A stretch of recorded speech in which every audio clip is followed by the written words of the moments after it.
Hello and welcome along to the MODUS Super Series, where yesterday Christian de Boer became the first player to make it through to Saturday's finals night. This afternoon, Group C gets underway and we've got two former World Championship finalists looking to make their mark. And there is the real Jim McEwen. Double 12 for Kevin Painter. On the mat. Hold on, double 16. Absolutely Majestic from McKells.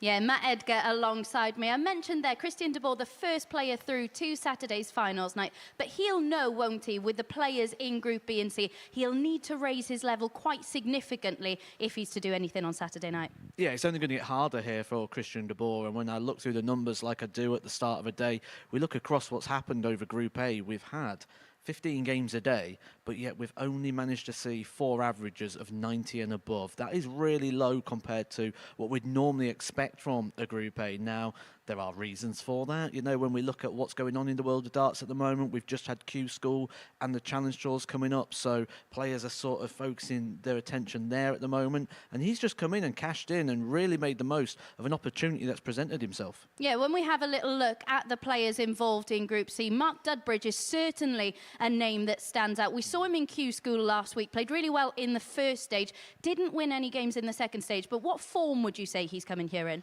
I had a good chat with Mark this morning, actually, as I like to do when the players come in, just to sort of get a bit of a vibe and a feel for how they feel about it. And he was really happy with Phase 1. But when he talked about Phase 2, he said that his performance started to dip, and he puts that down to age. He's now a senior dart player.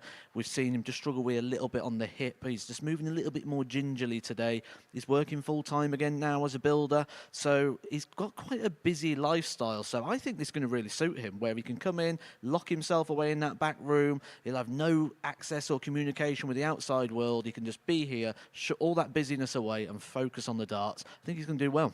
And as you'll have seen there, we do have one change to the field for Group C. No Lisa Ashton, she's missing due to personal reasons. So Charlie Large comes into the field, and he's a player who's really making the most of every opportunity that comes his way. And his performance levels reflect that, don't they? Because he's getting better and better.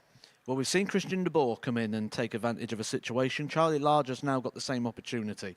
And let's be fair, the players who play in this system would have been watching Group A thinking, why aren't I in that week? He now has got the opportunity to step up and come and be in this week. He's got big ambitions. He wants to be a tour card holder. So this is a great week for him to come and prove that he is on that level. And you'll have noticed there as well, Kevin Painter's in the field. So we will have a repeat of the World Senior Championship quarter-final between Mark Dudbridge and Kevin Painter. Painter came through that one 3-1. And I imagine he's the type of player who will have been reminding Flash of that this morning. Oh, absolutely. And what a game, by the way. Yeah. I was on commentary for that game. It was a fantastic match. Really did play sort of to and fro. And, yeah, Kevin Painter will be in there. When I went in, I saw them just sat and have a chat, actually. He's not quite on the wind-up yet. But I think if he starts winning, we know what Kevin's like. He'll start getting more vocal. And I think that's probably where I get my habits from, actually, because obviously I've travelled with Kev for so many years. Absolutely. And when we have a little look at the outright betting for this week, I'm quite surprised, actually, to see Mark Dudbridge at 7-1. Yes, he's come in quite a bit, but I'd probably make him the outright favourite for this week.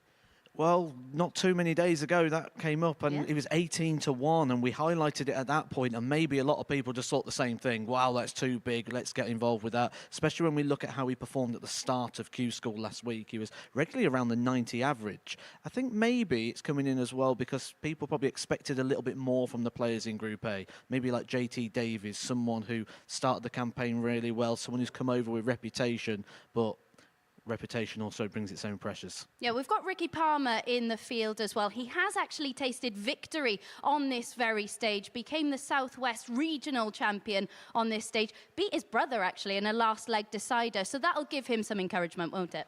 It'll give him bragging rights as well. He's going to absolutely love that. I mean, I think every time I beat my brother at everything, which happens all the time, I just want to point out, it always brings up those family bragging rights. So absolutely, he will be having positive vibes on this stage, and he's got a good opportunity here to get off to a winning start. Let's have a look then at this afternoon's bet builder for the session we've got coming up. When you cast your eye over the bet for this afternoon, that returns 3.5 to 1. Palmer against Plumstead. Palmer to come through that one. I'm not sure. I find that one a difficult one to call.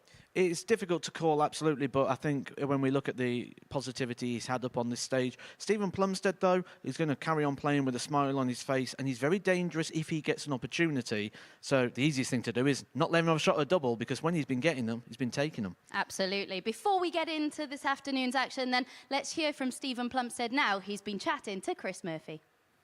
Steve, first week here at MODUS Super Series, it's your 4th day going into Group C. Just give us your reflections on your experience so far. As you can see by my face after every match, I'm smart. Even if I'm losing, I'm sort of smiling. So it's taken a lot. Matt's mentioned commentary. It's taken a lot of effort to get here to begin with. A lot of hours, a lot of sleepless nights, and long days. But it's all been worth it so far. I've won a few matches, which, to be honest, didn't expect to win a match, let alone a few legs. So yeah, very happy. Just tell us a bit about that your hard work in trying to get here. What's that been like? Expensive, very expensive and hard. I was travelling from the Isle of Wight to Salisbury on a Monday night, leaving the house at 4 in the afternoon, get home about 2 o'clock in the morning. One night I had to camp out at the train station car park, because I actually missed the last train in Salisbury.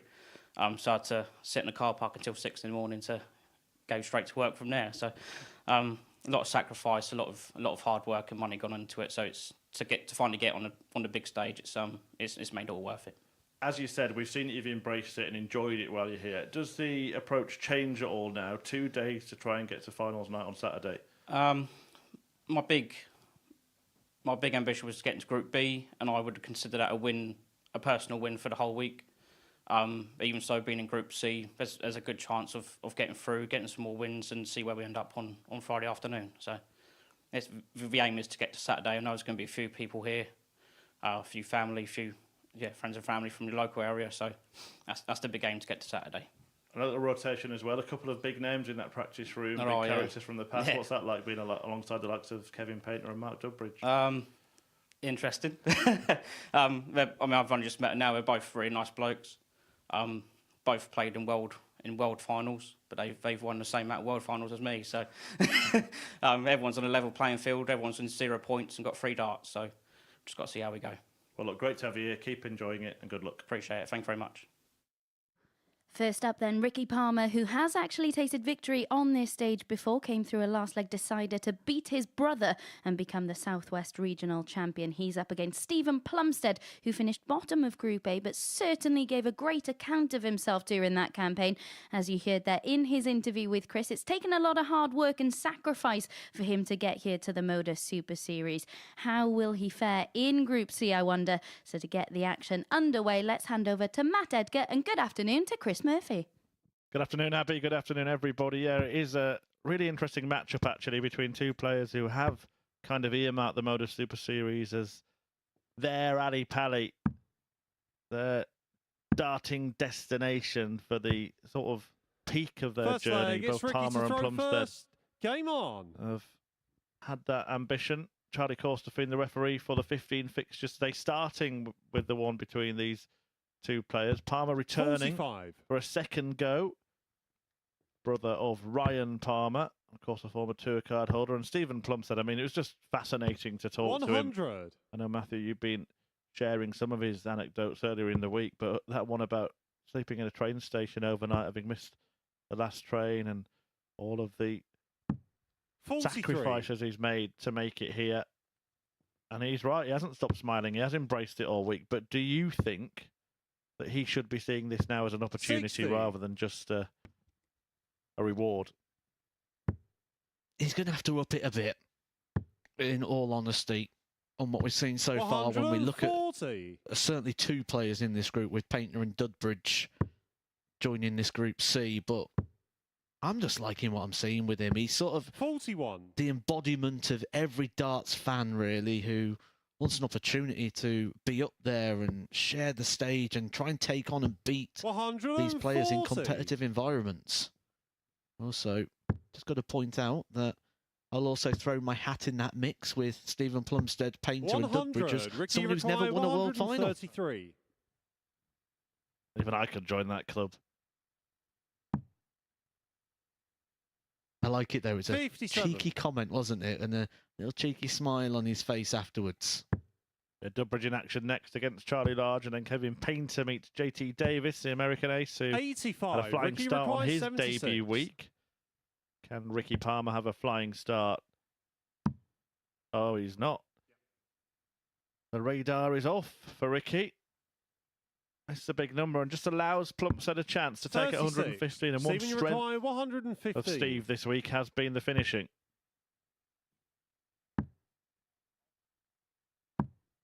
96. Fine Ricky effort. require 40. Ricky would have been panicking there, thinking he'd potentially thrown one away. Job's still not done yet for Ricky Palmer. Game He shot on the gets it first with a leg. last start in Ricky hand. Palmer. Clings onto his throw, Ricky Palmer. Second leg, it's Mentioned Steven to throw first. Brother Game of on. Ryan Palmer. We've had a few family members play before, haven't we? In darts, I remember the Palfreymans, Lee and Joey. 55. Father and son combinations, Aaron and Colin Monk.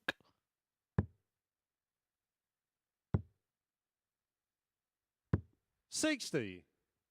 We even had a boyfriend and girlfriend combination at the World Championship this year, didn't we? Fallon Sherrick and Cameron Menzies. Yeah, both players that have played 83. in some guise of this tournament. Of course, we've seen family members play against each other here as well. James and Josh 60. Richardson. Josh has gone on to get a 2 card. James, of course, hit a 9-darter against his son. I'm a big fan of that. Give him nothing. I remember playing my son at air hockey when he was 3 years old, beating him 7-0. Got to earn it.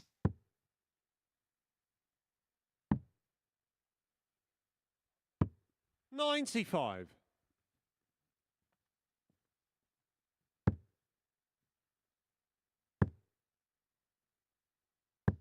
$45. Did manage to have a catch up with Steven Plumstead at the halfway point of his campaign, and the other things we were saying on commentary about him, certainly the fact of him looking like little Richard Ashdown, and apparently 85. it's not the first time he's heard it. It's everywhere he goes he gets called Little Richard. Amazing for a man that's rarely seen in front of the camera, 40. of course, was for many years the MC at the Lakeside. That's where people will recognise Little Richard from, but there's a lot in darts. Including being one of the top 177. spotters Steven in the require sport. 138. Loves a 138 as well. 98. Ricky So required it's double 24. 12 for Ricky Palmer to double his lead. This will be a disappointing start for Steve if he does end up losing this, but hang on a minute. Well, this shot is actually known as the Ashdown in some parts. 18. Steven, you require 40. That's a bit of a let-off for Plumstead. Game shot on the second leg. If you Steven think Plumstead. this match is the one that he's looking at, that both players will be looking at, to be fair, win that one, and then it gives me the Third sort leg, of it's Ricky to springboard. throw That's first. it's kind Game of on. perfect for it to be first. It's only perfect if you win it, though, because if you lose it, you look ahead and you think it's only going to get harder from this point. Yeah, who am I going to beat now? 78. Where are the points coming from? But at the same time, knowing that you've lost one of your lives, where you're likely only to get 3 opportunities to lose in a Group C 81. campaign. 2 players will qualify through a Group C campaign, unlike the Group A we've just watched over Monday, Tuesday and Wednesday. 85. You did not finish in the top 2 in Group C. There are no more chances. There's no Group D, E or F. It's home time. 97. Slightly different tonight in Group B. There are 3 qualifying places from 99. 9:45 p.m. Only 2 players will be exiting the field. And then we've got our 6-player lineup for Saturday night. Somewhere Steven 100. Plumstead wants to be, and he reckons he could fill that room.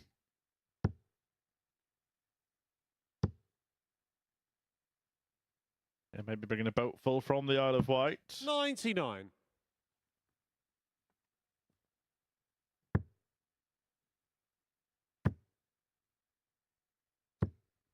140. good Ricky require visit there. 140. Palmer needing 2 trebles or 2 doubles at least here.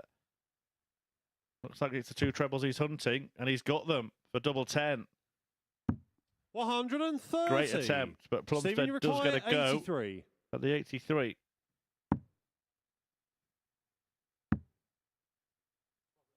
That leaves double 9. Fails to 74. find it. Ricky require Chance 10. to break goes begging. Game shot on the third leg. Ricky Palmer. It's interesting watching Fourth Steven leg, it's Steven to Plumstead throw at the back of the first. stage. Game on. It's almost like he's got, at times, too much respect for his opponent in the sense that he feels the opponent's going to hit 85. everything. Every time the opponent gets down to a double, you see him at the back of the stage just nodding along, sort of expectant that everything's going to go. The second that first treble went in for 45. Ricky Palmer, you could see the reaction of Plumstead just nodding along, thinking the 140 was going to go. By the way, we'll be revealing it 60. later on today across our 2 sessions the lineup for next week here at the Super Series, and I can tell you there are going to be some interesting names. We've now got new players eligible, having lost 2 cards and not gained them. Well, if that had been resting against the 18 there, Palmer would have got the points, but it wasn't touching the scoring segment. 81.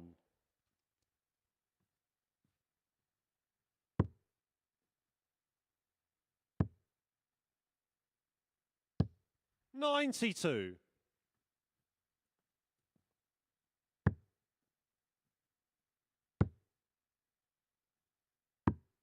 99.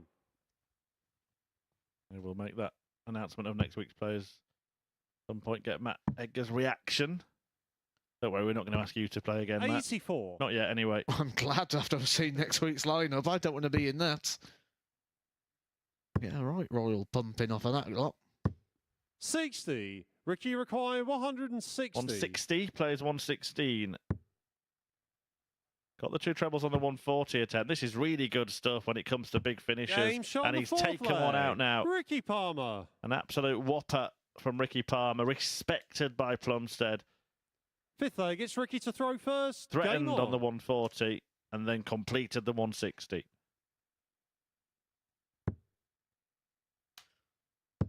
We've been really treated this week so far to some big finishes. We've even had the biggest one of them all, the 140. 170 from Moreno Michaels, who, well, he hit most of the finishes, to be fair, didn't he? He hit 11 ton-plus finishes across his Group A campaign. 39.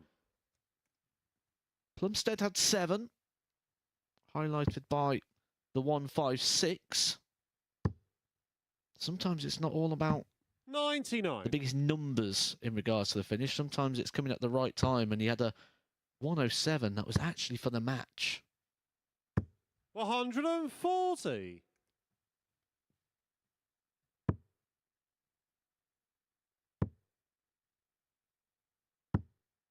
98. Actually got Mark Dudbridge coming up next on the same sort of area as Ricky Palmer. Wonder if there's going to be some local bragging 140. rights. Ricky require Certainly if he 164. goes back and says, I'm top of the table after this fixture. Dudbridge Large. Charlie Large, that is a local lad who we've seen improve visit on visit here to the 96. live lounge. A Portsmouth player, a late replacement for Lisa Ashton, who we wish our very best. 115. Ricky requires 68. So for Palmer to get it done. Well, he has to sort of navigate his way past that into the 60. double 8 now. And Steven, you require the 67. miss caused a couple of problems there. Not what he intended, but it blocked what he was going for afterwards. Didn't seem to fully commit Game to the shot on throw, the and fifth we said at leg. the start of the Steven show, Plumstead. if you want to beat Steven Plumstead, do not give the man a dart at the double, because that is his strength. Sixth leg, it's Steven to throw first. Game on. That's one of the breaker throws that he's going to need if he's going to go on and win this fixture. 100.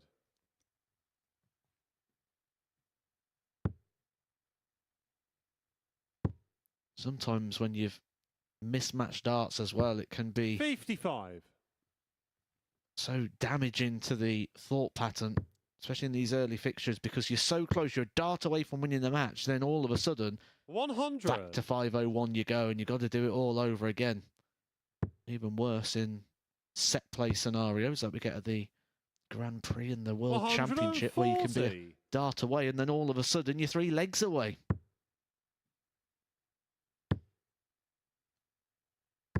This is better though from Plumstead, not just in this leg, but in regards to this whole performance.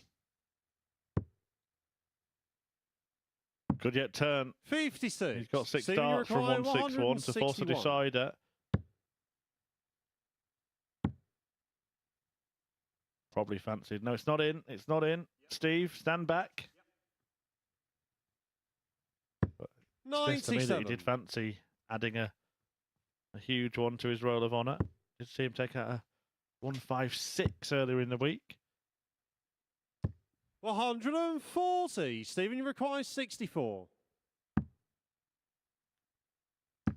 For the same target, he just won the last leg on the double 16, Game shot on and the once sixth again, leg. first start in Steven hand, Plumstead. Steven Plumstead, plum in the double 16. And this is a time here for Semi-final leg. Stephen It's Ricky Plumstead to throw step it up. first. We talk about Game that on. scenario of having a new group and a fresh chance. He's certainly embracing that.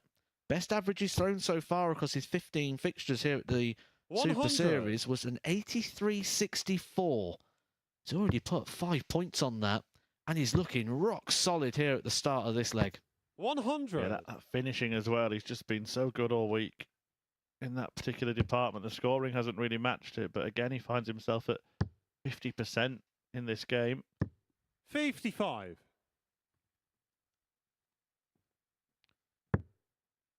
Ricky just feeling there like he's offered the opportunity.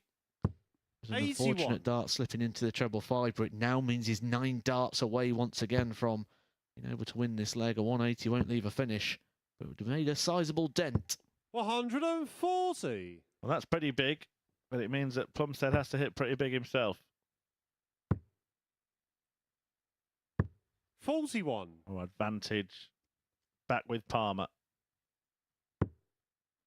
Could have been the fatal slip there for Plumstead. When you're against the throw, you've got to stay 100. straight, you've got to stay solid.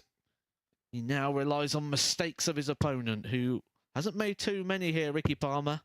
8 140s, a 160 out, a 90 59. average. Ricky require And he 106. now has 6 darts from a 106.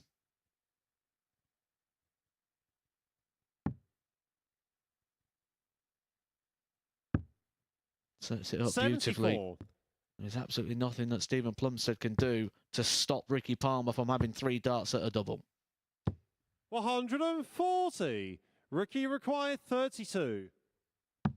Game shot. And there it is and for the Ricky match. Palmer. Really Ricky decent Palmer. darting duel to kick off the Thursday double session. But Palmer pipped Plumstead at the post in a match that saw high quality from both players. A finishing from Plumstead, sublime, 50%, an average of 87.94, the highest he's produced this week. But Palmer just shy of 90. That showstopper of the 160 checkout in there as well. He picks up the points in the opening match of the day. Coming next, it's Flash Mark Dudbridge, a former World Championship finalist, against the Portsmouth player Charlie Large.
Right then, as we mentioned at the top of the show, Charlie Large, a late replacement for Lisa Ashton this afternoon. We get our first look at him next. He lost in the semis on finals night back in November, a player who continues to get better and better every time we see him here at the Super Series. He's taken on Mark Dudbridge, many people's favourite to top the Group C table tomorrow afternoon.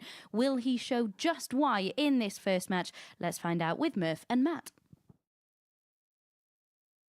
Well, I might throw it straight to Matthew Edgar, because you are one of those many people, aren't you, that had a little bit of a fancy for Flash when the odds were shown at the start of the week. Charlie Large coming in as a late replacement for Lisa Ashton, as Abby mentioned. Do you think that First he leg, it's smart to throw can first. also see an opportunity in this group, having made it through last time he played Group C? I think opportunity is how everybody should see it this week. I don't think we really have a standout favourite, which 95. sounds crazy when you know we've got the reigning series champion in Jim McEwen, but how will he fare back here at the Super Series? He has been here already this series, and it wasn't a happy hunting ground for 43. him. I do feel Dudbridge is going to need to hit the ground running. He's been playing some good stuff over the last couple of weeks. Was at Q School last week, 140. regularly around that 90 average mark, which you feel is going to be plenty this week in order to be a real contender. That's why I was very surprised to see 58. him installed at 18-1 at the start of the week. That's been absolutely obliterated now, only at 7s at the start of play today. Large's previous run did come in week 1 of this 58. series, lost in the semi-final to Nico Bloom eventually, the week that was won by Willie Borland, who of course has gone on to get a tour card. For those interested, those players who have got tour cards and have to be replaced at Champions Week 56. will be replaced by the best performing runners-up based on their averages for the entire week they were here, not just the final or the finals night, the whole week. 60. What's interesting as well is that this time around, actually, a few of the runners-up have gone on to get tour cards as well. So there are some players that might not be expecting to get that call, but 60. may well get it. Mark to require 148. Beautiful dart from Dudbridge. That was just so inviting. 120. So he needs to start well. Imagine starting with a 148 finish. Got plenty of time in his hands though. Charlie Large not hitting any of the big power scoring trebles as of 59. yet in this Mark fixture. required 28. Dudbridge just able to canter to the leg.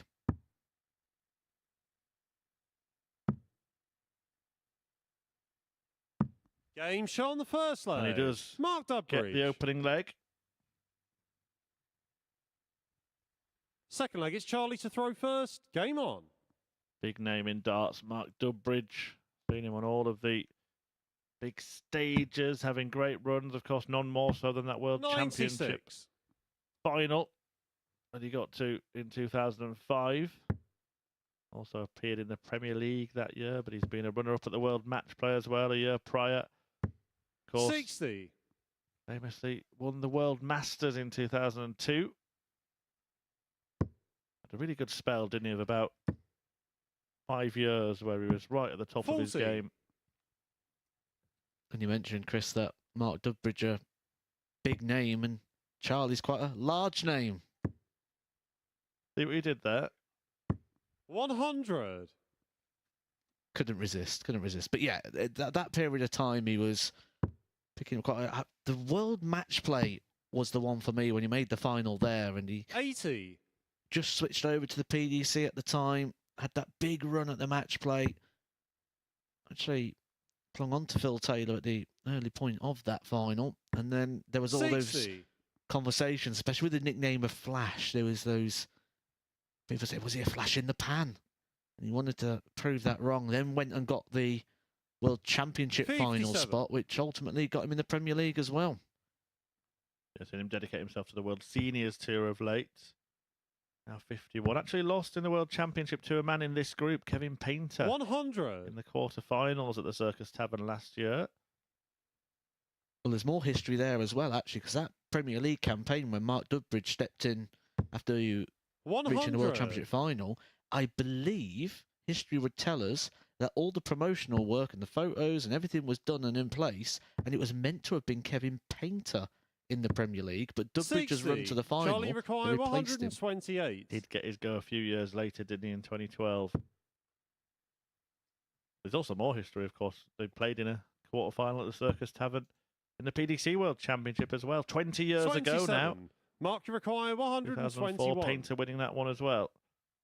So it'll be interesting to have a trip down memory lane when they play each other in an hour and a half or so. 43. That was Charlie one of the games of the whole 101. seniors tournament for me, that Dudbridge and Painter. Real good game. Two players that really went at it. Large couldn't correct there after 49. a wayward first Mark start, so requires Dudbridge is going to 78. get at least one dart double, barring a disaster here.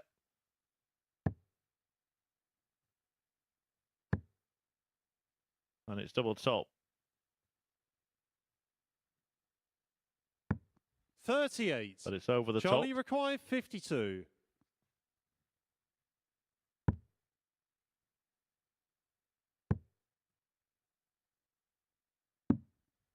$32. Mark, you require 40. Back for that same target. Game This shot on time the it's second in and it's leg. 2-0. Mark Dudbridge. You can maybe forgive Charlie Large if he is caught a little cold. I know that you had a relatively Third leg, late it's Mark to call throw up, first. Game on. Matthew, but I think you had about a week to prepare. He's had a couple of hours today. What must that be like if you're just not expecting it at all and you take that chance? Could be a bit of a whirlwind, couldn't it? You just suddenly stood on the stage thinking, 81. what am I doing here? Well, for someone who's been quite active in darts like Charlie has, he went to Q School last week, played in Phase 1, had a 90 average in the 60. opening fixture at Q School. So he's been playing enough darts and regularly that actually you should embrace an opportunity like this and take it for what it is, like a bit of a bonus. 83. He's in one of these WhatsApp groups, which I'm sure is going to be pinging quite regularly, 140. where many groups of dart players now have, where they just sort of rip into each other on a daily basis. He's the one on the stage with the 96. chance of earning the money. Well, someone who's just been added into that group is actually Neil Duff, who 140. earned the big one.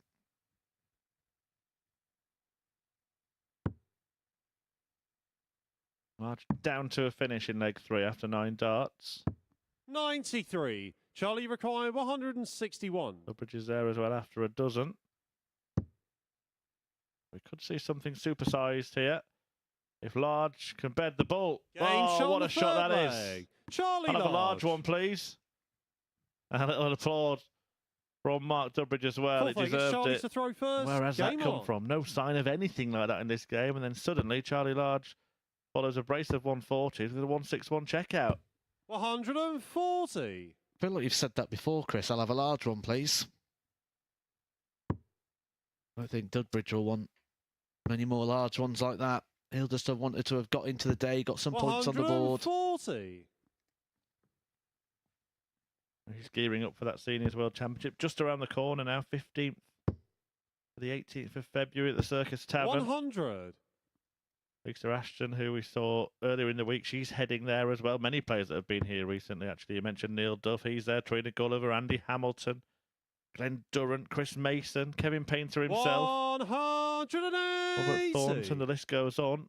Dudbridge will be hoping to take plenty of maximums with him like that.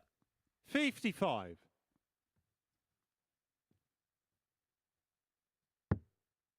What a response this is, though, from Dudbridge, who just had his throw broken on the back of that 161 finish. And 100. Charlie Large was finding some fairly large things. He's had 4 scores of a ton 40 or more. This is the class of Dudbridge coming through. Mark, you They all require came 81. Consecutively, though, didn't they, for Charlie Large? It was 2 140s, a 161, then another 140. That's all of those 2 treble turns. 49. Dudbridge has just been more Charlie consistent require throughout the match. 150. Well, he opted not to go for the 20 and ball there, feeling that Charlie Large won't be able to back up the 161. Does 12 darts, sets 64. himself up Mark on the required double 16. 32. Put himself a leg away from the victory. Game shot on the fourth leg. Mark Nicely done. Dudbridge. Use the marker. Open up a 3-1 advantage, and now he's got the darts to get it Fifth won leg, it's and Mark get it to done throw quite first. quickly. Game on.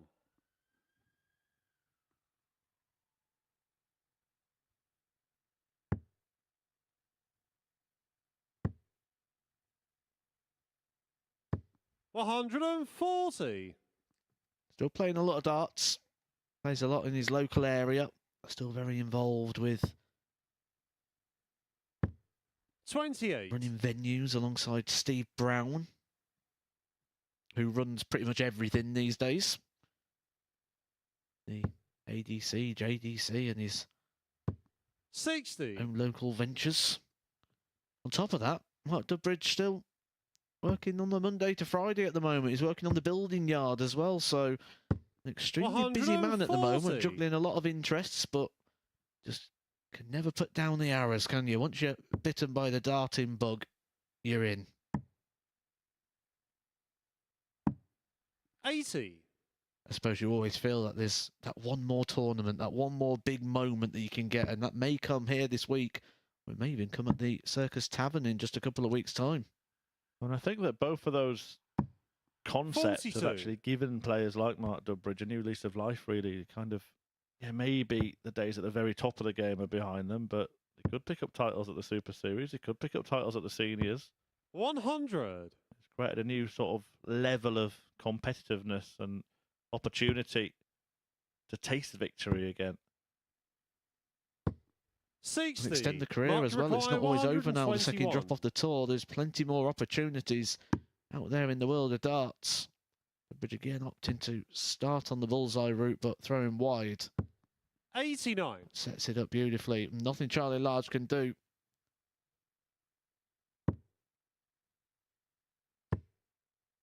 Throwing these like a beaten man. 81. Mark required 32. A double 16 for a convincing victory. Game, And shot, that's exactly and the match. what Mark Dudbridge. Dudbridge gets. Charlie Large, well, he had that flash of brilliance with a 161 checkout, but that's all he could manage to muster up in that game. Dudbridge just remained the more consistent throughout the match, and he gets the win. An average of just over 86 and a victory by 3 legs. 2 points in the pocket for him.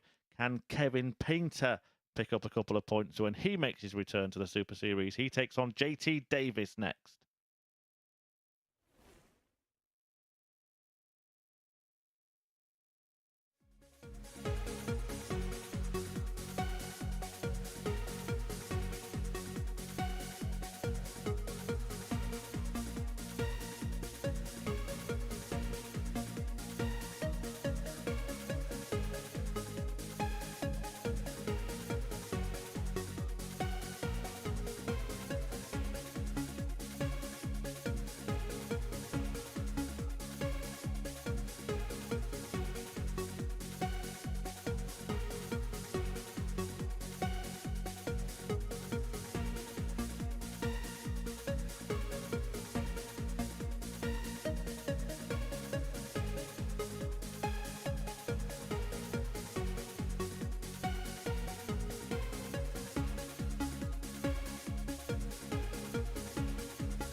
So, Kev Painter in action next. He didn't have a great deal of joy at Q School earlier this month, but was a beaten finalist the last time we saw him here in Portsmouth. Yet to make it to a Champions Week, but he'll be another player who'll fancy his chances this time around. He's up against American JT Davis, who is in contention for a Group B spot right up until the final round of fixtures in Group A. So to see who picks up the points in this one, let's get back to our commentary team. Thank you, Abby. Yes, Kevin Painter returning after a final appearance last time out, as you mentioned here at the Super Series, and taking on a man who I probably didn't expect to be in this group when JT Davis won all his first 4 matches on Monday. But now he is rubbing shoulders with the artist, looking to go one better and finally win a week here at the Super Series. JT, who did appear in that US Darts Masters at Madison Square Garden, of course, in the PDC, the World Series, to throw first. Game getting on. underway in Bahrain this weekend. Painter, when he last played here, lost in the final in the previous series to Andreas Harrison, 100. who, of course, went on to win another week and make it to another Champions Week. He's up for this, isn't he, Kev? You can see it on his face. He's 41. already got the grimace and the snarl going. One of the better snarlers in the game, up there with the likes of John Part. Was tinkering with the tungsten 140. last time he was here, and these are interesting arrows, kind of torpedo shaped, see-through flights as well. Yeah, it's not unusual for Kevin to change 60. equipment. I wouldn't be surprised if we see changes throughout the week as well. Certainly if things don't feel like they're going right for him, he's not afraid to 100. try a different set. I'm sure he's got more than just that one with him, but this is a great start from the artist. And JT Davies, who's been showing a lot of respect 100. to his Kevin, opponent, someone who's only been playing darts 161. for a year on the CDC tour, will know all about Kevin Painter. 105. So 56 when he comes back. It's a dominant opening leg from Painter, who's playing the darts of yesteryear 81. at the moment. Kevin, you require 56. Double 20. A wire bender. 36. And then one beneath. And this is when it can start to go wrong for Kevin Painter. Everything has been perfectly polished. The brush strokes have been absolutely superb on the canvas, but 59. suddenly he Kevin, can you start require to 20. mess it up. A few smudges and smears, and when that happens, his head starts to drop. All the antics Game come into shot on the place, first so he'll be leg. happy just Kevin to Painter. get that double 5, get the first leg, and not have to start this battle with himself that Second we leg, see so it's often. JT to throw first. Game on. It's hardest battle to win, the one that's against yourself. The one that he's won on quite a few occasions. Most notably when he picked up that Players' 140. Championship final win at the Doncaster Dome. Yeah, final victory against Mark Webb 100. for that one. Did get him in the Premier League in the end. Played in that the same season as Andy Hamilton. Proved to be Painter's solitary season. And the 60. highlight for that season for Kevin Painter had to be those low ton finishes. 102s, 04s, 111s. 100. Suited it, didn't he? He does have stage presence. You can't argue with that. Oh, it's great fun to watch, isn't he? You never know what you're going to see, Rikev. 96. You get some quality darts, some great facial expressions, reactions. 85. Just lives every dart. And it's easy to enjoy and embrace a game like that when you sort of can see what it means to the player as well. 140.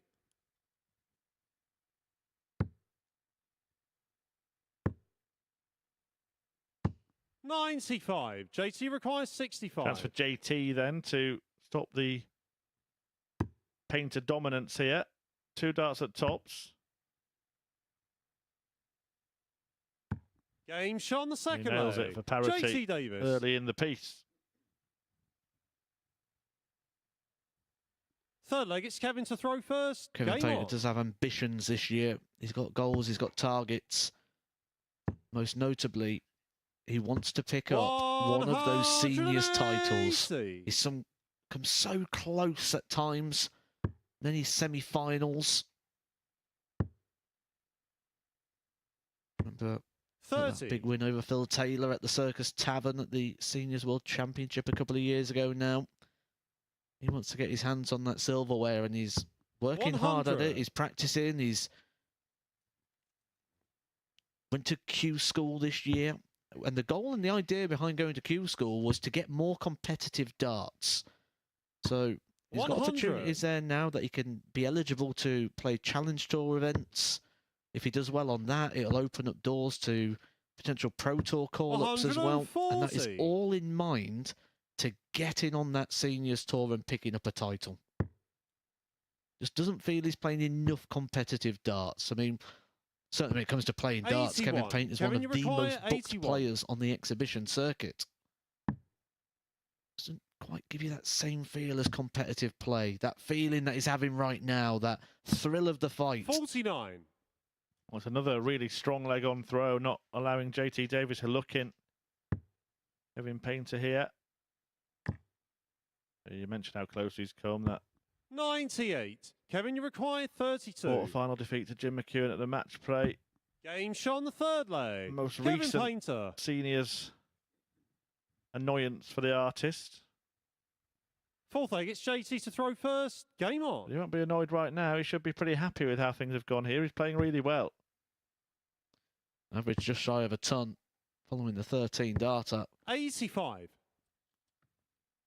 JT Davies playing well on his throw, but Kevin Painter doesn't have to break the throw of JT Davies. 57. Granted, he's going to want to. Kevin's the sort of player that wants to win every single leg. They don't have an acceptance of, we throw first in that leg. Kevin expects to win 4-0 in every fixture. 81. The one big disappointment last year would have been the defeat to John Part in the opening round at the 95. Masters in Yeovil. Oh, it really was. I remember practicing with Kev just after that event, and it was the missed doubles that hurt him the most because he kind of had the game in the palm 80. of the hands and had many opportunities, and that's the worst thing. If you get outplayed, it's fine. But when you've got darts at doubles and you keep missing, you feel like you've given the game away rather than that 60. you've been beaten, and that's certainly how Kevin reflected on that one. In the week he was here last, he'd beat Andreas Harrison in a group stages on 2 occasions and then went on to 59. lose to him in the final. He knows he's competitive with anybody here at the Super Series. And I 140. think it's somewhere else where he feels he could taste victory.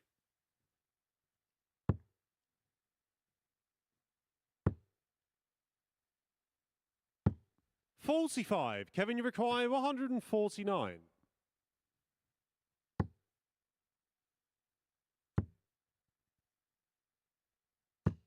$95. JT require 151.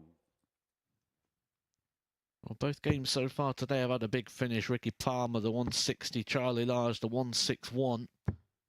57. Won't go on Kevin, this you require occasion, and Kevin 54. Painter's going to be served up the opportunity here to get a break of throw. Kevin, he says to himself. But can he put it right? JT Davis wisely gets out of the way. As Painter reverses down the hockey 34. and returns JT to miss the require double. 94. Something he's done throughout his career, that sort of reset on the doubles.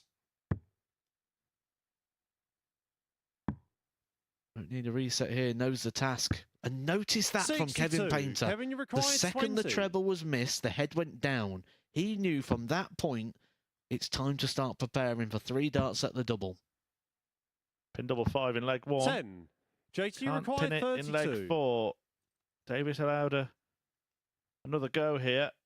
He's been Game shot decent the on that fourth target leg. this week, and he JT finds Davis. it for 2-2. You are just joining Fifth leg, us it's so Kevin to throw far. first. There's Game been on. victories for Ricky Palmer and Mark Dudbridge. Palmer beating Steve Plumstead 4-3 in a really 140. decent duel. And Mark Dudbridge had too much for Charlie Large, who did treat us all to a big 161 checkout, but it was a 4-1 win for Flash. 60. You may notice on the collar of Kevin Painter a 82. fairly large blue badge, the blue flower, something that's very close to Kevin's heart. It's a symbolisation of 57. dementia awareness.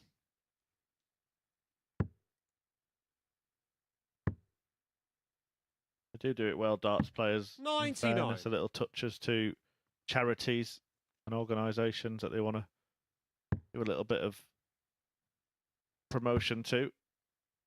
Worthy causes as well. 44.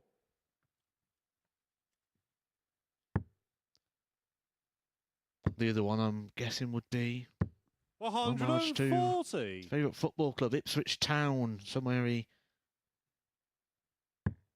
goes to at every possible opportunity.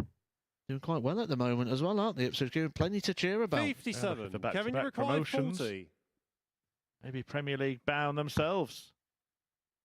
And the former Premier League player Game shot begin on the his fifth route to leg. another finals Kevin night. Painter. A good start here from Painter if he can convert this.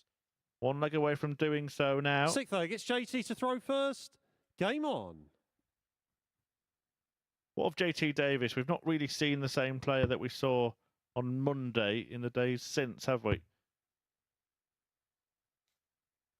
85. Statistically, we have. It's just he's not getting the results that he did in regards to the first couple of days. 100. Well, the first day, even on Monday. And we've got to remember, though, with JT Davies, he's very new, very fresh to the sport of darts. Just a year into his time playing 59. competitively. So he's doing very well to be up there against a former major champion and giving him a bit of a rival. 94. But for JT Davies, this is just part of it. This isn't the end of the journey. This is just the beginning.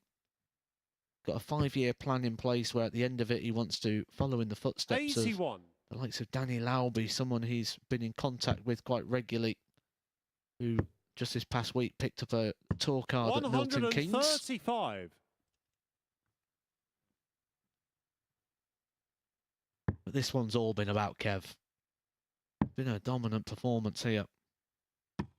58. It's been JT Davies just picking up the scraps and the mistakes of Painter.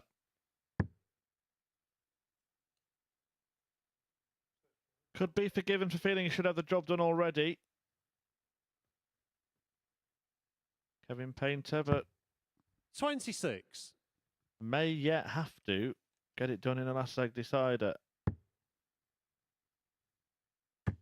We said he's been jumping in on the opportunities that's presented himself, JT 98. Davies, and Kevin, he's you set require himself up on a 146. reasonable finish.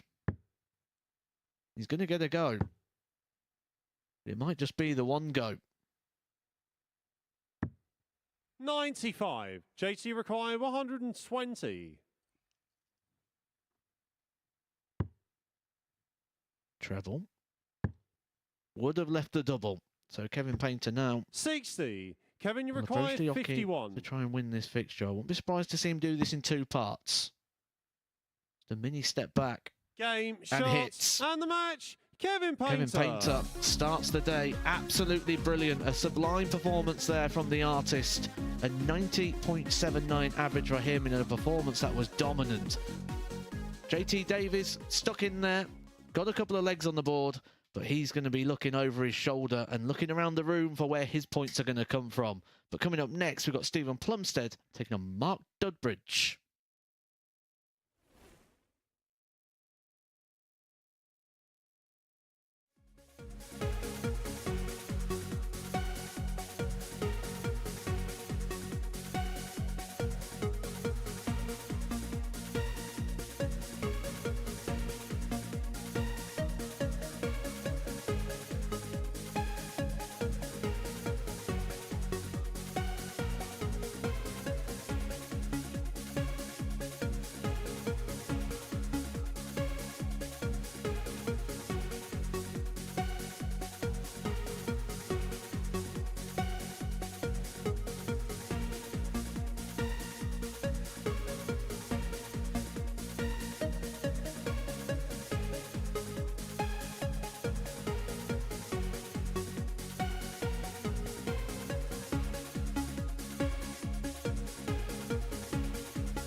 Well, we said at the top of the show that Steven Plumstead has given a great account of himself already this week. In his first game today, he showed that he has an even higher level to his game. Went down in a decider, but statistically produced his best performance of the week so far. He's up against Mark Dudbridge next, who breezed through his opener, a 4-1 success over Charlie Large. To talk you through match 4 of 15 this afternoon, let's get back to Chris and Matt.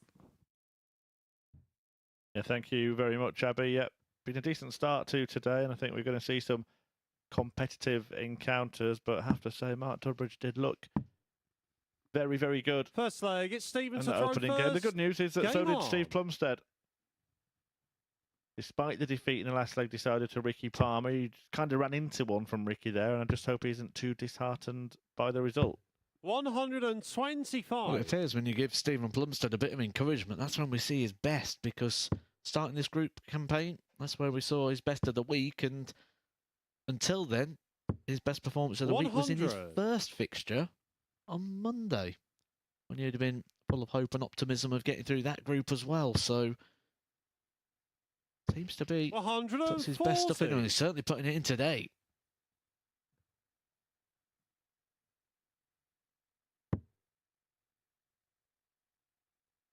Getting that first start in the bottom of the bed, which the way his darts lie, just 134. allow him to sort of stack on top here, Plumstead.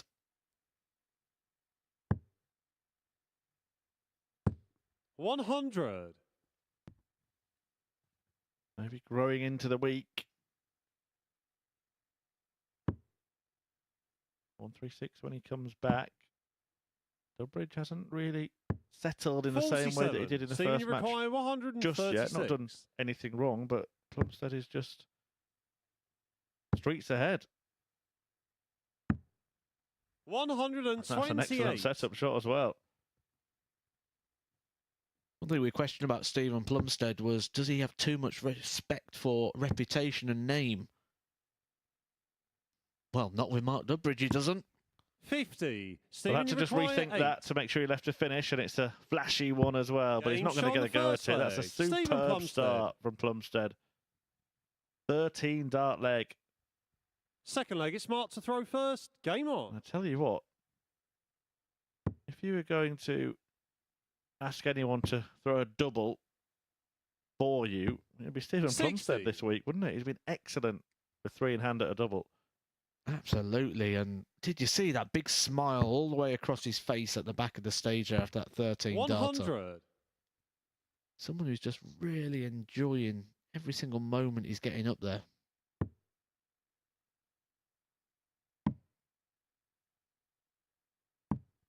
$58. For someone like Dudbridge, who may not be familiar with Steven Plumstead, can also set in that little bit of panic. That little bit of, what am I up 55. against here? Especially after he's just come back from Q School. Dudbridge, who would have been introduced to some new players there as well, players he wasn't too familiar with. 100.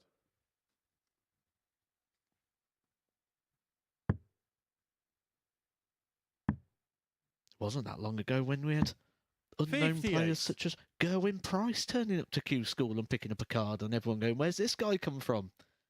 Turned out quite well, didn't it?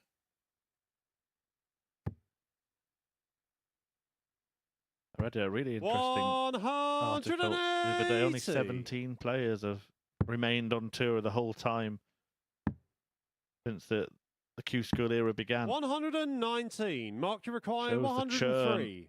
In being professional. Dudbridge has been there. And double 14. We'll see him go Game shot level on the second leg. in his Mark current Dudbridge. tournament here at the Super Series. Third leg, it's Steven There's to an throw interesting first. topic for our socials today, isn't it? Can you name those 17 players? I think I could name a few of them. 60. I'll give you even more.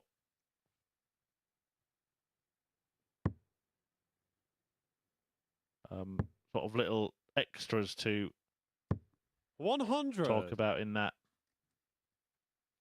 There are actually, I think there's 17 players that 100. have maintained the tour card in that time. A large bulk of those have never had to go to Q School. So there are certain players that have just always stayed high enough in the rankings, they've never had to go. There's a 140. handful that have had to go to Q School but have immediately regained their card, so they've never fallen off the tour. 100.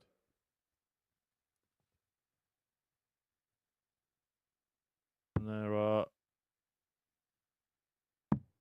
2 players, just 2, that came through Q 57. School and then maintained their card ever since. The very first one, and then just kept the card ever since. Right, I'm having a go at that. If you want to have a 81. go as well, guys, at MSS Darts, Facebook, Instagram, or X, the new Twitter. And just for clarity, that year was 2011. First Q School was held in 140. 2011. Stephen, you So require 17 players 160. have held tour cards since then without a break. 60. The return Mark, of you require Tungsten 64. trivia here at the Super Series, it seems. Well, the question for Mark Dudbridge is, how do you take out 64 in 3 darts? And his answer is 16, 16. 32. And Stephen, then he you tried require double 100. 16. Got the working out slightly wrong. Game shot on the third leg. Steven Plumstead. Relentless on the doubles.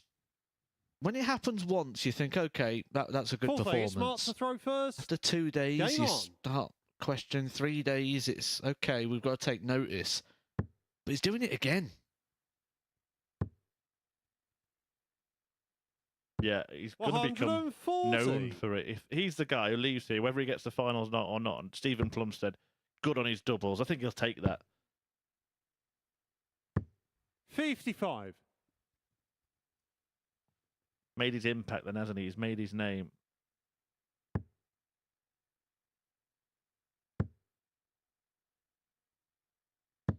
$60.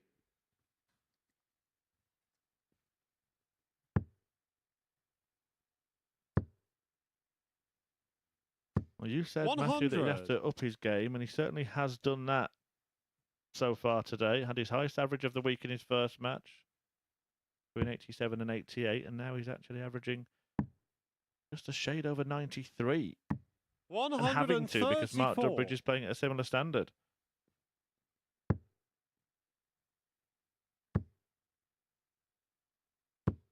$140. Mark, you require 167.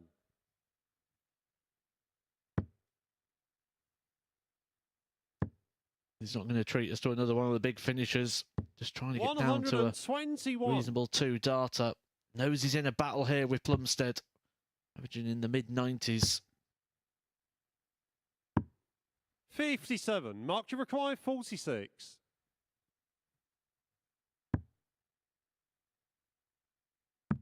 Game shot on the fourth leg. Nicely done Mark Dudbridge. by Mark Dudbridge. 14 darts to complete that leg.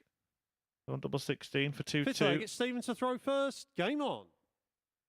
I think it'll be massively disappointing for Plumstead if he comes out of those first 100. 2 matches without any points, despite playing his best darts of the week by some distance. I think he'll be disappointed, but also quite happy in a way that he's 45. up here and produce these performances. I don't think there's anything he can lose from here when you talk about him sleeping in train stations to just get enough 60. points to be here in the first place. Amazing what an extra couple of hours in bed can do as well.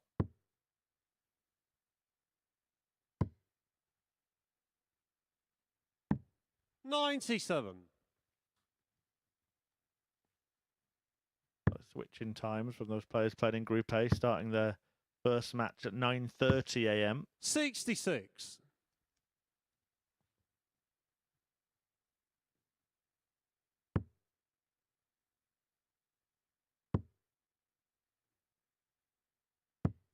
$43.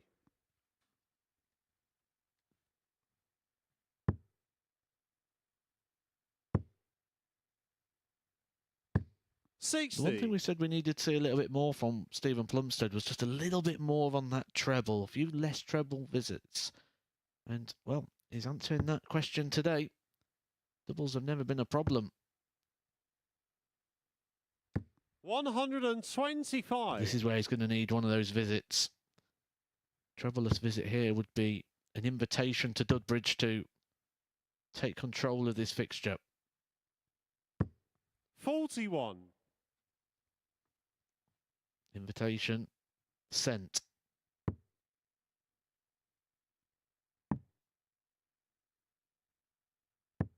$57. It might have got lost in the post.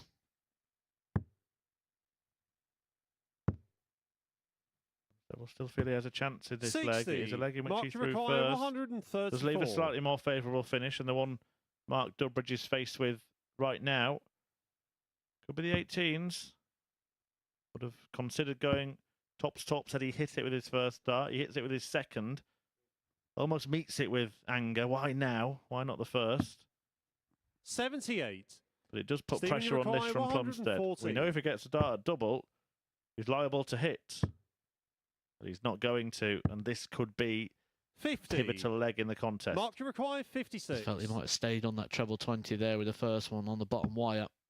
It's 2 darts now for Dudbridge. To get the breaker throw he's going to need in this fixture. Game shot on the 5th leg. That makes it Mark big Dudbridge. advantage, Mark Dudbridge. Big favourite now, Mark Dudbridge. 1 leg away. 6th leg, it's from Mark to throw first. 2 wins from 2. Game on. Putting himself temporarily top of the table.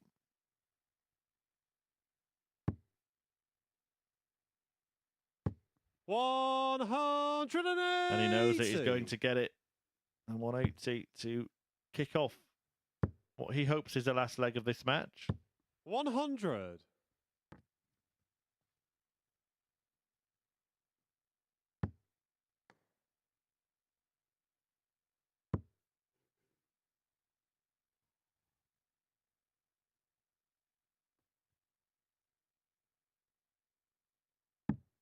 $59. But the advantage of throw, Andy's hit a maximum, so you can afford a slip. 60. Especially when your opponent doesn't hit back, so still massive advantage here for Dudbridge. Kind of a happy accident. 87.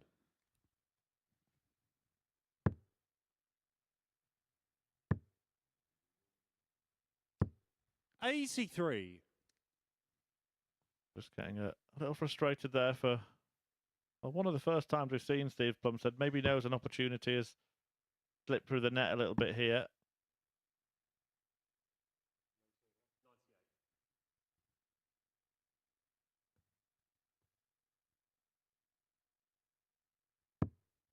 $95.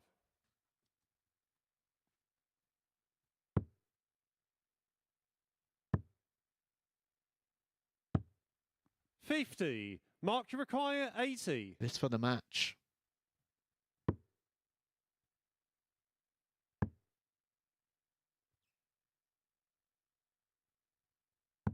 Game shot. And the match is won. And the match, Mark Dudbridge. By Mark Dudbridge. Flash finds the finish to get over the line again, and it's been a very, very strong start from him. An average of 91.43 in that one. 4 out of 6 on the doubles. Steve Plumstead didn't miss a dart at double, including a nice 100 checkout, but Dudbridge again just had too much, just like he did against Charlie Large earlier on, and he has made it maximum points from his first 2 matches in Group C. Coming up next, JT Davis of the USA takes on Ricky Palmer.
JT Davis and Ricky Palmer return to action next. Palmer coming through a decider in his opener this afternoon. Took out a sublime 160 en route to victory as well, with an average just shy of 90. Plenty of positives for him to build on in game 2. So let's get back into the action. Matt Edgar and Chris Murphy are going to talk you through it. We certainly are. Thank you very much, Shabby.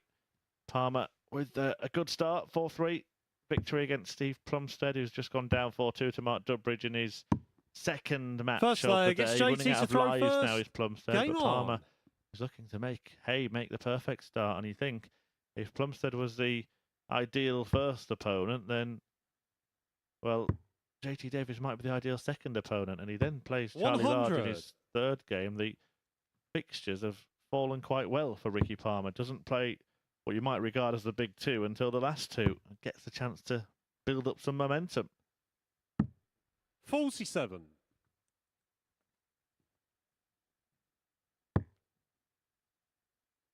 Does, but you also have that fear that the game's going to get harder 140. and harder as the day goes on.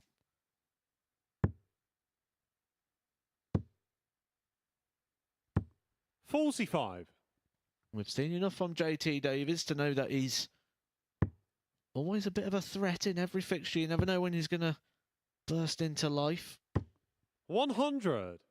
He's someone that won't really take the blows too heavy. He's enjoying and embracing every part of the Super Series experience. 79. JT required 161.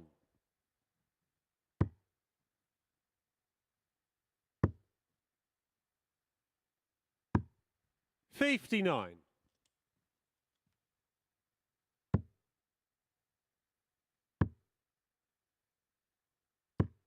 $45. JT required 102.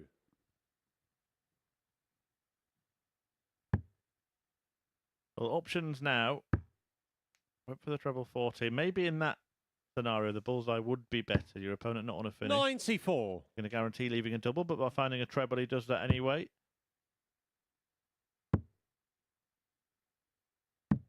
80. JT require 8.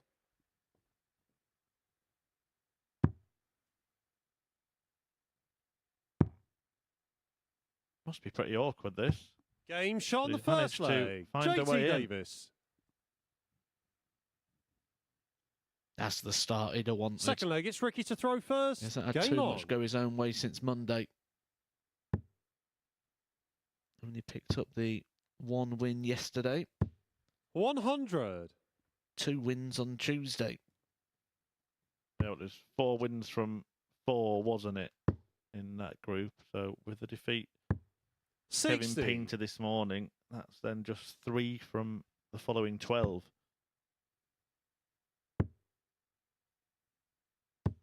100. He seems to be battling himself a little bit with his action at the moment, Ricky Palmer. Just seems to be struggling to really commit to throwing and propelling that dart. 60.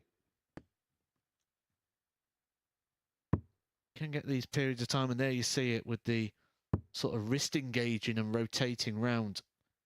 You do get these periods 40. of time where sometimes you'll just go to the dartboard and you'll pick the dart and it feels like you've never thrown before. And then you start questioning things, you try gripping it in different places, try standing 57. slightly different, and just looks a little bit like Ricky might be battling himself at the moment as well. You see again there, and instant reaction there with the head shake. 45. Again, that rotation of the arm, the shoulder engaging, the wrist spinning. It's as if he's throwing across himself rather than out towards the board. 100. Better. And you can see he knows 68. what he's doing. The closing of the eyes after the rotation of the wrist. It's not quite there at the moment for Ricky Palmer. And not producing that standard that he did in the opening 78. match, Ricky that's for require sure. 148. But it can all change on one visit. Is this going to be it? Not on this occasion, but he will look to leave it as well placed as possible. 100. JT require 146. Davis on a big outshot himself, 146. Treble 18. Not found. So Palmer returning and getting a 83. go at a double. Ricky required 48. It's double top. It was almost a Game kind of shot dart on where the he didn't second mind leg. which double he was Ricky going Palmer. for, but he's hit that double. And it's all square. Third leg, it's JT to throw first. Game on. JT as well, just sucking a little bit of pace out the game, which is probably the right thing 100. to do in this situation. You can see how Ricky Palmer just wants to get to the board and try and get some feeling going, get comfortable within that action. 100.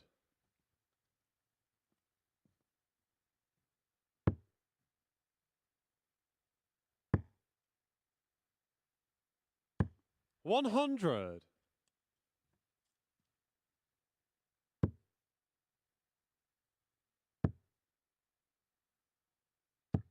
92. 18s rather than switching down to the 19s, a tactic that was first employed by Dennis Priestley. We're starting to see it make a bit of a comeback. I'm seeing quite a few people now switching over to the 18s rather than 45. moving down this board. Palmer will be going back up to try and leave 170 here. And manages to do 139. exactly that. Even with a successful dart, you can just see the jerkiness there of that action, just keeping the elbow low, dragging it, which meant 60. the shoulder Ricky required engaging. 170. We've seen this already, though, this week, the 170 finish. Moreno Michaels in Group A. 98. Oh, another good leg here from Palmer. Yeah, it's putting him in control. If he can convert the 72 or even what's left after it, perhaps. 26. Ricky requires 72. And he will have a break and an advantage in this game. Double 12. 48. JT required 170.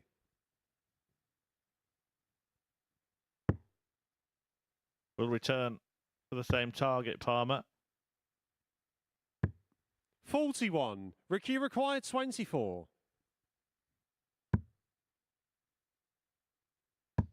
Game shot on the third leg. Ricky And Palmer. this time he hits it. Break a throw, 2-1 lead. Advantage. Fourth the leg, it's Ricky to Bristolian. throw first. Game on.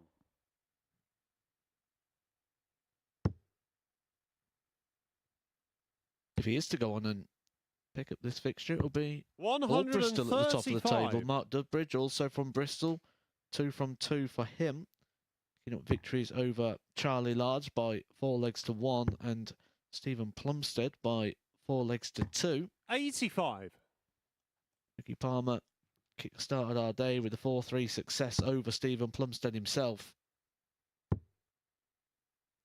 You can say Plumstead's probably going to be happy to see the back of the Bristol 140. boys actually now.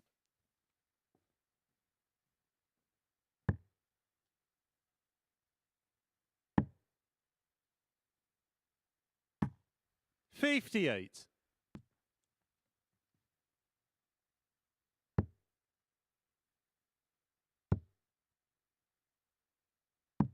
59.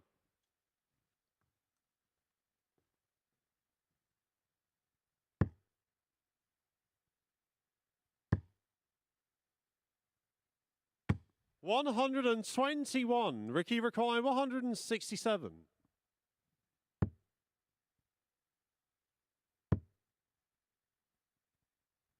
60.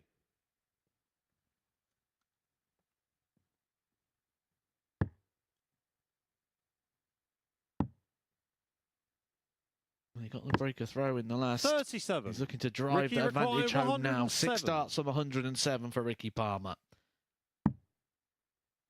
Teases to a 140 before taking out a 160 in his first fixture. This is now just turning into a setup play 41. for Ricky.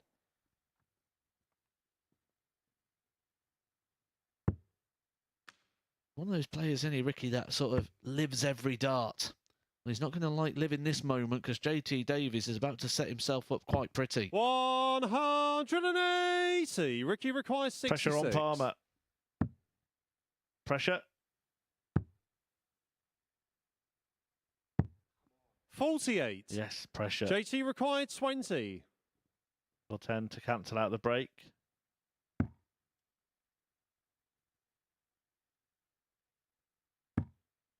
Oh, that is an ugly dart from JT No score. Davis, who Ricky elects required to 18. bust his score in the end.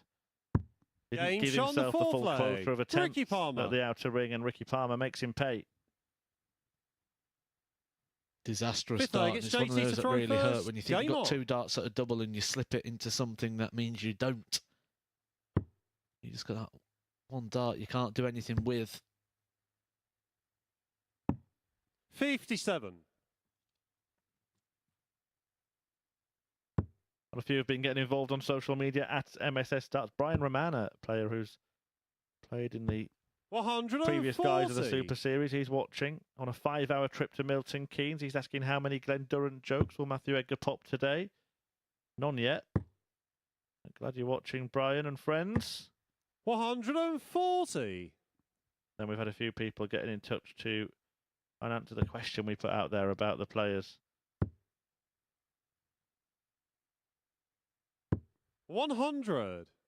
Who have got through Q School or held a tour card since Q School started. Our social media admins did put out a question just to name the 2 players 60. that came through the first ever Q School and have kept their card ever since. We've had a few answers. Do you want to offer yours for those 2 players, Matthew?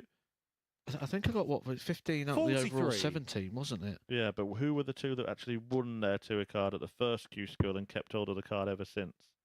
Was Mickey Mansell one? No, because he lost his card, so he 100. has stayed on tour ever since, but has had to go back to Q School to get it.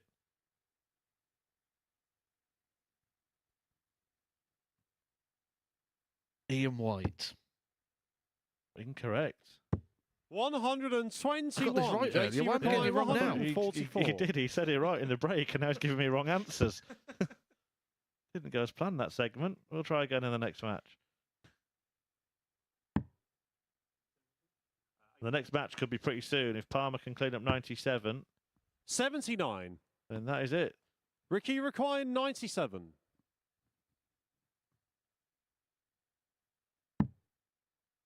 And that could be it. Big deep breath and plant it in tops. Or 10s. 77. Oh, now hope JT that requires JT 65. Davis doesn't take this out for another go in this leg. Otherwise, Palmer may have to serve it out. 2 at tops for the American.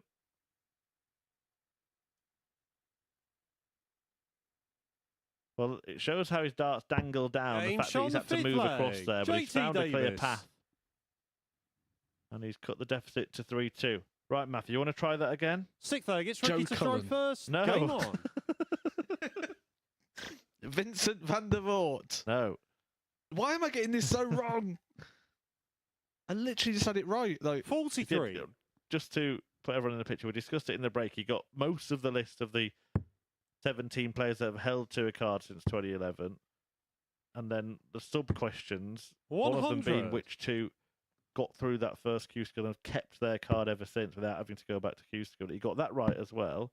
But I'm asking him live on air, and he's completely... 58. It's a little bit like what he did on stage last week.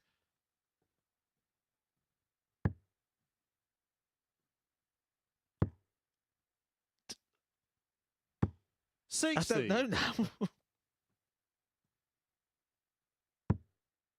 I can say well done to a couple of people on social media who have 43. got the answer right. Oki Balboa, he's got it right. Brian Roman himself had a go, he's got it wrong. Both wrong. 57. A couple of other people got it right as well, but we want to give Edgar the chance to get it right. I just don't know how long we can Suljevic. have this out. No. 58. This is unbelievable, isn't it? This. Daryl Gurney? No.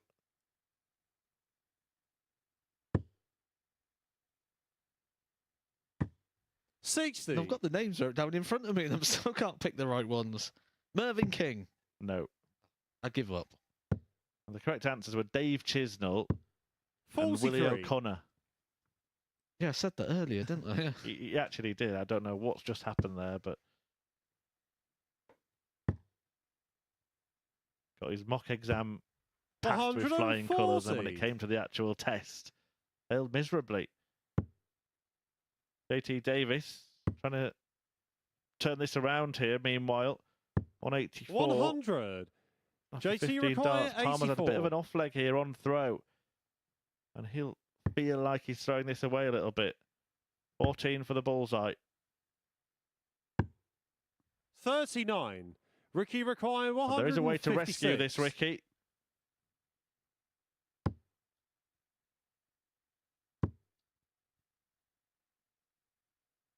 Afraid of a big E, 100. fancies it. JT require 45. If JT takes this out, he becomes favourite once again for this fixture. He would have the throw in the final leg. Big darts. Game shot on Big the hit. sixth leg. JT Davis. And it results in a big leg. As you rightly said, he's got the Seventh throw and in final it. leg. It's JT to throw first. Game Palmer on. did win a last leg decider in his first match. He had the darts in that one against Steve Plumstead.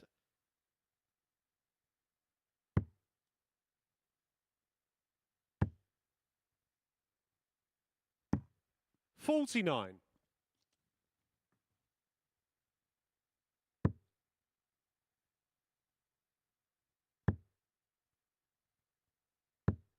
$41.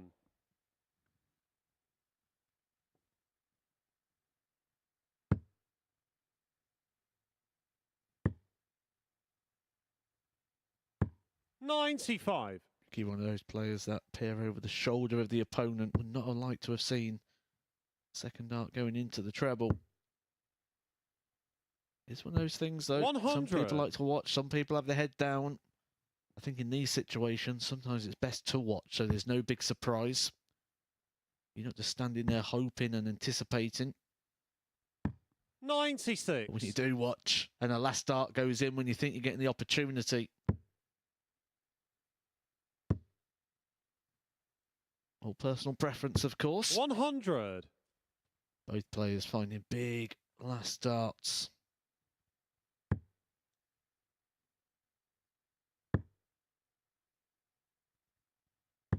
$100.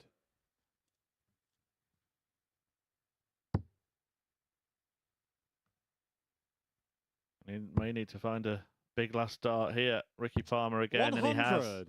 JT That's require 1 point ahead, but there's a huge 161. difference between these two shots. 2 trebles leaves JT Davis on the bull. He's got to go. What a way to win it that would have been. 112. 2 trebles would leave Ricky require Palmer on a double. 160. A finish he's already took out so far today. He took that in his opening game when he was successful against Steven Plumstead in a last leg decider. But if he's going to repeat the 92. feat, he's going to have to hope that JT JT required Davies misses 49. what's likely to be 2 darts at a double. Chooses double 16. But he's missed by such a margin. It's another one of those unfortunate, disastrous darts. 25. That's just handed the match Ricky requires 68. to Ricky Palmer. Put it in the palm of his hand.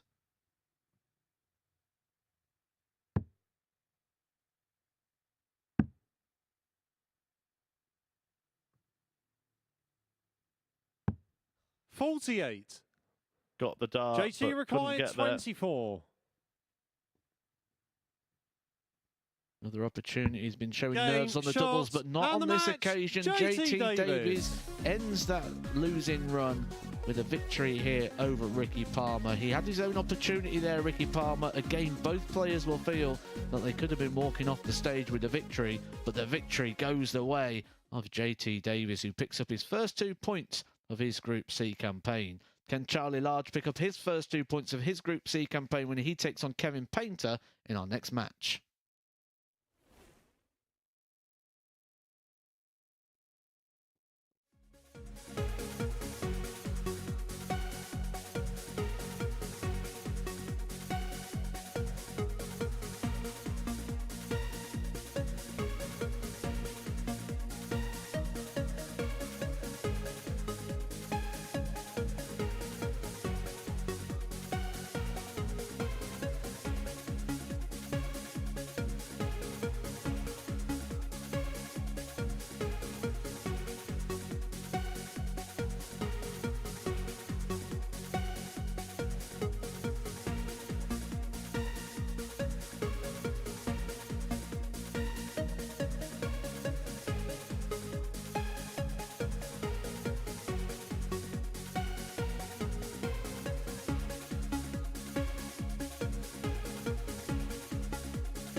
Welcome back to the MODUS Super Series. Kev Painter got off to a really strong start this afternoon, winning his opener with zero drama and an average in excess of 90. As for Charlie Large, picked up just the one leg in his first match, did win it with our highest checker of the group so far, though, a lovely 1-6-1 out.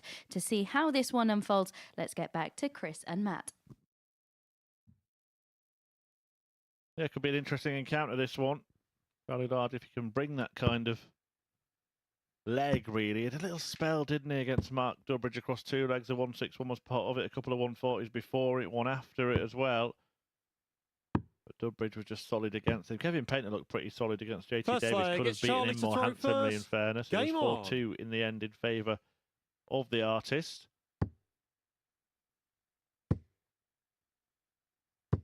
100. I want to see Kevin Painter play Charlie Large on a Saturday night here in Portsmouth with his full entourage with him, because they were a bit vocal, weren't they? Last time Large was here. 100. Got to the semi-finals, beaten by Nico Bloom. Bloom in turn beaten by Willie Borden. Painter got to his weekly final in the previous series as well. 57. Back for a couple of days in this series.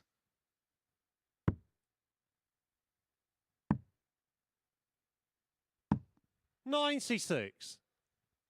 What did you make of the opening performance from both players' perspective? For Charlie, he's going to have been ultimately disappointed because 60. he just started that game so slow and felt like he was always chasing it. For Kevin, he'll be hoping for more of the same. Real good performance from him, a player who's really 58. looking to get some competitive action under the belt this year so he can attack that seniors tour and look to pick up one of those titles. 96. He was saying he'd like to pick up that first title of the year, the one at the Circus Tavern, because it'll probably get him also an invite then 120. to Champion of Champions up in Blackpool. Kevin Painter here will feel he's on, should be on 67 after that bounce out. Instead, he's on 28. a Super Kevin, Series you require favourite, 127. the Hinks.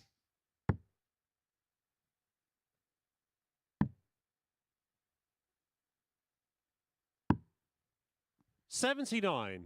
Went for it. Charlie require 160. 60 is a checkout we've seen already today. Charlie Large has gone larger with the 161, but not going to add this to his repertoire.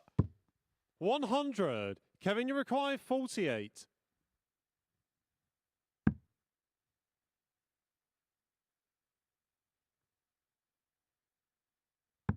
Game shot on the first leg. Kevin Painter. Anytime anyone does that, I always say it gives it the full Kevin Painter. Second leg, it's Kevin Doing to it in throw two first. parts. Game So on. often we see a player come up to the hockey on a shot like 46 and they almost assume that the single is a given, that they actually get it wrong. Kevin 85. does it in two parts. He comes up and gives the single the full care and attention, steps back and comes up for the double as a separate visit. Something we've recently seen players like 42. Rob Cross adopt into his game.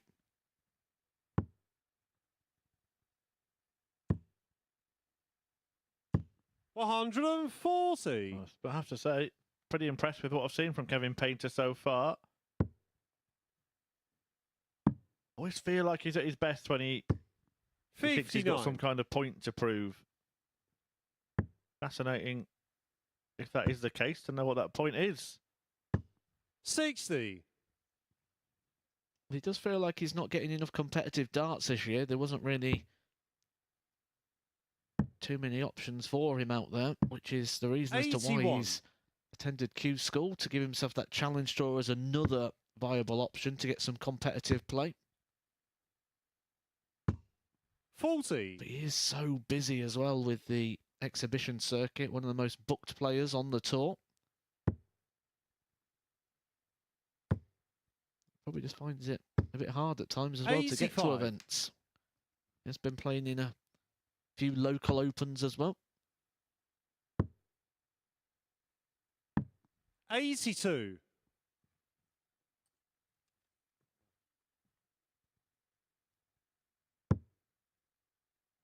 I'll come back looking at 94 as Charlie Large is looking at the floor. 72. Kevin, you require Doesn't want 94. to be looking at the score. There's nothing he can do about it if Painter doesn't take this out.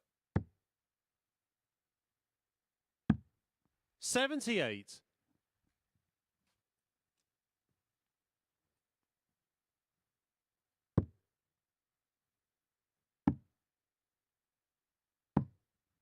$74.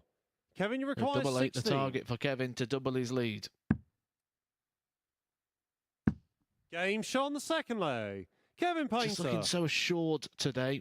Looking so in control and in check of his emotions. Third leg, it's Charlie to throw first. Well, we mentioned earlier, it seemed a bit unsettled with his equipment last time he was here. He's had the same for a couple of matches.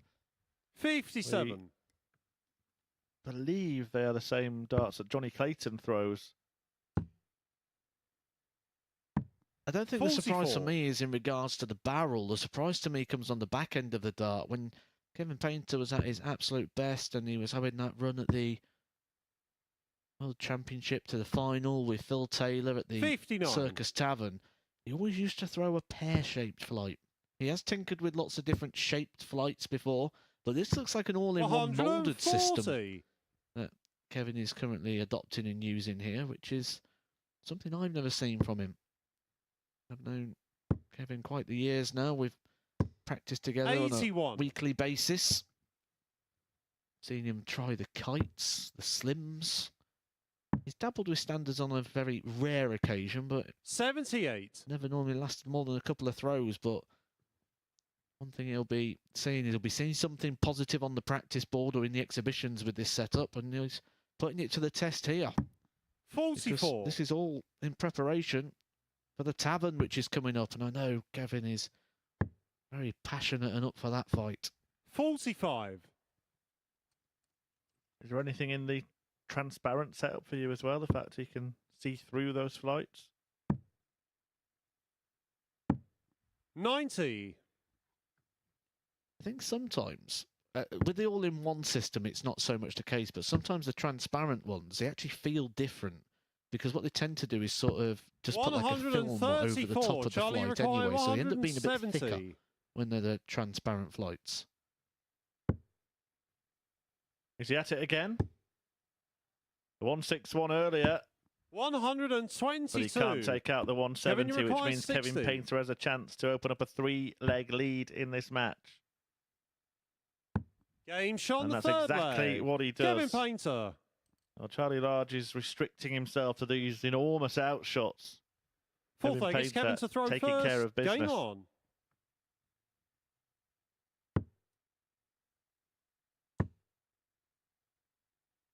97. Statistically, he's 3 darts behind Kevin Painter, which is why he's having to take those big shots out. The 3 darts being 59. the 100 difference, that puts Kevin on a 2-darter and Charlie Large on something fairly large. 96. When he got through his Group C last time, he went through the card on the Thursday and having a very different experience today. Charlie Large. 180. But is he too far behind in this match for anything to help? Painter, a look at the... 140. Well, should have looked at the 18s. Kevin Painter there. I think had Charlie Large not just hit a 180, I think Kevin would have moved to the... But I think 44. just because Charlie Corstefine, our referee, gave us that big call of the 180, I think Kevin wanted to hit straight back. He doesn't have that in him, 100. Kevin Painter, almost to say, oh, I can do that too, pal.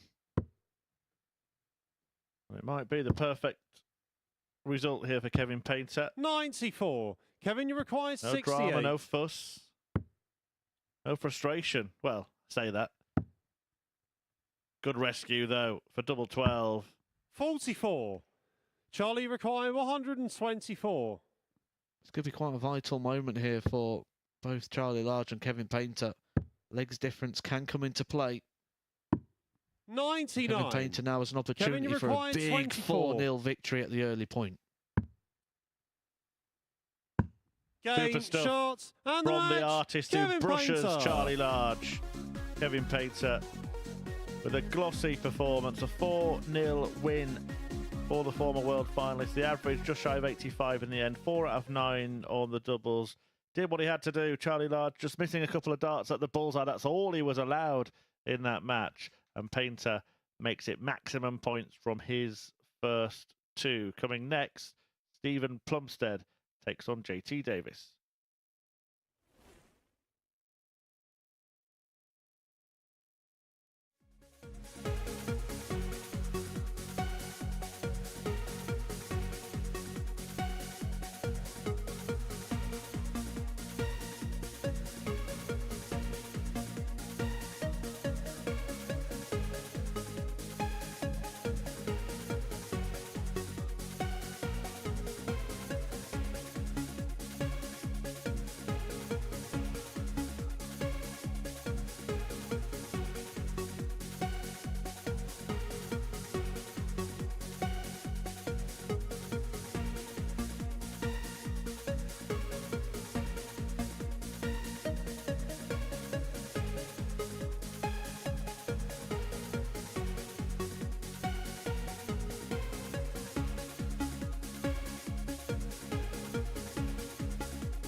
Welcome back to the MODUS Super Series, where Kev Painter has just made it 2 wins from 2 at the start of his Group C campaign with a 4-0 victory over Charlie Large, producing a really impressive standard at the moment too, isn't he? Really assured performances. As you can see, the day got underway with a 4-3 victory for Ricky Palmer over Steven Plumstead. Plumstead actually performing at a higher level in Group C than he produced in Group A, but yet to reap the rewards with a victory. As for Mark Dudbridge, many people's favourite to go on and win Week 9 here at the Super Series. As you can see, he's won both of his matches so far. A 4-1 success over Charlie Large in his opening match before backing that up with a 4-2 success over Steven Plumstead. He's been really impressive, really solid, and showing exactly why he is many people's favourite to go all the way this week. His 91.5 average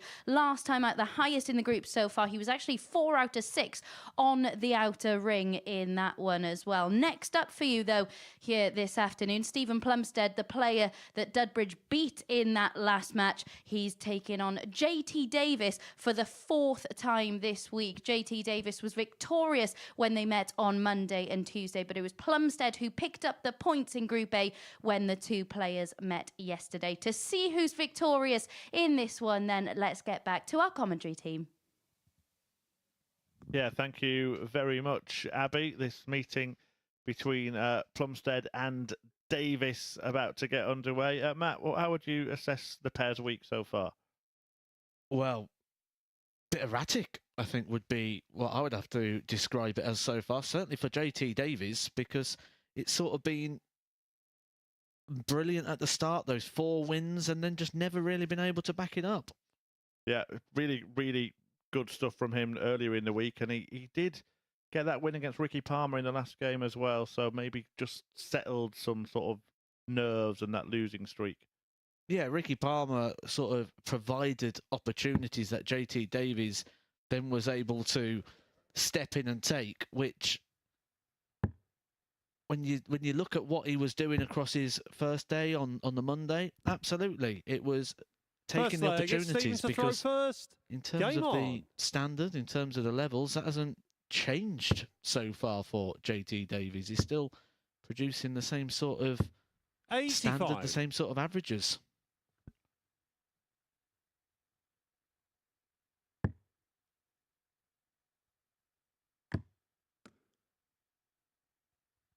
$39.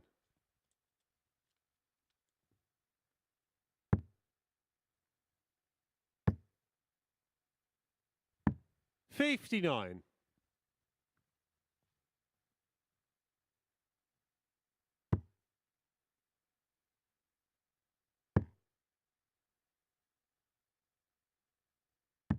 97.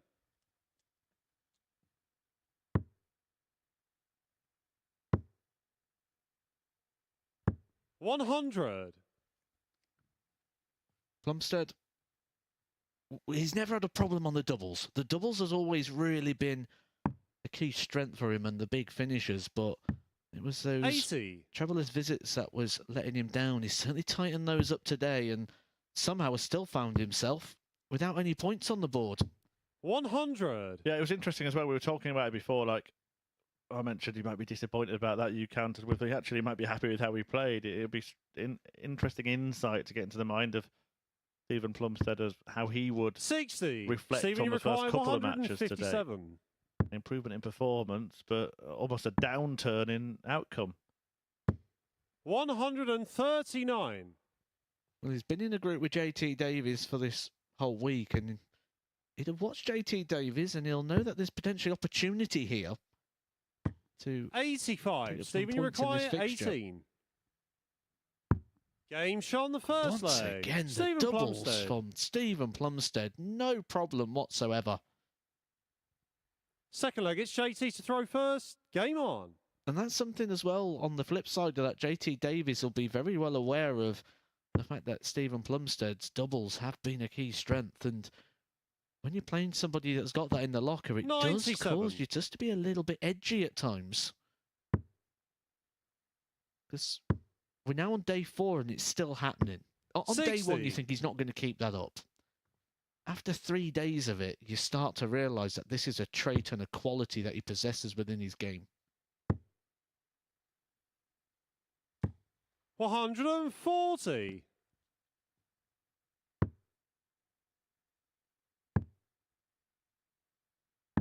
97.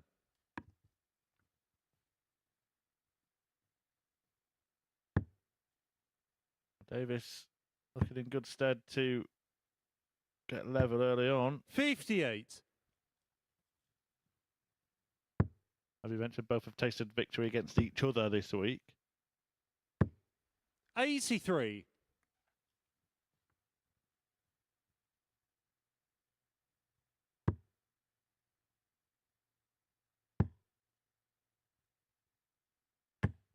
60.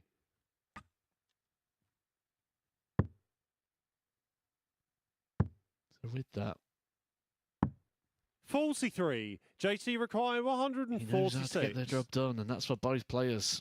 They know they can beat the other.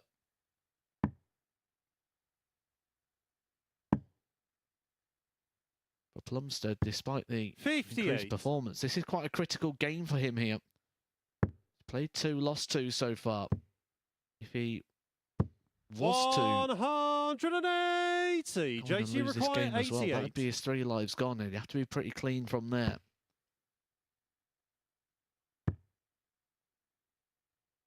Bullseye here. 63. Steven, you require Just the wrong side of 38. it. Plumstead now with choices.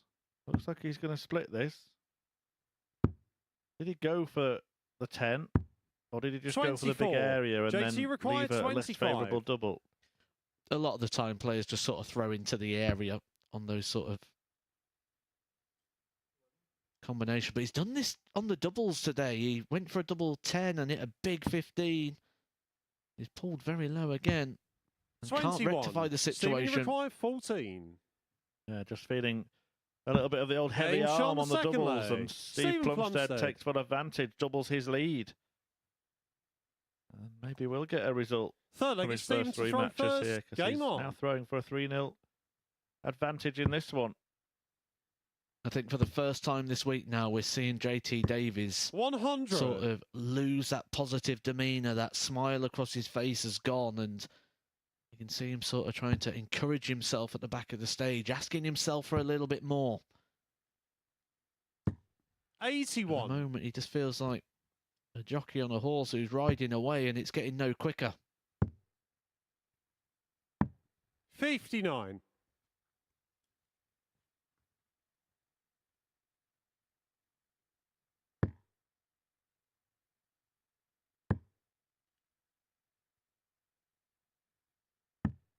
$97.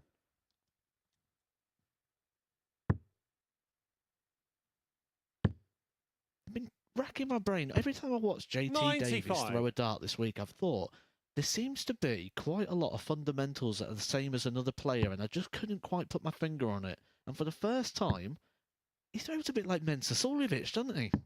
137. Oh, I'll have to have a look. I'll have to do the comparison. I haven't seen Mensah throwing for ages for a start. Where's he gone? 90.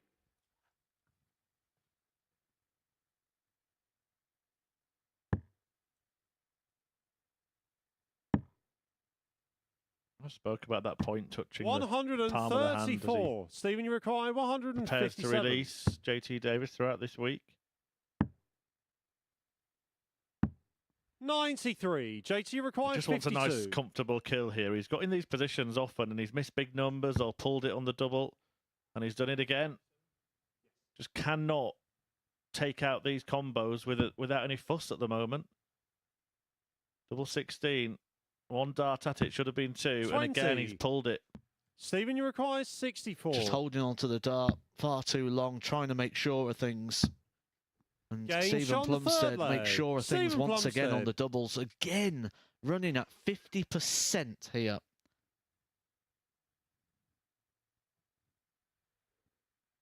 Fourth leg, it's JT to throw first. Game on. We look at his overall doubles yesterday.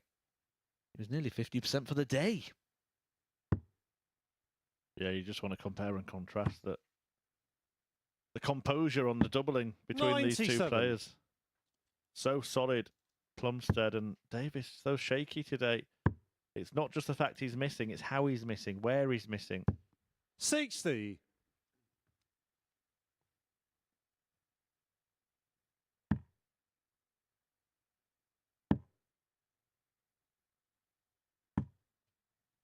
$87. Well, Plumstead's doubles percentage for his entire Group A campaign, remember he's on debut here as well at the 140. Super Series, was 40.17. We say that the standard we expect here is 33%. That's 7% above that level. 58. And today, already, in fixture number 3, across his first 3 games, has rose that significantly. 81.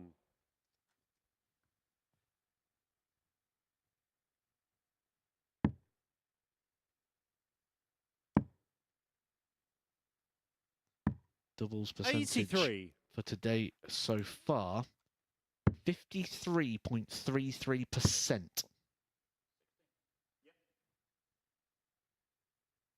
Yeah, that is 76. world class, isn't it?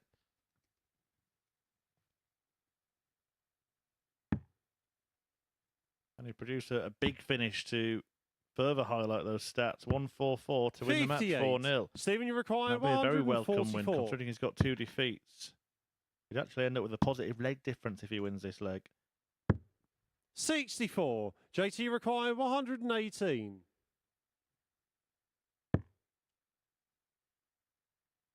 Well, the problem is now, yeah, he's going to have to go for 78. for the bull going Stephen, that you require route. 80. Didn't even get the dart at the bull. The amount of darts at doubles he hasn't even had Game, has been shots, a problem and the for match. JT Steven Davis. Plumstead. Doubles have been no problem for Steven Plumstead. And that 80 checkout sees him win the match 4-0.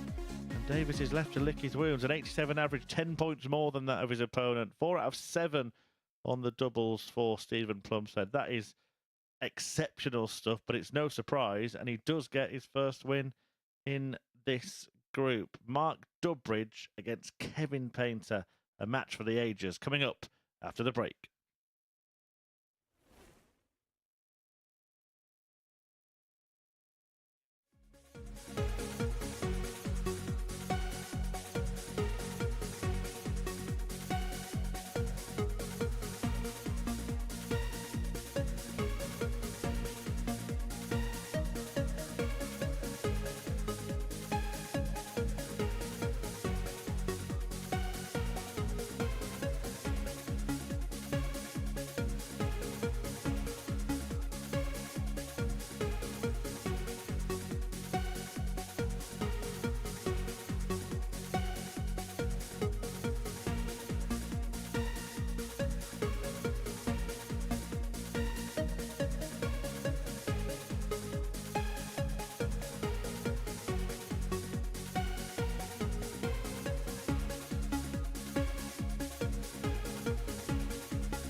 Next up then, 2 former World Championship finalists collide. Mark Dudbridge and Kev Painter go head-to-head next.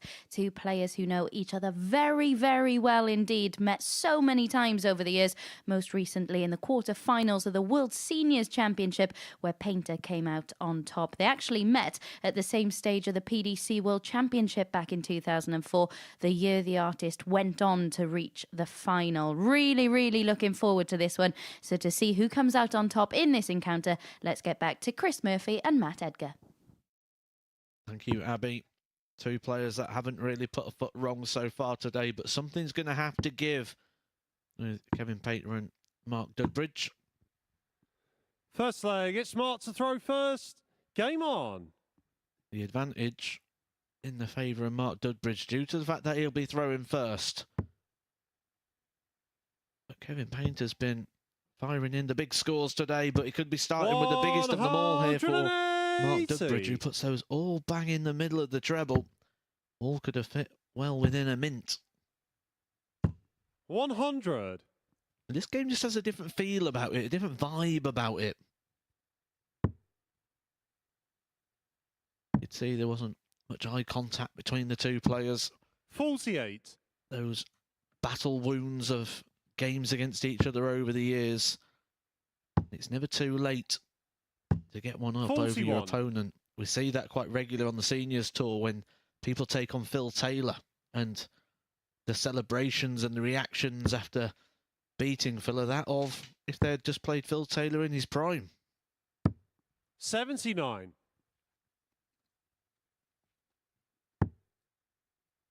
Something about Painter is he really enjoys the battle. 85. Looking for more competition in 2024. No ambitions to try and return back to the professional game. Firmly got his eyes set on them seniors titles. 84. Yeah, he sort of announced his retirement for the professional game, didn't he? And he's stuck to that. But still very active, still wants to play darts, wants competition. I suppose when you're a player as competitive 65. as Kevin Painter, you Mark don't to want to play in require something where you 110. don't feel competitive. Oh, you can imagine Kevin Painter playing a game of chess with his daughter, and if he loses it, the board would be going over, and 82. competitive on everything. Had a game of snooker with him before. I've never seen anyone so competitive over snooker. 100. Well, he had a little nonchalant lob into the treble 20 to get the 180 call bellowed out by Charlie Corstefine. Try and ruffle the feathers of Mark Dudbridge. Has he been successful? Game shot on the first No is the leg. answer. Mark Dudbridge. Dudbridge takes the opening leg. Second leg, it's Kevin to throw first. Game on. He actually even looked to cross, didn't he? Before throwing the last dart. I tell you what, he's not relenting here, Kevin Painter. 140. Something about these two that they just love getting into these sort of battles. And they've probably looked at each other as, if I win that one, 139. well, I'm certainly going to go through, but I'm probably going to win the group.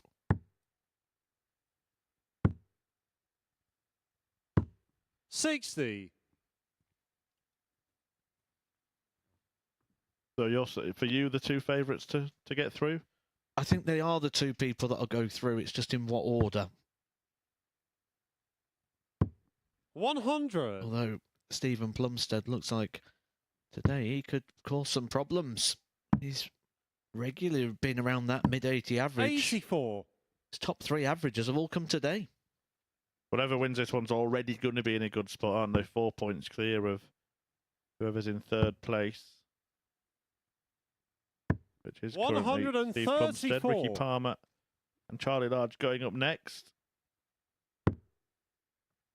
In the last of the third round of fixtures. Being played at a decent pace today as well, this 91. group. Mark to require Have had a couple of 4-0s in the last 128. couple of matches, but each match has rattled along nicely as well. And this finish is rattling along nicely. Double 10. Oh, Game shot on the brilliant from Mark second leg. Dudbridge Mark to Dudbridge. double his lead.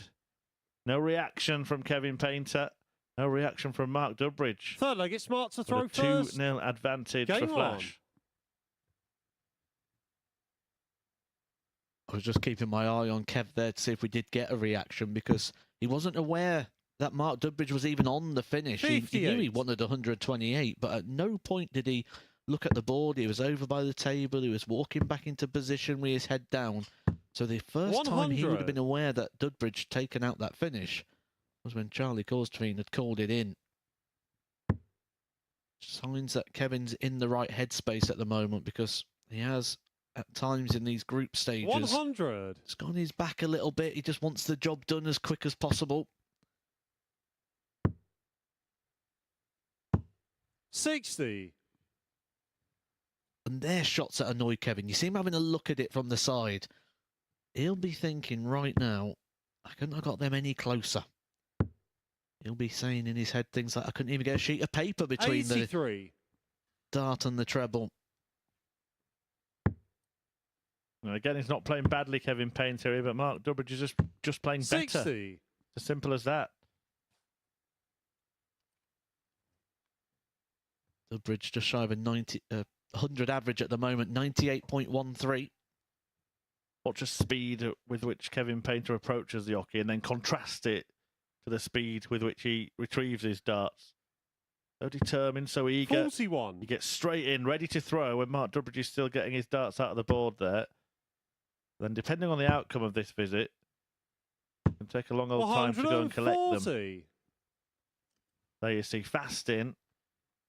And then he just kind of tiptoes out. He doesn't like waiting around, does he? So he's walking back slowly, not for any other reason than to 65. not have as Kevin, much you time require waiting and watching. 141. Absolutely. Just keep the body and the mind doing something, because it always has to do 65. something. Mark, you So require if you're not doing anything 154. physical, you'll do something mental. Start on the 18s. Leave himself a straight ton. Painter will get, or should get, 134. Kevin, you his require first start at a double. 76.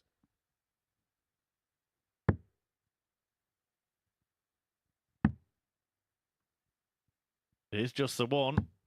56. Right under the wire.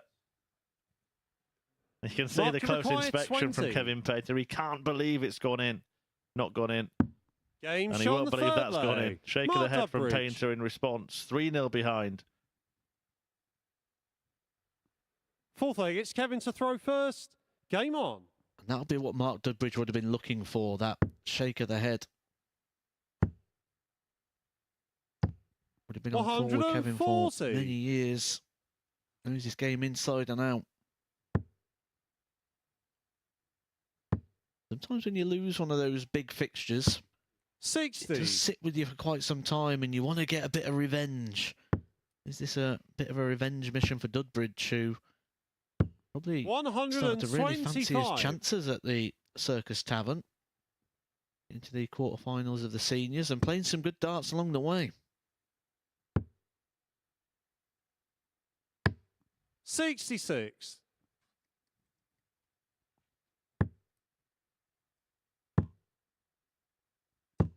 $100.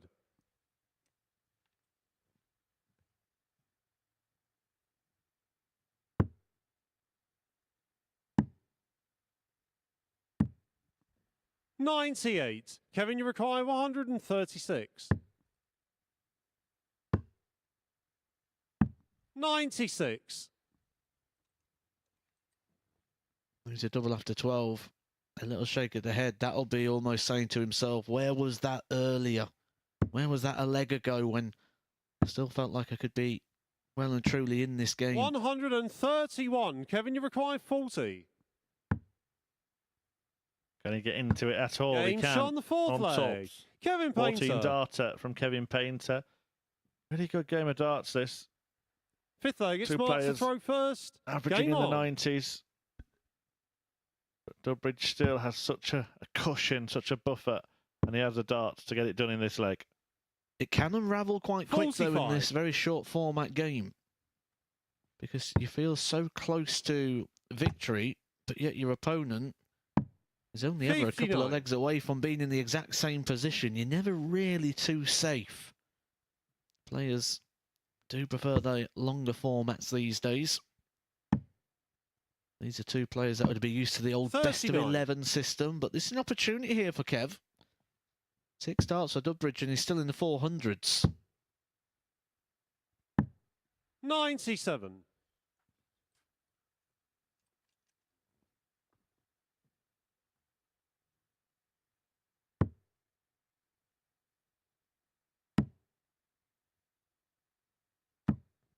$48.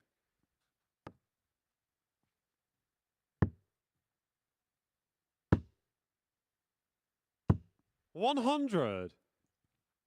Dudbridge just sucking a bit of pace out of the movement. We know he's struggling at the moment with a little bit of a hip issue. Maybe as the day goes on, he might see him slow down a little bit more in the 140. movement around the oche and around the stage. For now, 125. Kevin Painter making his move in this fixture.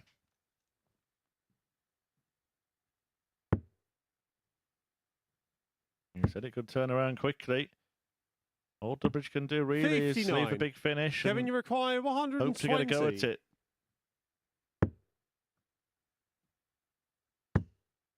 He will get a go at it. 60. Mark, you You require might fancy 170. taking it and just stopping Painter's comeback in its tracks. Not going to happen. So the artist will return, looking at 60. 60. Turn 3-0 Kevin, you into require 3-2. 60. And more importantly, a breaker throw as well for Kevin Painter. Game shot on the 5th leg. That's Kevin the first Painter. of 2 breaks that he's going to need.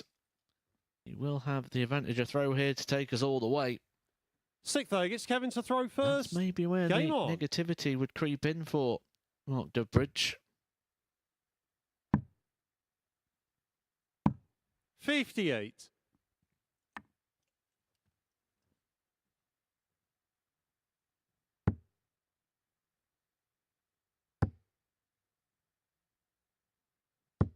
$140. Beautiful first start, inviting. 135.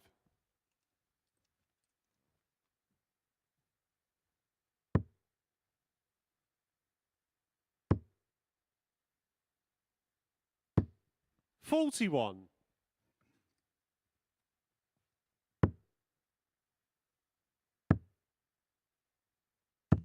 92.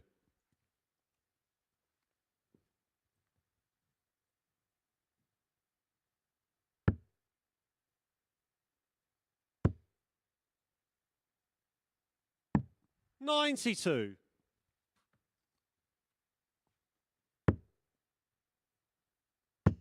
Really intriguing, this contest now. Edging ever closer to a last 140. leg decider.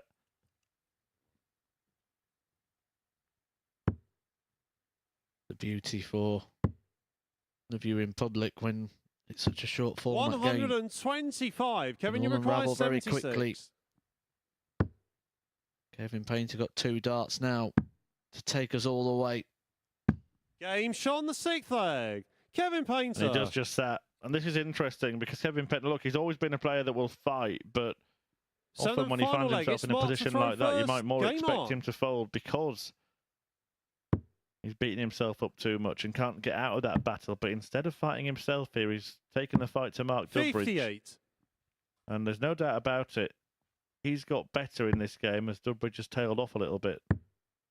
And I think that's the thing with Kevin and the 43. positivity he's had so far to date. I think had it been a negative experience, it'd have just felt like more of the same. But right now, he's digging deep. He'll be frustrated at not taking that first opportunity. 95. And Dudbridge, last start in hand, ensures that if Kevin does get an opportunity, it's going to have to be because of his own brilliance.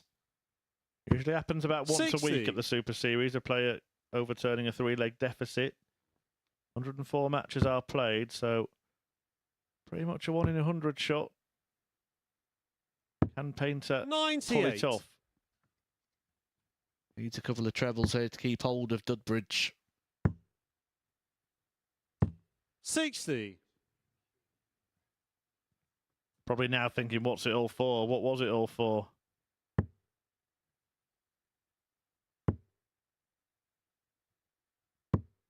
$100. And shaking your head on approach to a shot is never a good sign. 60. Mark, you Well, require that's 12 150. darts now for Kevin without a treble. And the frustration will be the fact that he's turned this around from 3-0 down. Now going to need 60. mistakes from Dudbridge.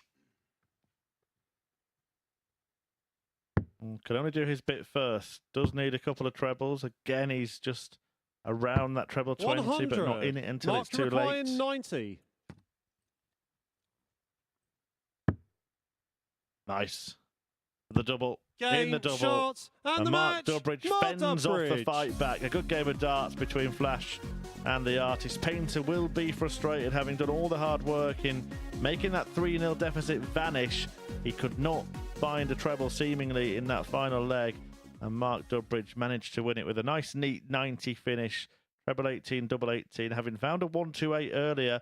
And you have to tip your hat to his finishing in that game. 4 out of 5 on the doubles in the end for Dudbridge there. And he is the one who makes it 3 wins from 3. Fantastic start for Flash. Coming next, Ricky Palmer looking for his second win of the day against Charlie Large, looking for his first.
Ricky Palmer and Charlie Large up next. Palmer's won one, lost one so far today, but missed match starts last time out and will need to put the disappointment of that defeat to JT Davis behind him pretty quickly if he wants to return to winning ways. As for Charlie, not much time to prepare for this campaign.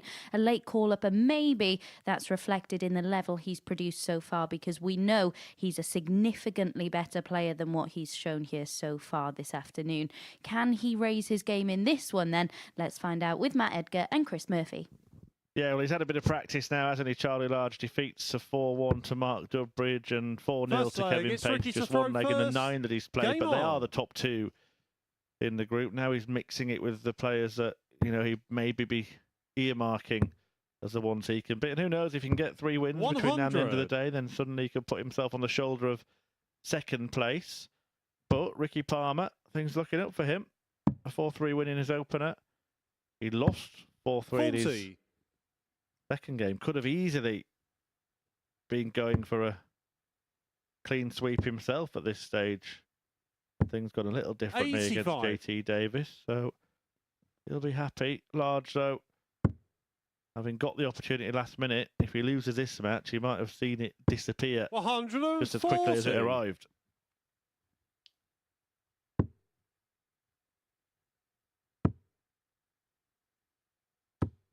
He's a player who went to Q School.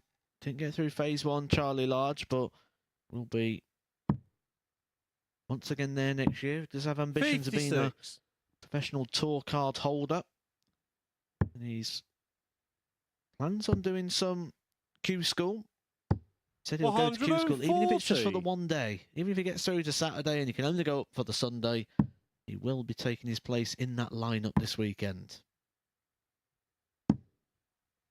135. Ricky required 120. Well, okay, that really for Charlie Large, not the treble he was aiming for, but he's left himself on a nice outshot of 130, which he will get a go at to get a break of throw in the first 82. leg. Just needs Charlie one treble. required 130. We'll go at the bull, and he's got that already. He'll now want 2. It is the bull. 82. But unlike Ricky the 161 earlier, it's not in the bull.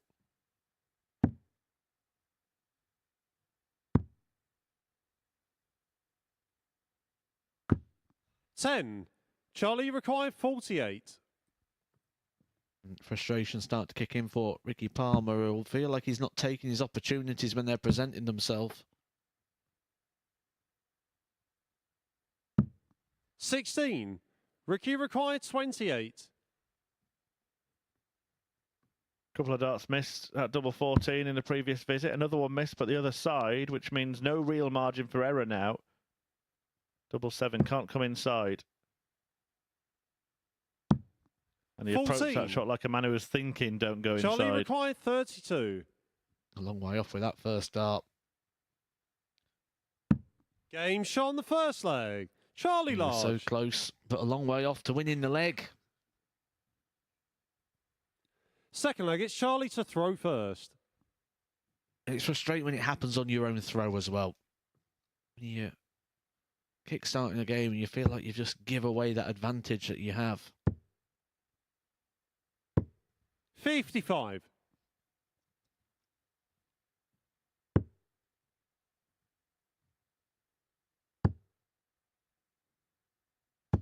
$100. He's got matches against Kevin Painter and Mark Dudbridge to come yet today, Ricky Palmer. Large has got those 2 out of the way already. 140.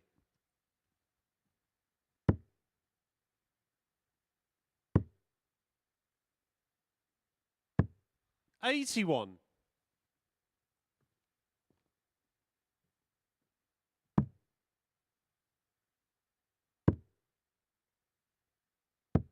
$93.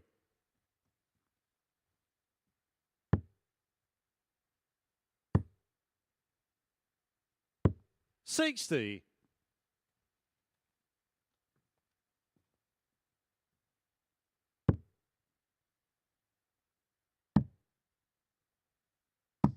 96. The league table just starting to take a little bit of shape after 3 laps of fixtures. There are 10 fixtures in total. 45. In a Group Charlie C required campaign, it will be 117. concluded tomorrow early evening, around about 93. 5:30. We'll know 2 more players that will be confirmed to replace on Saturday night. Joining our Group A 140. winner, Christian Charlie required DeBoer. 24.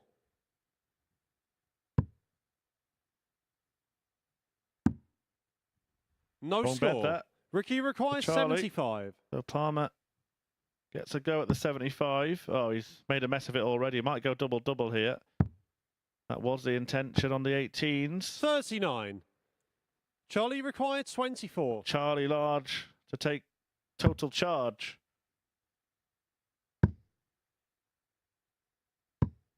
12. Unable to do it. Ricky required 36. Game shot on the second leg. Ricky Well, all Palmer. things fair and considered, you'd probably say it's right to be a level game. Both players unable Third to leg, it's Ricky take to the throw opportunities first. that Game present on. themselves to hold on to their darts, and both get punished with breaks a throw. Yeah, 5 darts missed at double by Large there. Should have had 39. at least one more.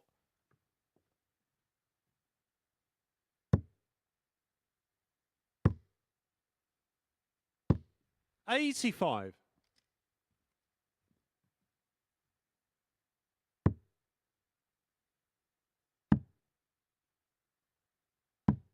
$60.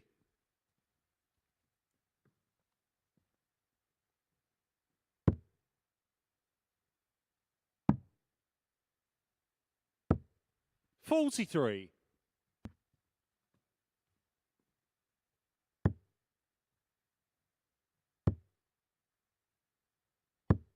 $83.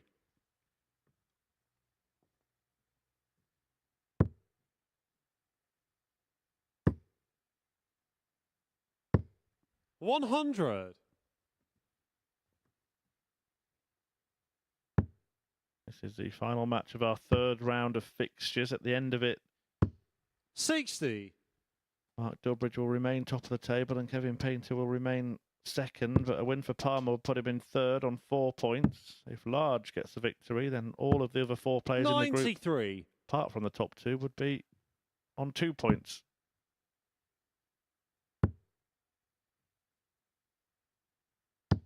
$99.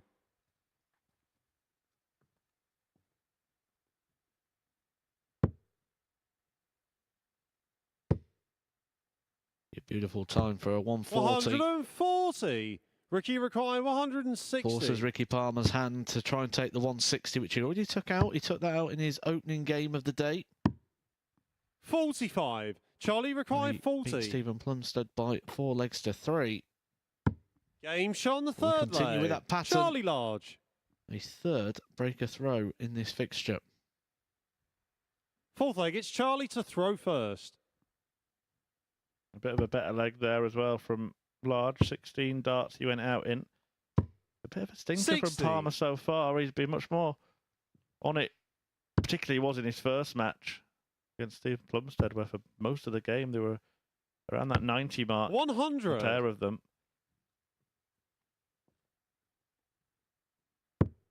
Sometimes when you start well, though, you feel like you've either got to replicate something, 58. or the other danger you can get into is try and do more. Go, okay, there's a base, let me kick on, and always look for extra. 140.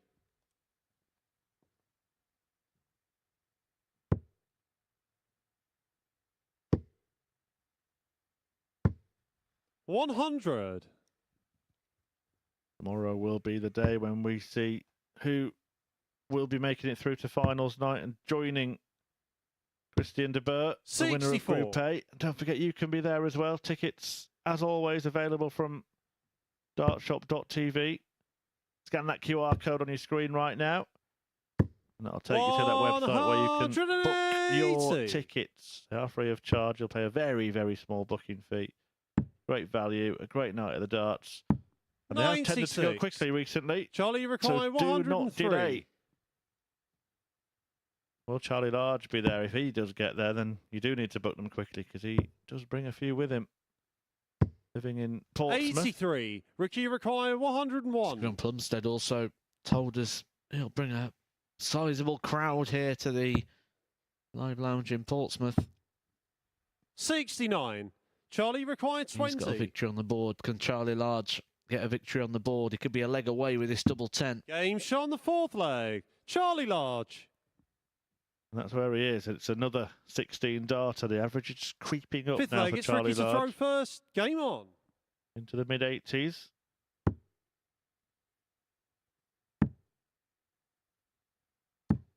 $46.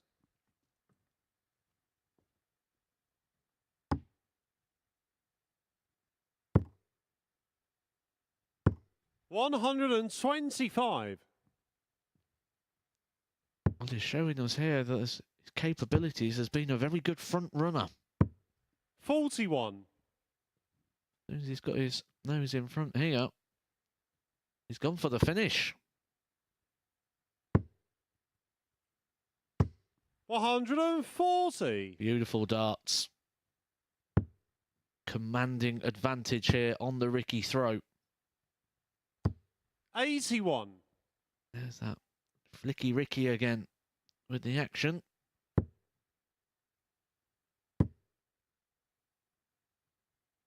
Castillion wants in Benidorm.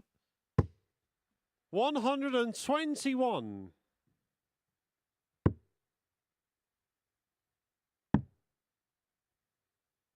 Is 96. Charlie Large going to Charlie require 115. flick Ricky away?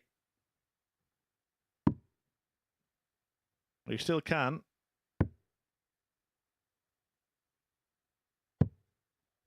95. Okay, interesting. Decided not to go for the double 19. Felt Palmer was too far away. 45. Charlie required 20. Double 10 for the match.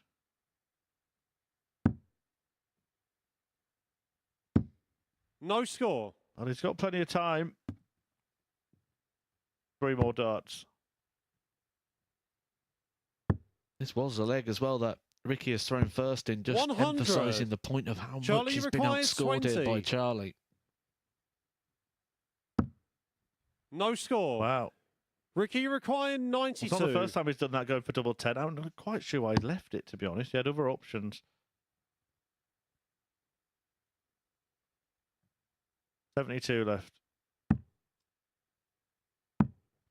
43. Right, play again, Charlie. Charlie required 20. Double 5. And do you know what? I still 15. go back to that decision to Ricky go for a big required 18 on 38. 49. Surely a 6 would have been better, a better breakdown on the double. Okay, that's now a double when he needed a single. 15 remaining. Well, got a little bit messy here. It felt like he had no opportunity here in this leg. He gave it up mentally quite a while ago, and now he's got a dart to save it. 41. Charlie required 5. Nothing at the moment for Charlie Large at the back of this leg feels safe. He wants something little. Game, And Large shot, gets it and the for a match. big win. Charlie Large. 4-1 over Ricky Palmer. In a bit of a dour darting affair, it has to be said, but Large won't mind that. He's got the job done in the end. 4-1, despite missing all those darts at double. Look at that, 19 missed for Charlie Large, although a few of those were hit, just the wrong ones in that game. Palmer, though, a shadow of the player that won the first match today, and it's Large who gets the victory by a 4-1 margin. Coming up next, Mark Dudbridge, unbeaten, takes on America's JT Davis.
Hello and welcome back to the MODUS Super Series, where we've just seen Charlie Large record his first victory here in Group C. He made hard work of it though, didn't he, Matt Edgar? He did miss 19 darts at the outer ring in that one. He looked like he was going to make easy work of it. When he got his nose in front, he really powered to the finishing line in that last leg, completely outscoring Ricky Palmer. Then Chris Murphy questioned the choice to leave the double 10. He ended up chasing it round, and he got there in the end, but it was with drama, and it doesn't build confidence when you do that. Yeah, 9 matches into the session. We can take a look at the results that we've already seen so far here at the MODUS Super Series. Got underway with that 4-3 victory for Ricky Palmer, unable to replicate that level there when he took on Charlie Large. He'll certainly be frustrated, won't he? Because he'll have seen that, he'll have picked that out as a match to get that second victory. He's not looked comfortable for me today, Ricky Palmer. The way he's throwing the dart, I think I called him Flicky Ricky in the last one, because he's just not extending the arm, he's then rotating, the shoulders lifting, the hands turning. It's all over the place at the moment. He's not throwing out towards the board. And with that, it's just going to be a tricky campaign. And you feel like you're battling yourself. Because as a player, you know you're not throwing right. And then you're like, what am I doing wrong? And then you're trying to work out the mechanics of your throw rather than just playing the opponent. And as for Charlie Large, still very early on in his career, he had the most difficult 2 opening games, didn't he? Imaginable. Did take out this 1-6-1. That was his only finish in his game against Mark Dudbridge. Then, of course, took on Kevin Painter. So in order to turn things around in match 3, that says a lot about his resilience at such a young age. Yeah, I think the age is the big factor there. He's only 19 years old still, so he's got plenty of years ahead of him. And all this is just invaluable experience to be up there on a stage, playing in front of cameras, to have all this sort of footage. He'll be able to go back after this, even if this isn't successful, 10 matches that he can go and watch back, hear what we're saying, have a look, see if he can spot anything within his game, and learn and understand a lot. This is a fantastic product for that, and I really wish it was around when I was 19. Yeah, and when we look at that first game that we saw, Palmer took out the 160 against Plumstead. But a word on Plumstead as well, because he's produced a much higher level today than he did in Group A. His finishing has been a strength throughout, but he's really upped his overall game, hasn't he? Oh, absolutely. Steven Plumstead's been amazing today. Yeah. He really has. And the thing that I said's been lacking for Steven Plumstead was just a couple more trebles. He's found them today. He's been right on point. And he's had his 2 best averages of the week so far. His worst average today is still better than what he did over 15 games in Group A. So it just shows the level that he stepped it up to, and he's just enjoying himself, isn't he? So I just want to see that continue, and I'd love to see him get into a position where there's a game where you go, you could play into contention here. And one thing that we all certainly enjoyed, we hyped up the Dudbridge Painter match. They've met so many times previously. It did not disappoint at all, this one, did it? It had everything. It had big finishes, big shots, drama, Dudbridge going 3-0 up, Painter pulling it back. That last leg where Painter just couldn't find enough to give himself a chance in that final leg. Dudbridge ended up getting over the line. But what a fantastic game of drama. It replicated that game at the seniors where there was both sort of around the 90 for the entire game, and we're going to get to see it again tomorrow. I'm looking forward to that. Dudbridge 4 out of 5 on the outer ring in that one. But you know Kevin Painter very well indeed. How will he be feeling after that one? He'd won his opening 2 games, but to get himself back into that contest and then not find a treble when he really needed to, how's he going to be reflecting on that one? If you watch the game back, Mark Dudbridge starts off, he goes treble as visit. Kev puts his head down, you see him, oh, come on, he's thinking, just a treble, just something. Didn't find it. Dudbridge found a treble last start in hand, again approaches the jockey, doesn't find it. At that point, that's when the frustration would have started for Kevin Painter, because he'd have felt he had the chance. Dudbridge getting 1 treble in 6 darts, and then Kevin went, was it 14, 15 darts before he managed to find a treble? So he'll ultimately be really frustrated at the fact that he wasn't able to get over the line, but I think he's probably looking around the room thinking, Dudbridge is the only person in this room that's actually going to beat me. Yeah, let's have a look at the league standings then, with 9 matches played, and it is Mark Dudbridge having won all 3 of his matches, who sits pretty at the top of the league standing. He's really showing, isn't he, just why he was many people's favourite to win this entire week. And why I'm shocked that he was 18-1 at the start of the week. Yeah, Mark Dudbridge has been playing the most relevant form darts in recent times, certainly out of this group as well. I do think the top two is probably going to stay the same. Yeah. I do think they're looking a little bit head and shoulders above the rest of the group, but there's still plenty to play for the other players in this group. And when it comes to JT Davis, we've spoken about possibly the disappointment on missing out on a Group B campaign. He was in contention right up until his final match yesterday against Moreno Michels. What have you made of his start to the day? I was disappointed, but I was disappointed because it's now starting to affect his demeanour. In that last game when he was up there, you could see him now starting to physically look disappointed, a little bit dejected, and it's almost like he's now expecting negativity to come his way. Where earlier on in the week, he was just playing with a smile, he's enjoying and embracing it. I feel now he sort of sees that the finishing line's in sight, but it's not a positive one. Yeah, I think playing with a smile on your face is going to be seen as the Plumstead effect from now on, isn't it? Let's take a break from this week's action, though, and look ahead to what we've got to come next week, because Week 10 promises to be an absolute corker. Group A, you've got the likes of Alex Spellman, Brian Roman. Who really catches your eye? Because Spellman, I'm sure I'm not alone in thinking I was certainly expecting him to get a tour card. I think out of this lineup, one of these will be a Challenge Tour winner next week. And where's that coming from? Is it Connor Scott? Is it James Wilson? Darren Webster? Brian Roman just coming back after a shoulder injury. It'd be good to see how he gets on. Certainly Alex Spellman going to be top of that list. That's a awful week to try and pick a winner. And that's just picking out the players we know with tour history. We've also got Tom Lonsdale in that group, joining us in Group B as well. Somebody who came here as an ADC qualifier who wanted to come back here, and this has been his target ever since he was here. He had to run to the finals night, and he's been putting some big stuff in at Q School. 108 average at one point. So that is a dangerous week. Yeah, you do not want to miss that. All the action from Week 10 gets underway from Monday morning at 9:30. But let's get back now to our Group C campaign, and our table topper, Mark Dudbridge, is back in action against bottom of the table, JT Davis. Indeed he is, and what a corker of a lineup that is for next week. Two players who haven't been eligible to play at the Super Series up until the end of the recent qualifying school, featuring the likes of Darren Webster, Connor Scott, Brian Roman as well, who messages he was watching earlier. So we'll see you next week, Brian. But right now, this week, it's all about Mark Dudbridge at the moment. Although you could see, just in the warm-up there, he was just having a few stretches. It does get you in your senior years, and he's a fully fledged seniors tour card holder nowadays. Mark Dudbridge, and yeah, just trying to stay loose, and he's trying to stay free at the top First of the leg, table, it's so he JT can to throw first. relax a little bit Game on. and win against JT Davis, who, yeah, as Abby rightly pointed out, has sunk to the bottom of the table because of that big win for Charlie Large in the previous match over Ricky Palmer. -5, the deficit for Davis in terms of legs, and a lot of that, Matthew Edgar, is down to the fact that when he gets down to 97. simple two darters, he's been missing big numbers and then missing doubles, and not by small margins either. Just looking edgy today, looking nervous. Maybe at the start of the week, you look ahead, you think, I've got 2 cracks at 100. this, I've got lots of games to go. And today, every time you lose, it's almost like ticking off those opportunities and losing those opportunities. But I'm just watching Mark Dudbridge here. I said in the last game 58. that maybe he's going to be slowing things down a little bit as this sort of hip starts to plague him a little bit more. And well, he's down to virtually a snail's pace at the moment in that walk. 41.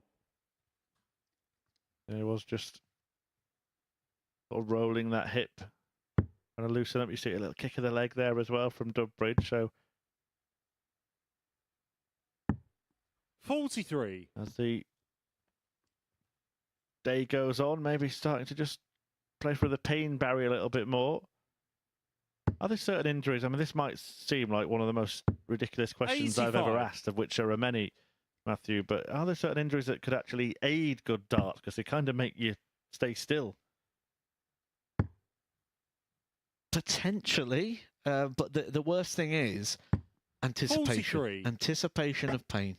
That's the worst thing to do, because you got to think what we're doing at the moment was trying to stand as still and as static as possible, whilst providing an explosive movement to propel 59. an object through the air with accuracy.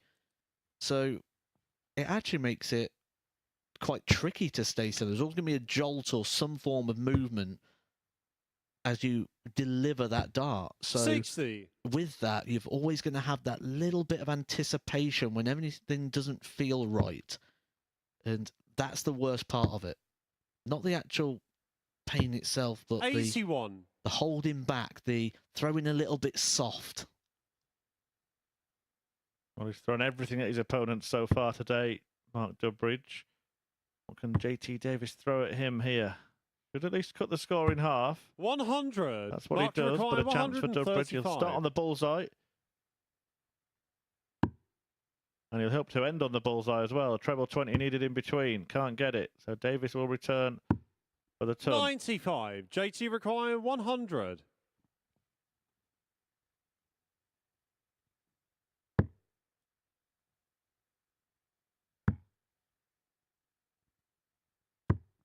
$40. Mark, you require 40. Dudbridge, thanks to that beautiful dart on the bullseye with the last dart in hand, has Game 3 shot on darts the at first tops, but he leg. only Mark needs the one. Dudbridge. And that is a breaker throw against JT Davies. Second leg, it's Mark to throw first. Game on. Maybe the players who have lost to Dudbridge at the start of the day might be watching this and thinking, well, actually, I've got to play him tomorrow at the end of the day, because 140. how the fixtures work here at the Super Series is it's the same, just in reverse order. So if you play Dudbridge first today, you're going to play him 5th tomorrow. 60. I know that's what I'd certainly be thinking. I'd be thinking I want to play him as late as possible. Kevin Penton's thinking, how's my luck? I've got in the same time both days. Right in the middle match. 139. Penta will return in 2 games' time to play Palmer. Large versus Plumstead before that. 57. And one eye on this evening's action as well. Remember, we do start at 9:45 tonight. The action getting underway at 92. slightly earlier than it used to now in Group B. Jim McEwen, the defending champion, is the first fixture against Scott Walters. Wayne Jones, Moreno Michaels, 140. Tony O'Shea, the other players in Mark that group. requiring 9:45 130. live on Sporty Stuff TV and the MODUS Super Series YouTube channel. 58. And if, like me, you've got a head, which is a bit of a sieve, easy thing you can do is just hit the subscribe button if you're watching on the Super Series channel and your notification bell, and then 100. you'll be alerted Mark as to when requires 72. we go live for this evening's action in Group B.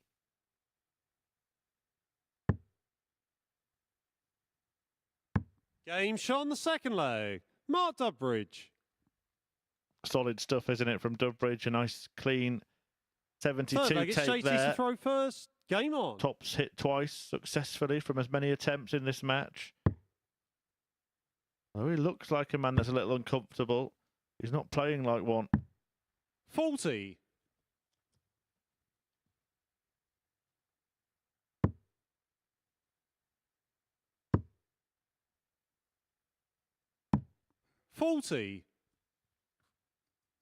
As we are watching along on YouTube this afternoon for Group C, I've actually got a really good Mark Dudbridge story I could tell you.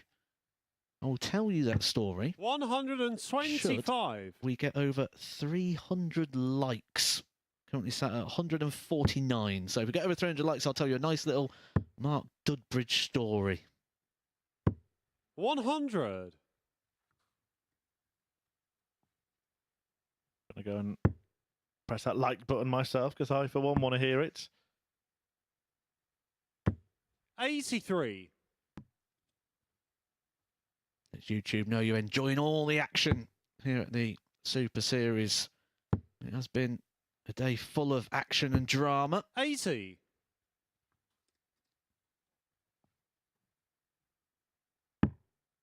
Yeah, that good match between Dudbridge and Painter, that was a standout, wasn't it, that you and Abby just reflected on. 133. First match today was decent as well. Ricky Palmer against Steve Plumstead. JT Davis has caused his own drama. When it gets to the back end of legs, that's when it's gone wrong for him. And Mark Dudbridge has just piled on some pressure to try and force him into more errors here.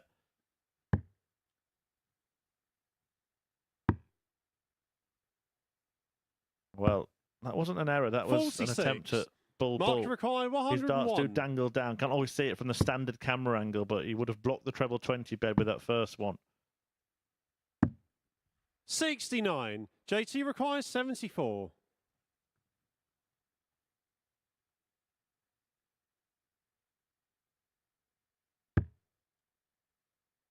$20 for tops.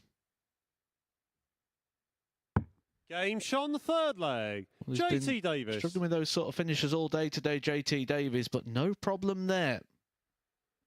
Fourth leg, it's Mark to throw first. And that also causes Game on. frustrations as well when you have these little flashes of moments and you know I can do it.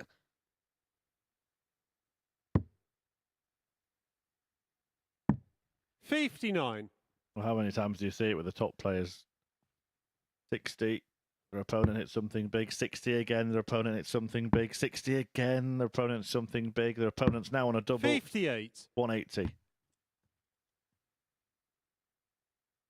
Well, it's like Kevin Painter in the game against Mark Dudbridge, wasn't it? He wasn't really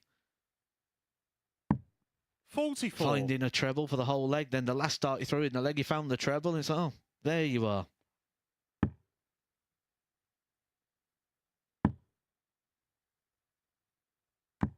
$95.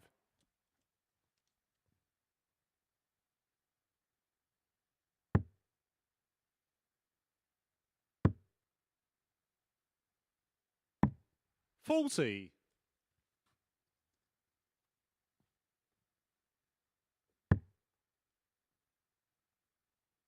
Just a little bit fidgety at the moment, Dudbridge.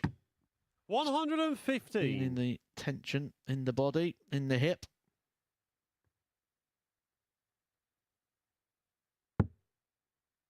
Got one more fixture still to come, that against Ricky Palmer in the 140. second from last game of the day.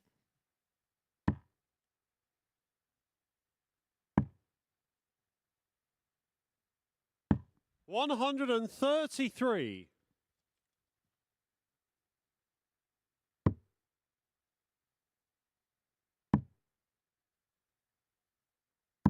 $134. JT require 100. 100 an offer. Going early with this attempt tops. Way too high. 40. Mark The to way his darts require land, he doesn't 84. Need to be overly high.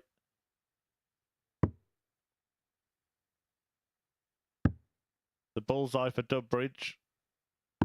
Game And shot on that's the what he fourth gets. What a leg. shot that is, Mark and what a moment Dudbridge. that might be. With JT Davis waiting on a simple 60. Mark Dudbridge lands a nifty 50 Fifth leg, it's JT to throw at first. the end of an Game 84 on. combo to lead 3-1, and he's looking good to make it 4 wins from 4. Well, that could be JT Davies' chance. He was sat ready to strike, sat ready to break the throw 98. and give himself the advantage back. And you can see it starting to affect him now, starting on the 19s, changing the plan, going down the Lisa Ashton road that we saw earlier 97. on in this week. Where did he start here? Because when he went back to the 20s, he actually found a treble.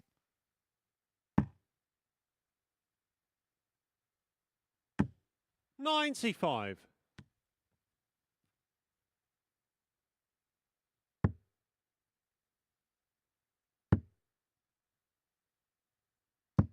$60.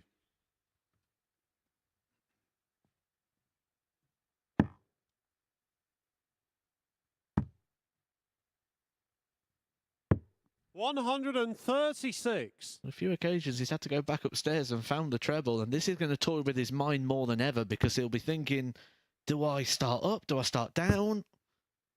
He's getting results at both ends of the board at the moment. 180. Mark Dudbridge is getting results every time he steps on that stage at the moment. That 180 actually puts him on a finish first. 100. Mark to require 164. Could he?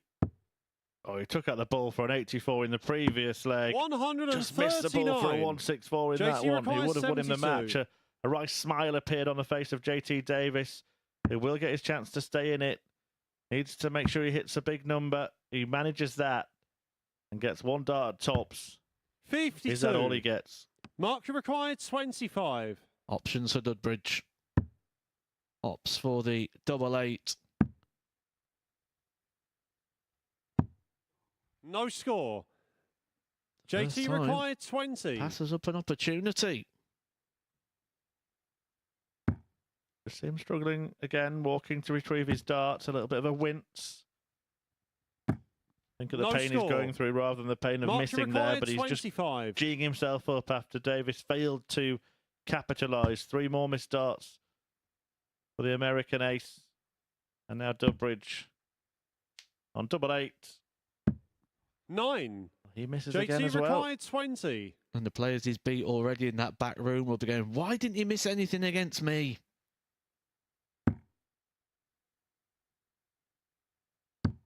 Game shot on the 5th leg. Going to have to go all JT the way back Davis. to 501. And I don't mean his bar. 6th leg, it's smart to throw first. Game on. We'll be hoping that he's going to be here till Sunday before we have to make that trip back to Bristol. 58.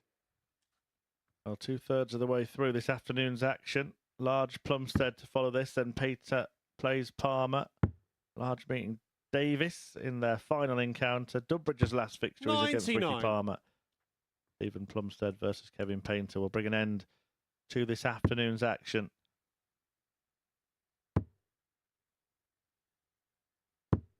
$100.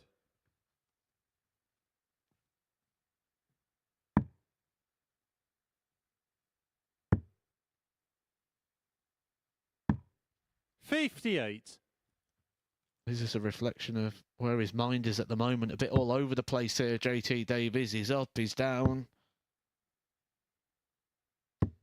140.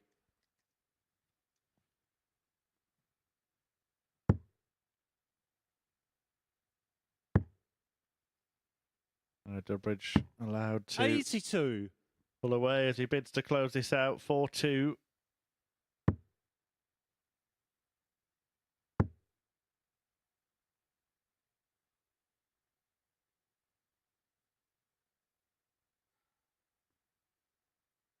$182.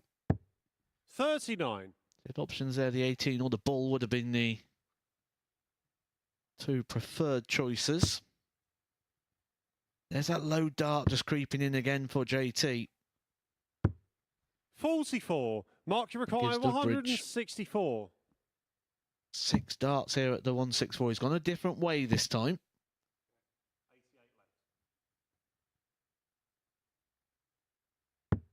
$96.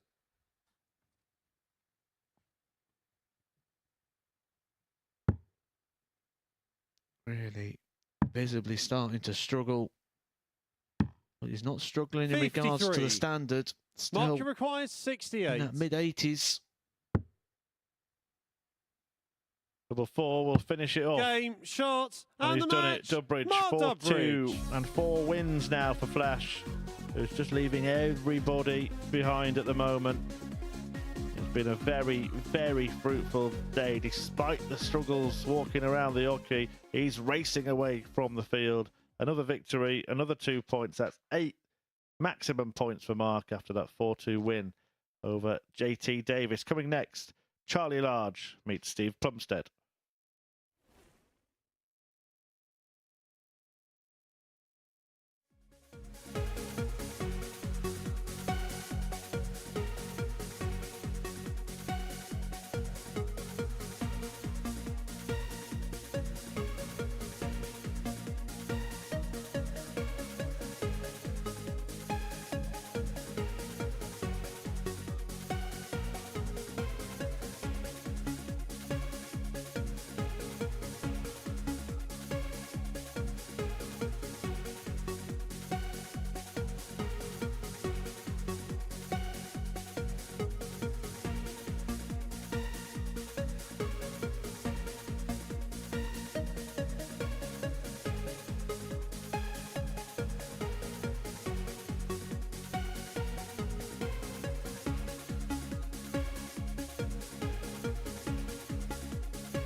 Charlie Large and Steven Plumstead return to action next, both on 2 points in the table at the moment, but both, you feel, will reflect completely differently on their days so far. Plumstead, who's scoring better and finishing just as well as he did throughout Group A, should be content with the level he's producing at the moment, and Charlie Large just making life tough for himself last time out, missing 19 darts at the outer ring before picking up the points against Ricky Palmer. To see which way the points go in this one then, let's get back to our commentary team. Yeah, 5 games to go. Starting with this one. First leg, it's Charlie to throw first. Game on. And Charlie says it's Charlie to throw first. Forstafine calling for Large and Plumstead the opponent. And, well, an hour ago you'd have 100. said, let's pencil Steven Plumstead's name in as the winner of this match. But since then, Charlie Large has enjoyed a victory, a 4-1 victory as well. So 81. this one might be a little bit more up in the air. But despite only picking up 1 win, I have to say I've been pretty impressed with what I've seen from Steven so far today. 140. It's been a massive step up for Plumstead. Really relishing and taking the opportunity. 140.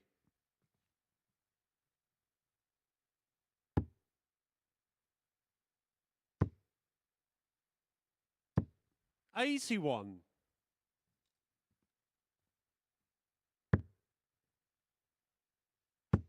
Painter Palmer next after this. Now that match is probably going to determine whether or not there's going to be a real fight for second place anywhere.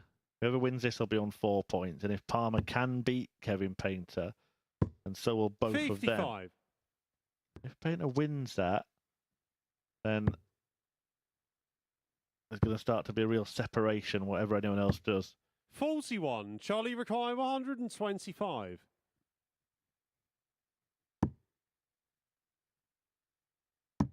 There was the 2 most likely candidates, and I think it's worked out well for Dudbridge as well, that we can see him starting 93. to visibly struggle, but Steven he's require kind of got the results in the 139. bank already. Had he still been in a situation where he was looking for results, 107. Charlie probably require start 32. sending out the distress signals right now. Interesting there from Steve Plumstead to go for 25 with 57 remaining to leave double 16. Game shown Obviously the a first preference, leg. but he's not going to Large. get a go at it because Charlie Large has produced a really good finish there. Second leg, it's Not Steven because to of throw first. the amount, but because of the difficulty presented by the angle of the first dart. 140.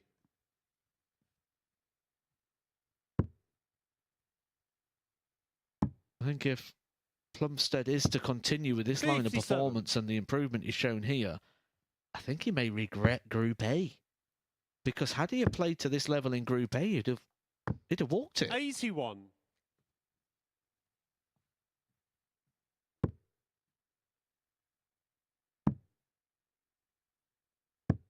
57.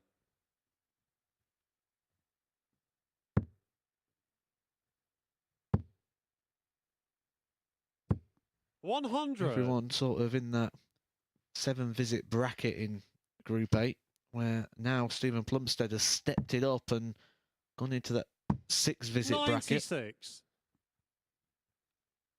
Had he have found that just a couple of days sooner, probably would have been in Saturday already rather than Christian de Boer. 140.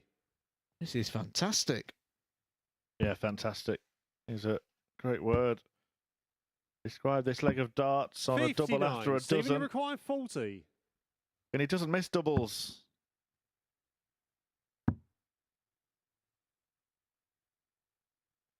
On that occasion, 32. didn't go for a double with his last dart. But that shows his thinking straight as well. Doesn't need to make it messy unnecessarily. 180. Steven, you require 8. There's a lot more urgency on the situation right now, but doesn't bother Steven Plumstead. So confident on the outer ring. Third leg, it's Charlie to throw first. Game on. He's only missed, until this fixture, 6 darts at a double in 134. his first 3 fixtures.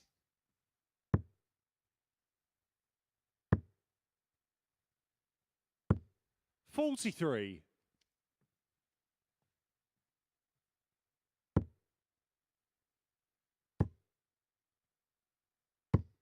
60.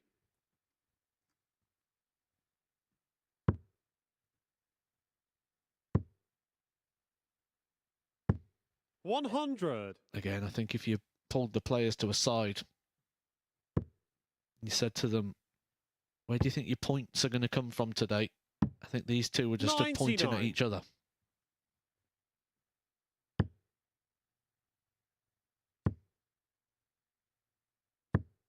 $43.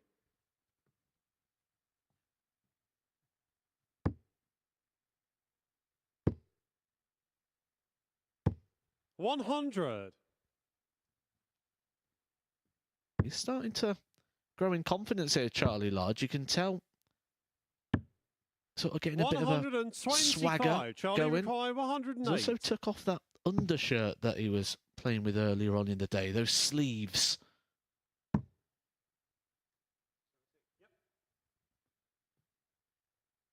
You're playing with a bit more freedom. 76.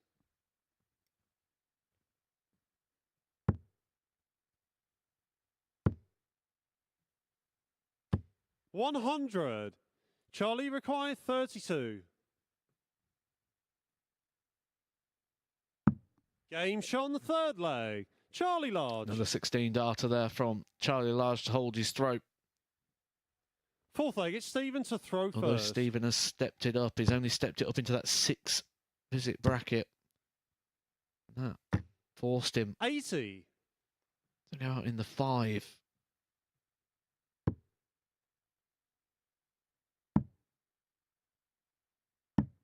$84. I know you fully expect Kevin Painter and Mark Dudbridge to go through. Dudbridge is pulling away already, but at this point, there's still hope for everybody, isn't there? 180. There is, but the two players at the top of the table are so experienced that they know not to really read the table. A lot of the time with some of the 93. lesser experienced or the younger players, they try and play the table as a continuum, where Kevin will know how many wins he needs, and that'll all be his focus. He won't 140. care if he's bottom of the table, second, top. He'll have a target in his mind of what he needs to do. 140. Steven, you require 101. This is a quality game. 49.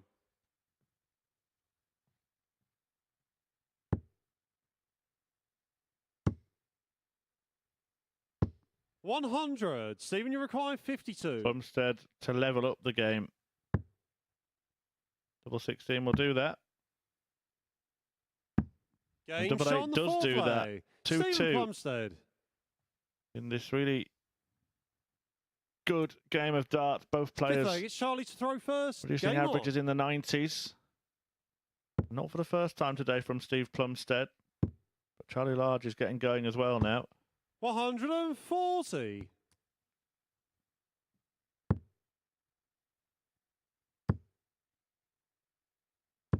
140. This is just one of those games where both players have just got engrossed in the battle now. 58. That's when you tend to find you get the better performances, when you're not worrying or trying to capitalise, and you just 95. backwards and forwards of quality darts. Looking for another treble at least. 171. He gets a lot. 303 to 132. He'll be disappointed not to have got the lot himself, particularly with the way those darts were laying. Charlie's averaging 97 and Steven 96. Before the game, 61. both players would have thought, if I can hit around that 96 average, I'll blow the other one away here and win 4-0. Quite. 43. Well, Charlie has a chance to go ahead. 71.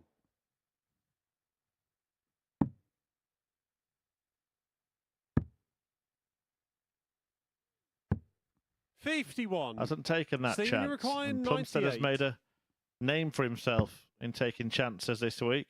Double 19, and he can use that. Game And he shot does on the use fifth it to great leg. effect. Steven And Plumstead. takes the lead with a break to boot. 3-2. The way his darts lie, that was such an Sixth leg, it's invitation Stevens just to on the throw bottom first. wire. Game on. Some people don't like the bottom end of the board, the 19s, 3s, 17s. But if you've got one of these flat-lying darts like Plumstead's got, 100. this is just a standout performance, not just for Steven Plumstead's week, but for everybody's week. 96. We only had 4 averages over 90 across the whole of Group A, 45 fixtures. And 3 of them 35. came from players not here, but a bit of a slip, a bit of excitement there from Steven Plumstead. Yeah, good word, actually, excitement. He's probably just getting carried away with how well he's playing. 96. We got to actually throw the dart properly.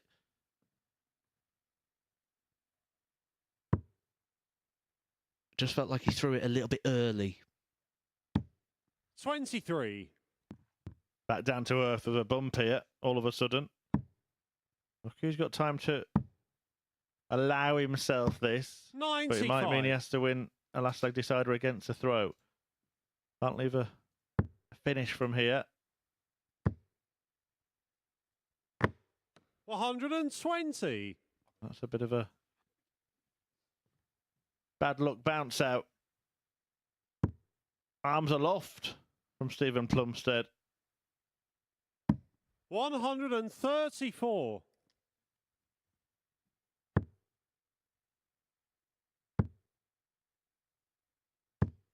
24. Charlie, you require 80.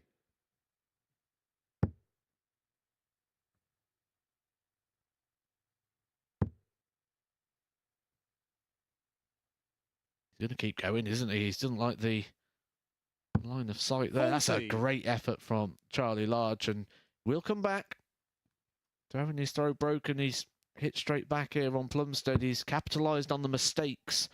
The slip to the little 12, the 24, the 23. 97. Charlie required 40.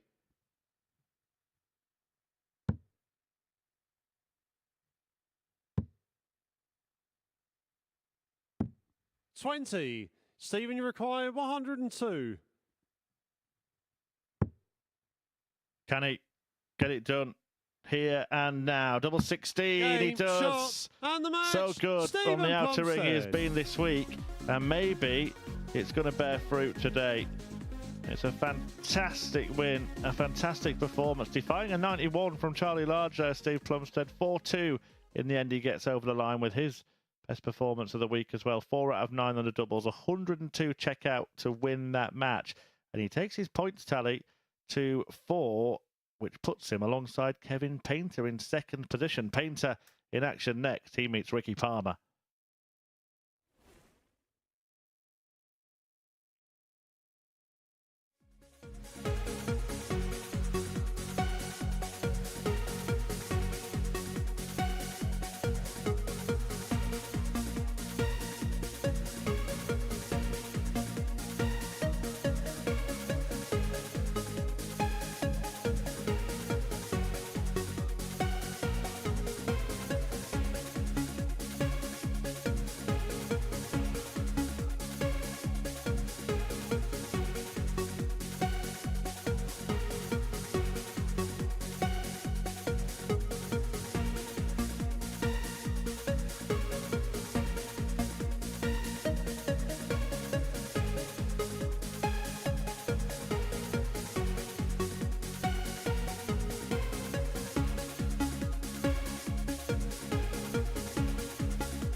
Painter and Palmer are back in action next. The artist did so well to haul himself back into his match against Flash last time out, but will be really disappointed with the trebleless visits in that deciding leg. He'll be confident, though, that he can return to winning ways in this one against Ricky Palmer, who, as Matt described earlier, just has not looked comfortable up on stage so far today. To talk you through match 12 of 15, then, here's Matt Edgar and Chris Murphy.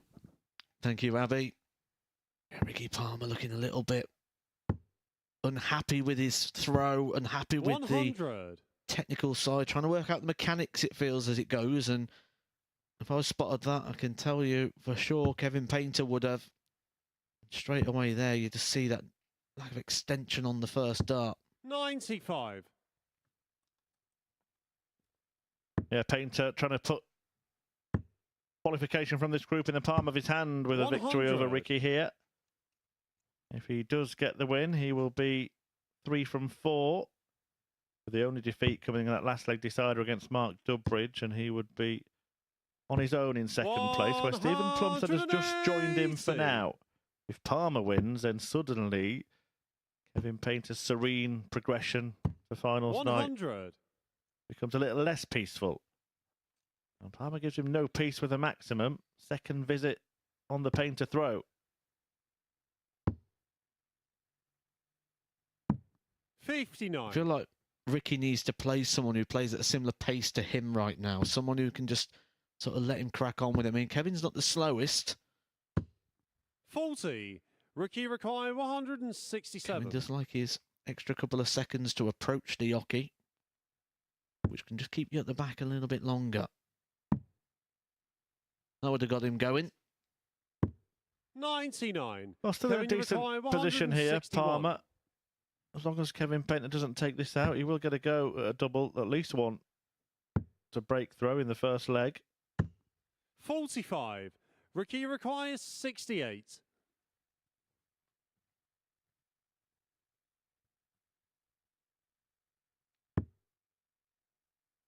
65. 42. Kevin, you require 116. Miscounted there, hasn't he, Ricky Palmer? He had 65 left, he went for 63.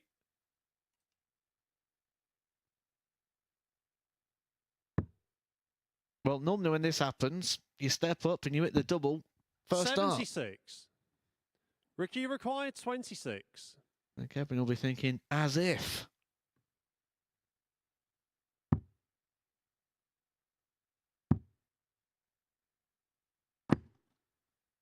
Oh, wow. No score.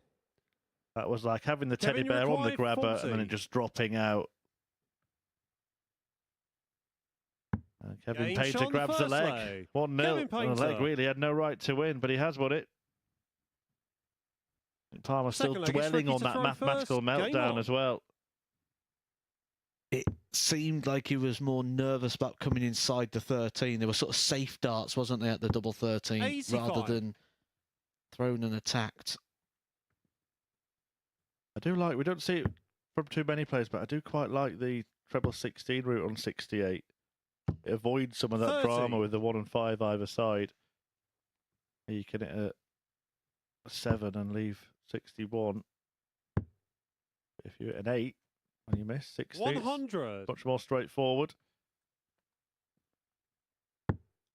Kevin being brought in some drama here, but it feels like it's all his own 100. doing at the moment, not finding the trebles. Sort of a bit of a after lag from that last leg with Mark Dudbridge. He's had 3 games to sit in the back room stewing on that 96. missed chance. And he is someone who sort of doesn't let it go too quickly. Would have had a good 20 minutes just 140. replaying that over and over in his head. The missed opportunity after that fantastic turnaround against Mark Dudbridge, coming back from 3-0 down to level up the game. 140.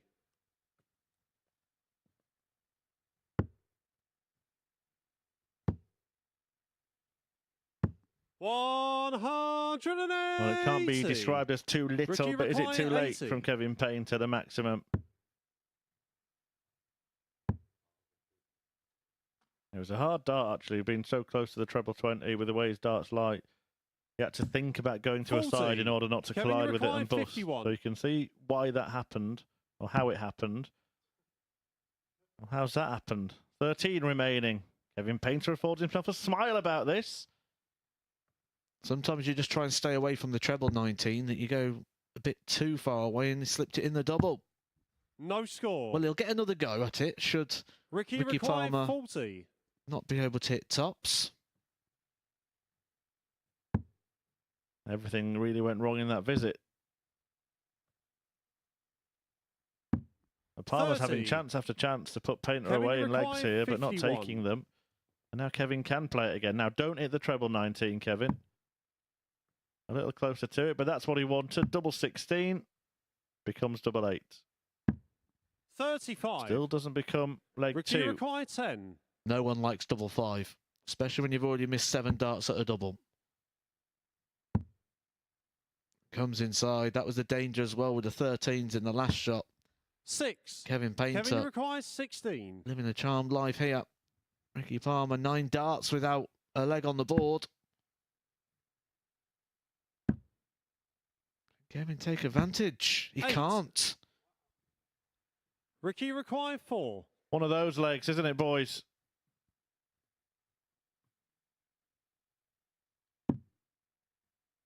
And it ain't getting any easier. Ricky Palmer having to shuffle down the hockey. Game shot on And the then second leg. arguably the hardest Ricky dart he had Palmer. to throw at a double is the one that went in. Third leg, it's Kevin to throw first. Game on. I think the frustrating thing there for Kev as well, it wasn't like he was on tricky or awkward or unsighted 85. doubles, like getting stuck on a double 9 or something. There was darts at doubles he would normally pick. 70.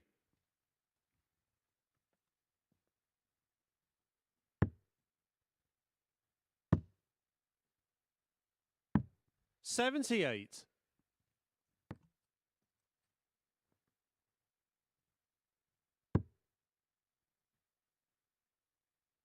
This is a out of nowhere 94. laboured performance from Kevin Painter. Played really good stuff in his wins against JT Davis and Charlie Large, 125. who was decent enough in fighting back against Mark Dudbridge, and then lost that last leg. But this so far been a bit of an outlier, an ugly one as well. 100.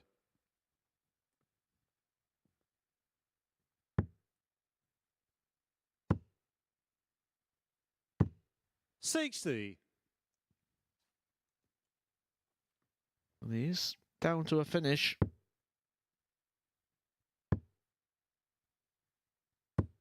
$100. Kevin, you require Both players 153. need 2 trebles. No advantage despite numerically looking one for Ricky. 53. Ricky require 137.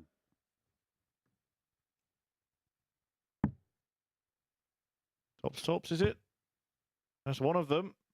And 97. not get the bedfellow, so Kevin, you Painter will require get a go 100. at 100. He could end up actually doing the same thing here if he hits a single 20. Can he show him how it's done? 60. Not this time. Ricky required 40.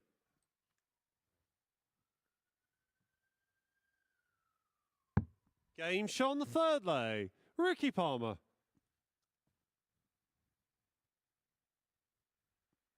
Fourth leg, it's Ricky to throw first. Game on. Shaking the head from Kevin. Confused as to what is going on here 100. because his performance levels not where we've seen him so far today. 90.79 in victory in his opening game. 84.68 in victory. 180. Now with an 89.24 to Mark Dudbridge. 4-3. Is this the start of the performance here from the 121. artist?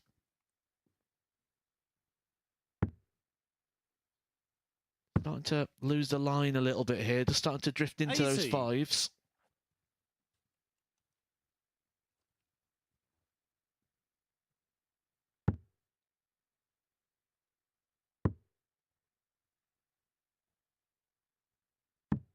44.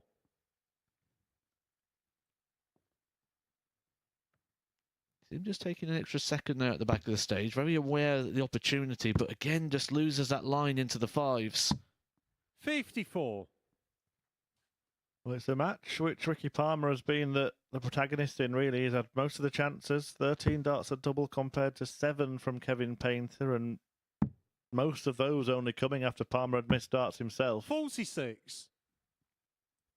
I'd be really annoyed to gift this leg to Kevin Painter, which seems to be the way it's going. 137. So advantage Kevin to try and get that throw back, but he's not made things look easy on the doubling in this one. It's not been a 81. story of the day. Kevin, He's you been require 50. more than fine on the doubling. He chooses tops. I like this, doing it in 2 parts.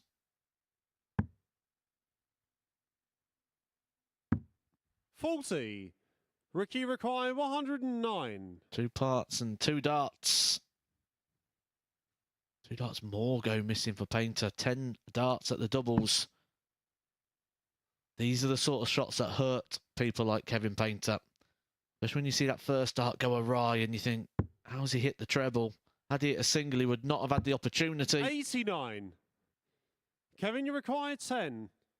He was almost waiting to react then, Kevin Painter, but instead his reaction can be levelling the match. 5-5 to do so. Looks like a decent Game guide, and shot he's on the actually managed to foreplay. use it, Kevin sneaking in that Painter. top corner to get this game level. Remember, it's a big game in the context of this Fifth leg, group. it's Kevin to throw first. Currently, Kevin Painter Game sits on. on 4 points. Steven Plumstead also has 4. Palmer, Large, and JT Davis have 2. A win here for Ricky Palmer 40. will mean that he will join Painter on points. Imagine if he were to lose to Palmer and Plumstead, then suddenly Kevin Painter's got his work cut out tomorrow. 135. We expected Painter and Dudbridge to be the top 2 at the end of this group. If he was to lose this game, that'd be back-to-back defeats, and all of a sudden he'd be getting drawn into a battle. 57. And when we've seen the standard that we have today from Steven Plumstead and the increased performance from Charlie Large, it could get quite interesting, this group table.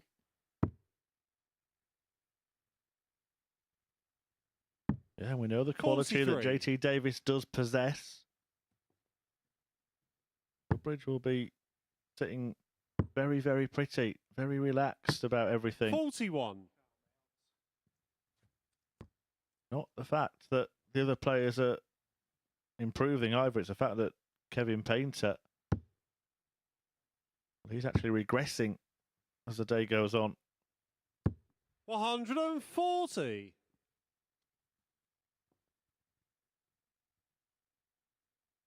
Maximum visit here for Kevin would only level things up. Despite the fact that Kevin thrown first. 140. You can see that he knows that he's not playing anywhere near the peak of his powers. Just contrast the speed of approach to the Oki in that match against Mark Dudbridge to this one. He's standing back, taking his time, 29. not racing in the same way he was against Dudbridge. But he knows he's got opportunities here. Every now and again, Ricky throws in a shot like the last one. 29, 43 a couple of visits before. Painter almost puts too much on himself to make sure he punishes it. Hence his reaction here. 26. Ricky require 154. That means Ricky's now got 6 darts here. 79. A start there in the 1 leaves him plenty of work to do still. 100. Ricky requires 75.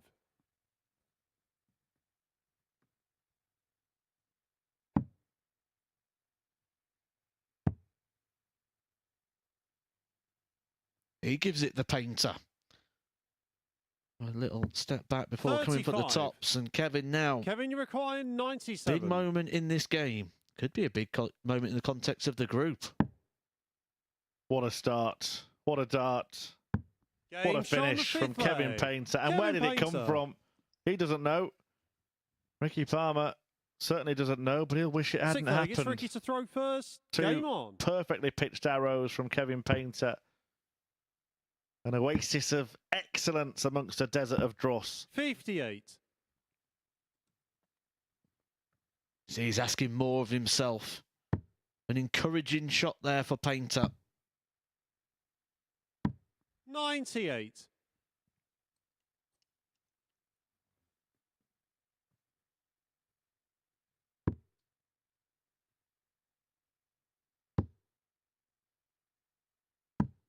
$82. Nice pick out there for Ricky. Forcing Kevin to hit the trebles, but the problem for Ricky right now is Kevin is 140. back on song. That's at 97. Give him the encouragement to go on to win this match. 58.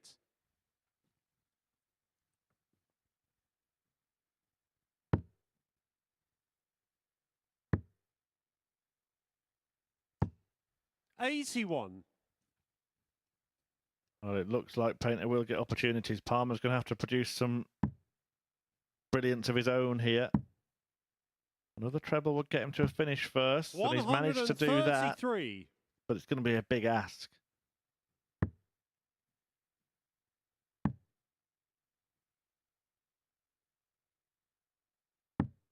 $71.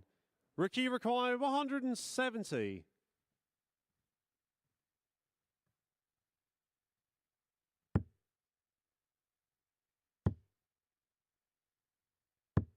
$100. Big last start Kevin, there you gives require himself hope 111. that he might get a dart at the double to take us all the way.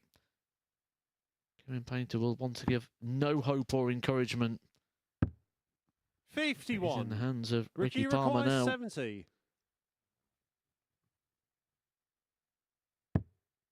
Should get a dart at a double. It's not going to be the double he expected to be getting a dart at. It will be at double 14. Similar mistake to what he did earlier on.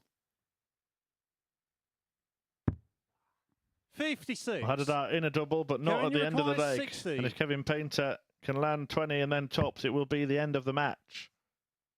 Palmer knows this was one that might have got away.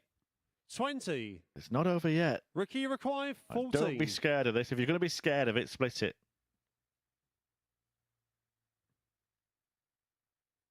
Attack. Attack. Game shot And on he the does. sixth leg. And he gets Ricky a double. Palmer. Kevin Painter shakes his head. It's 3-3. Great game, Matt.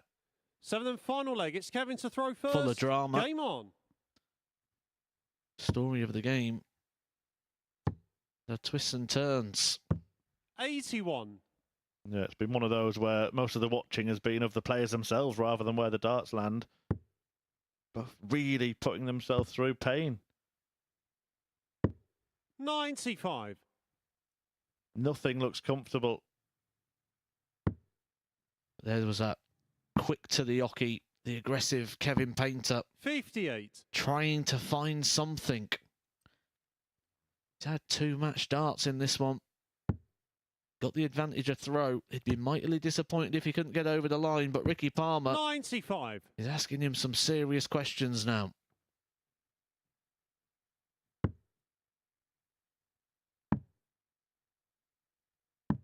$96. There's a last leg feel where one treble a visit tends to be enough. It's the third time Ricky's been very unfortunate there, just squeezing 40. it in the corner of the treble 5, the width of a wire away from a treble again. Nearly stayed on the 20s. Good thinking there for Kevin. 59. Keep the option alive of leaving the finish.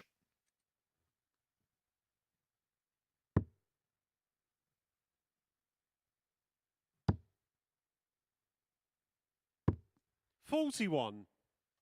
Literally threw the entire body into that one. Full rotation there for Ricky Palmer.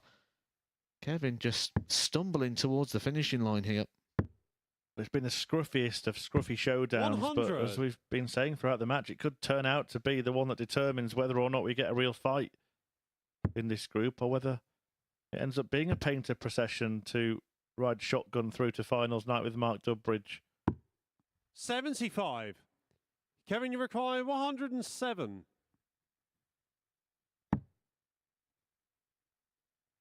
.88 points remaining, going treble 16. 51. Ricky require 155. Surely we're not going to see a real diamond in the rough here. Let's give us a 160 so far today, Ricky Palmer. We know it's something he's capable of doing, but Kevin Painter, who's already had 2 match starts, will be expecting 65. a further 2 here. Kevin, you require 56. It's 2 at tops, and he's going to make sure, he's going to take care, he's going to take time, and he's going to take it out. And the match. And Ricky Palmer Kevin will be Painter. gutted about that. It was a match that was there for the taking. Of that, there is no doubt. But for Ricky Palmer, it's the one that got away. Neither player happy with their performance level. Both can produce more, but look at those missed doubles, particularly for Palmer. 15 of them in the game, and many of them at crucial times as well. That means that Kevin Painter opens up a 4-point lead on him, 2 clear of Steven Plumstead in 3rd place. Charlie Large and JT Davis, well, they can only end the day on 4 points, 2 behind Painter. They go head-to-head after the break.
Hello and welcome back to the MODUS Super Series, where we've just seen Kev Painter come through in a decider to get his third victory of the session. It was a really intriguing and enthralling encounter, wasn't it? Both players really putting themselves through it in that one. There were missed match starts in the end, but it was Kevin Painter who got over the line. Let's have a look then. Confirmation of the results that we have seen so far, with one round of fixtures still remaining. Confirmation: Mark Dudbridge has gone 4 from 4 so far. So many people's favourites to make it through to finals night and then through to Champions Week, and he is looking very good at the moment, even though it does look like he's carrying a bit of an injury. Charlie Large, as you can see, went down 4-2 last time out to Steven Plumstead. Plumstead putting in one of the best winning performances that we've seen so far today. Charlie Large did actually average in excess of 90 in that one himself, so he'll feel that if he can replicate that level in his next match, he'll have a very good chance of picking up the points. Let's see then what those results have done to the league standings, with one more round of fixtures to bring you in this afternoon session. Confirmation: Mark Dudbridge is top, having won all 4 of his matches. Kevin Painter remains in second place on 6 points. We've got 3 players with 1 victory to their name, but next up it is 5th against 6th, so one of them will join Plumstead on 4 points. As I just mentioned, if Charlie Large can replicate the level that he showed in his last match, he'll have a very, very good chance of picking up the points in this one. So to see whether he can do just that, let's get back to Chris Murphy and Matt Edgar. Yeah, let's see. Let's see if we can see that continued curve upwardly for Charlie Large, or whether we can see the stuff that we have seen intermittently from JT Davis. The pair at the bottom at the moment, but one of them will catapult themselves up the table. Join Steve Plumstead on 4 points. Kevin Painter has now made it to 6, and you would have to say that First if Painter leg, and it's Charlie Dudbridge to both throw first. win Game their on. last 2 matches, then what you've been saying all day will be looking like a formality going into tomorrow. Well, this is a double whammy fixture here because there's 2 100. players at the bottom of the table. And if you can do the double, this is their last fixture today. It'll be their first fixture tomorrow. If you can do the double over your opponent here, you can be right back in the mix 60. before you have to take on the rest of the field.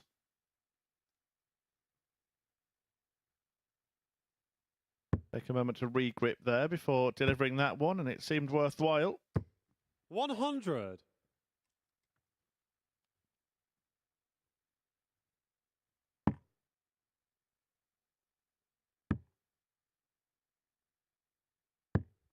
$42. Do feel JT Davis just spraying the darts a little bit today, isn't he? Just losing the line. We've seen it really highlighted on some of the double attempts or the 121. big number attempts to set things up.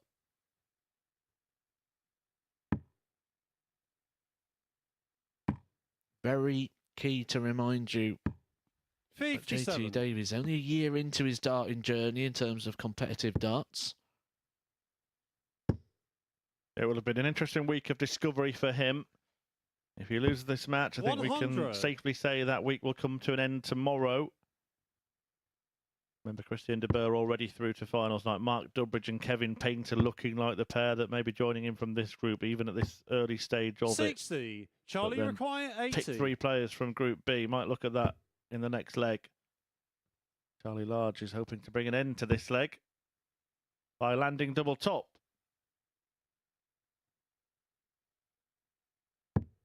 60. He couldn't decide which side to throw from.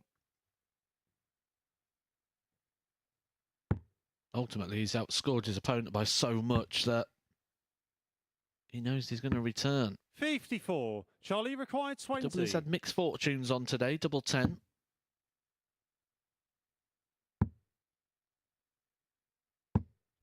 Has he 15. done the right thing going for that with his last dart? Could have bust it, could have split it. You may be thinking that now, in hindsight. 58. He's got plenty Charlie of time, though. required 5. Don't be feeling any panic. 1. JT require 170. He'll panic if a treble 20 goes in with this first start, I can tell you that.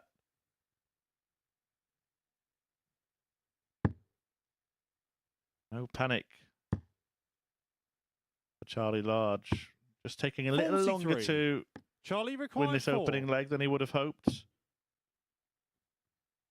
And having to manoeuvre his way around a barricade once again. 2 barricades. No score.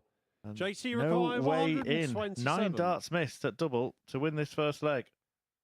And did it all stem from going for that double 5 when JT Davis 21. was way back Charlie required 4. on 228.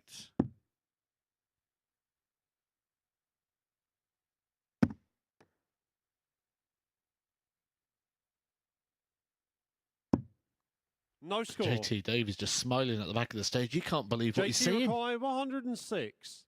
It took Charlie Large 12 darts to score 421 points. And with the other 15 darts, he's not been able to get the last 80. 58. Charlie required 4. Yep, now missed more darts out of double than it took him to get there. Game shot. But he the does first get leg. there, Charlie and that's all Large. that matters. As the old song goes, I don't care how you get Second there, leg, just it's get there JT if to you throw can. First. Game on. And Charlie Large did, 1-0. Yeah, just going back to the point we were making 14.5 minutes ago, Matt. 91. Group B tonight, it looks a little more competitive, doesn't it? 3 players will go through from 5. Jim McEwen, the defending 100. champion, Scott Walters, Wayne Jones, very experienced operator Moreno Michaels, who of course got to the final against Jim McEwen, and Tony O'Shea, 3-time Lakeside finalist. I think he'll be the outsider, but 140. any 3 of the other 4 for me. Yeah, I do fear a little bit for 100. Tony O'Shea tonight. He's not been playing too many darts, but when he has, it's not been the Tony O'Shea that's been reaching Lakeside finals over the years and lighting up the Grand Slam stage. 140. I've never ruled him out, though. I've had that thought about him when he's been here in the past, and he's ended up going and making the final. Great person to have around. The practice room will be a bit more fun 58. for Tony's presence. JT required 130.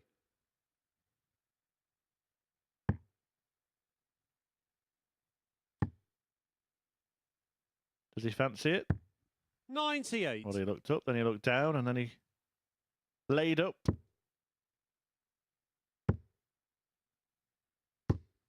Decision that was maybe helped by Large's drama in the previous leg. He's had some drama himself, though, on the doubles today. Game shot on the second No leg. drama on this JT situation. Davis. 14 darter there from JT Davies. So it's Third made leg, it's Charlie to throw first. him Game on. encouraged in regards to being able to play himself back into this group. The loser of this game, you feel, will be pretty much 85. eliminated from the possibilities. Either of these 2 players are going to have a chance in this game. They've got to do the double over the other. 45.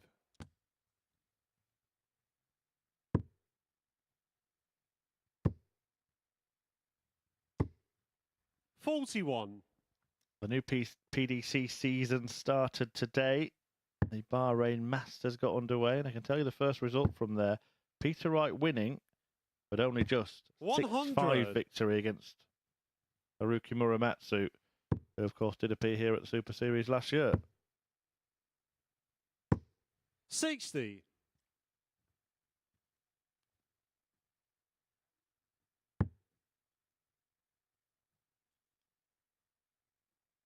One of my favourite moments, actually, of last year was Haruki Muramatsu tickling Andreas Harrison's beard. 100.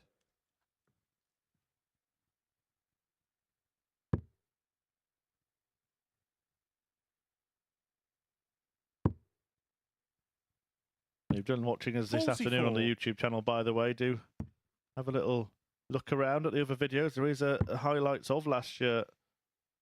You maybe are new to the Super Series and you want to catch up on the kind of things that were going on, some fun and thrills 60. and lots of Luke Littler. you're wondering how he emerged, then maybe watch that video and it will tell you a little bit more. 43. Do subscribe to the channel as well. Will help us out an awful lot. Would be appreciated, and a lot more we can do if you do that for us.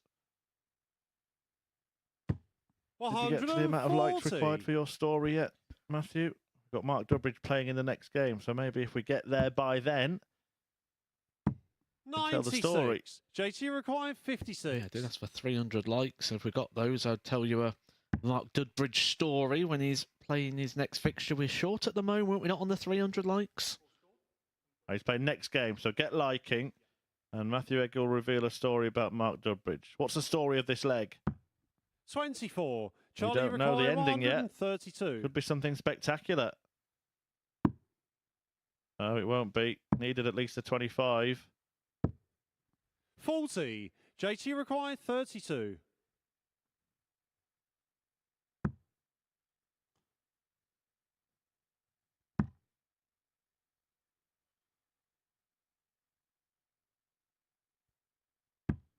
Game shot on the third leg. JT Davis.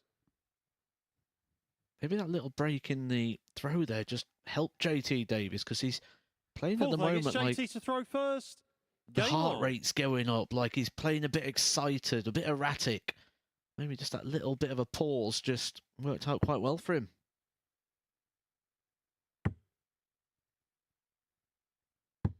$60. Mad feeling as a dart player, isn't it? Charlie Large averaging about 30 points less than he was at this stage in his last 57. match. Must be so frustrating to know what you can do, what you've just done, and then not be able to replicate it, not get anywhere near it. Thing was, though, he played that good performance. He had that good match, 26. but he still came out the wrong side. He still lost that fixture, and with that, it becomes quite tricky because you think, I've just hit him with my best performance of the day, and I 58. still lost.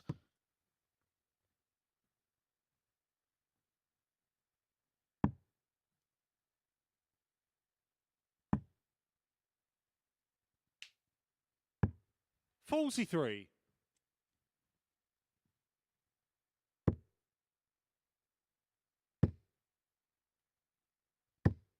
$60. Just looking a little bit somber now, a little frustrated. Charlie Large scratching the head, and it is a head scratcher as to where that level has disappeared to. 60. It was very similar to what he was telling me about his Q School campaign. He said he started off with a 90 average, felt great, and then it didn't happen for him for the rest of the week and ended up going out in the first phase. He will be heading up to Milton Keynes at some point to take part in the Challenge Tour, but the way it's going at the moment, he might be able to do Saturday and Sunday because he might not be here for Saturday night. 98. Full credit to him stepping in at late notice. 100. We did actually once have to get the guy that was about to commentate to step in. That was Scott Mitchell. Would you fancy the tilt at this group? Charlie, you require 170. I think now I've had a turn. Absolutely. 100. Well, it depends if you ask me. JT requires 74. Thursday or Friday last week. That was Good dart. Game Good shot on the darts, fourth plural. leg. JT Davis. JT Davis and Charlie Large just gets a little annoyed to see the game slipping away, but it's a 3-1 lead for the Fifth leg, it's Charlie American. to throw first.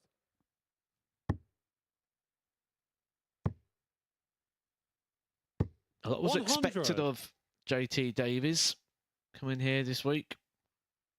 On what he's been doing over in America on the CDC. Yet to really see the best of him, but are we about 100. to see a really good quality of him, that real fighting spirit, which sometimes seeing the qualities of a player at this time is better than them going up in it in 90 averages.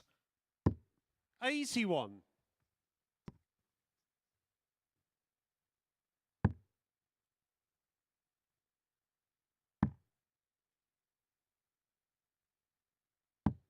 58.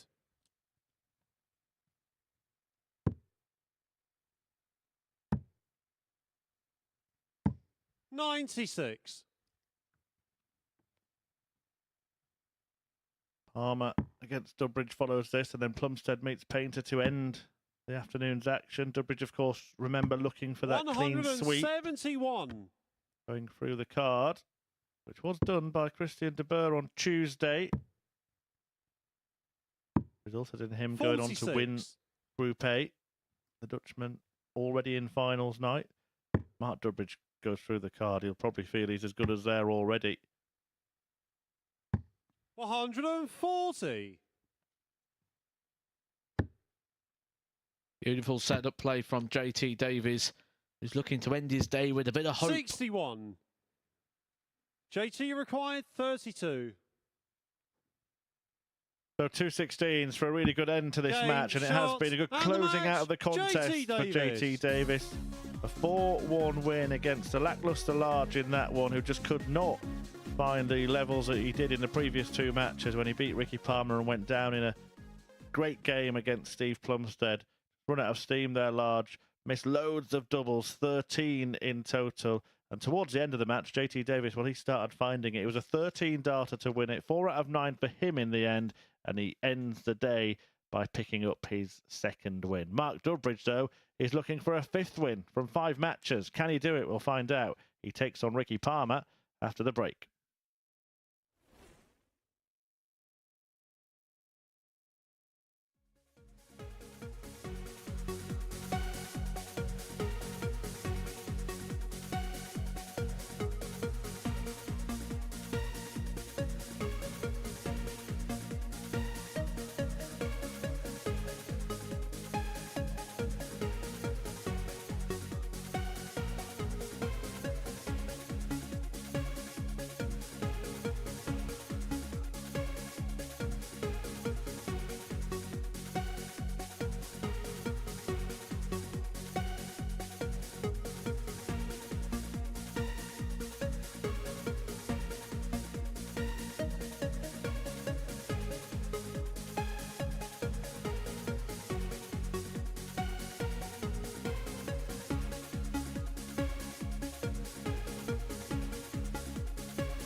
So then, our table topper Mark Dudbridge returns next to complete his first day of Group C action. He has the opportunity to go through the card and make it 5 wins from 5 if he can get the job done here against Ricky Palmer, who will be kicking himself after squandering an opportunity against Kevin Painter last time out. To see whether Flash can move himself onto 10 points in the table or if Palmer can put himself level on points with Plumstead, let's get back to Matt and Merv.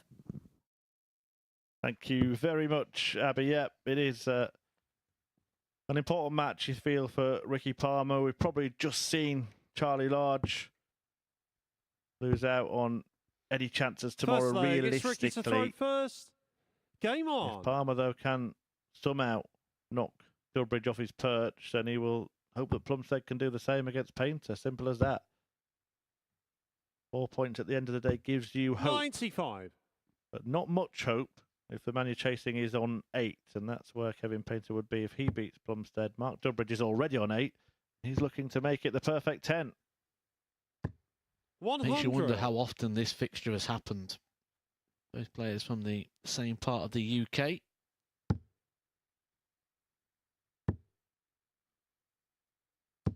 $125. Can imagine many of battles on competition night, Super League night. 140. Steve Brown's, your Ryan Palmer's, along with this duo. Ricky and Ryan were actually here at the same time last time around, though not in the same group. 55.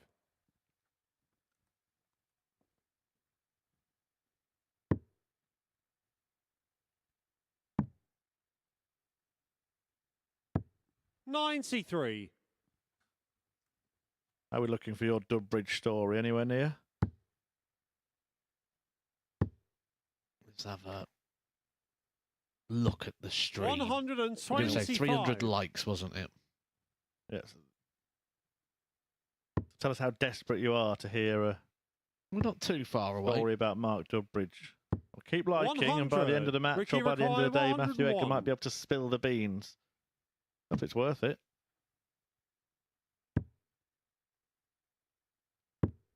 $53. Mark, you require Might not have long in 68. this match, the way he's been playing. He's been very dominant, Mark Dudbridge. And he's been very assertive on these kinds of finishes, Game and shot there's on the another first one. leg. Mark Dudbridge. Ricky Palmer thinks he's in with a shout. Mark Dudbridge has other ideas. Break a throw as well there Second for leg, it's Mark to throw Mark first. Dudbridge. Game on. Puts him in full command of this match. Ricky Palmer is to lose this fixture. That'll move him to 4 defeats. 121. Can pretty much rule out Charlie Large and Ricky Palmer from that point. I've had a little bit more on it in 2023. Mark 59. Dudbridge became the first player to hit a 9-darter on the World Seniors circuit.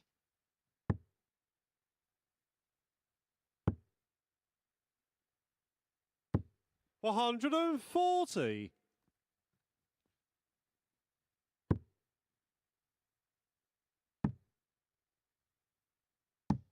$96. He'll be heading to the Circus Tavern soon for the World Championship. That's a fair few players that have been here the last couple of weeks will be there, including Kevin Painter in action next. 54.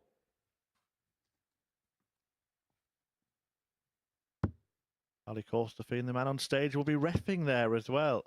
Believe it or not, he's actually 65. 180. Good time in terms of the scoreboard there, but it doesn't affect the fact that Dudbridge has still got 6 starts here at the 186.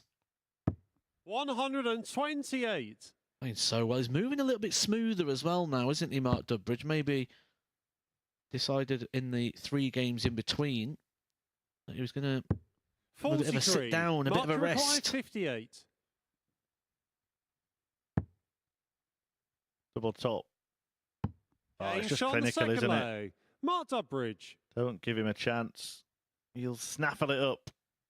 We haven't quite Third leg, it's Ricky hit the to like throw target yet, first. but I feel I Game should on. tell the story anyway, just because it's not really that exciting. And I feel like it could be a bit of a letdown if we keep Well, building it. So because we 77. didn't get enough, you're going to tell a story because the story itself might not be enough. The story, yeah, it might just be a bit of an oversell here. So there's down 30. in Bristol. They've got the bar downstairs. Upstairs, they've got the hotel that's run by Mark Dudbridge and Steve Brown.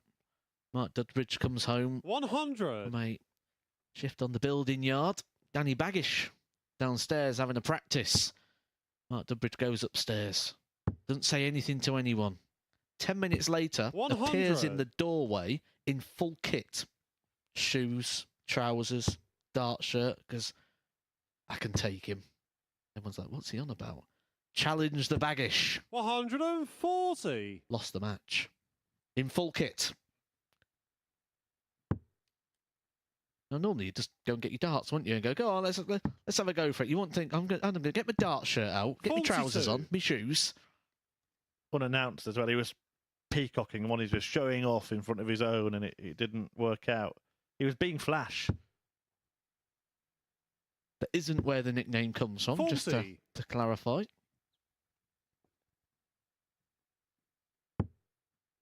This is what he's been doing today. When it looks like the opponent's got the leg in their grasp, he just hits something big, gets Ricky right back in Riccone, it. 144. Doesn't give him a moment's peace. Lulls them into a false sense of security, and then gets a foot on the throat. And it's effective, 41. Ricky Palmer. Look at that Riccone, visit. 149. Even if Dudbridge doesn't take this out, I can guarantee he'll take the shot out that he leaves. 75. Ricky Riccone, Glad you got that treble 103. 18 then. But can only take it out if Palmer misses this. Tops. Oh, Game shot nicely on the done, third Ricky leg. Palmer. Ricky Palmer. Have a bit of that, Mark Dudbridge. Have a bit back, pal. Well, give him a Fourth little leg, it's glance Mark as to well, throw didn't he? But first. Dudbridge Game wasn't on. looking back in his direction, waiting for some kind of reaction. Wanted him to know that he was happy with that. 100. Sometimes you just look for that little bit of engagement as well, don't you, from your opponent? See if you can get some form of interaction going, but Dudbridge showing his 98. experience. Knows he's fully in control of this game, and that 103 was just to hold on to the throw. He'll probably feel like it was more of a clinging on to his throw. 62. Didn't you have a... When you was looking through your darting terminology, that there was a 83. terminology for that, where someone goes 1-1 but then switches down, where Dudbridge stayed up there trying to get the treble 20, but there was something about running scared from hitting a poor score and switching away so you don't hit the 3. 121. Yeah, there certainly was, but that was Tuesday, I think, and I can't remember. I will, though. 100.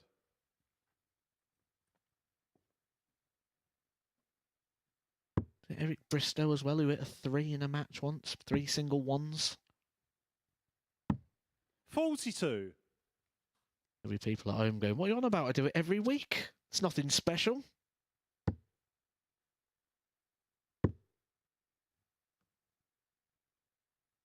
It's referred to as 100. no sense of humour. That's what they cry, well, the spectators or opponents will say when a player deliberately switches to aiming at a different part of the board to avoid an embarrassing score. They'll say, you've got no sense of humour. Is that why they say it to Glenn Durrant all Ricky the time? Though? Riccone, 120. That's for different reasons. Will Palmer be grinning after this? Double top.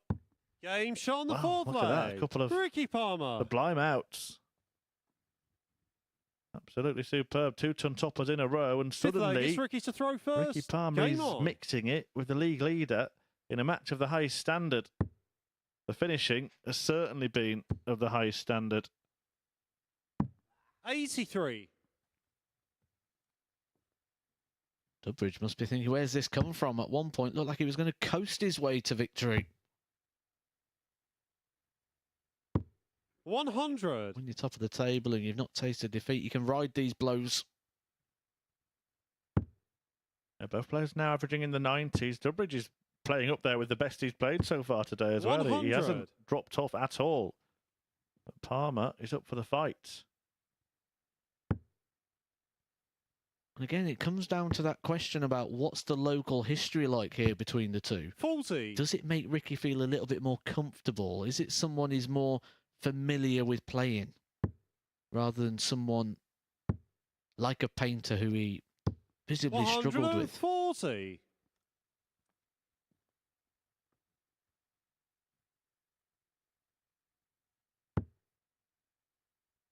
It's ironic how good he's been on the doubles in this one. He was 3 from 18 in 95. his last fixture and 1 from 8 So 4 hits on 26 darts across his last 2 fixtures. Then takes out a couple of tumpless checkouts. 46. Good quality when you can just brush aside the disappointment.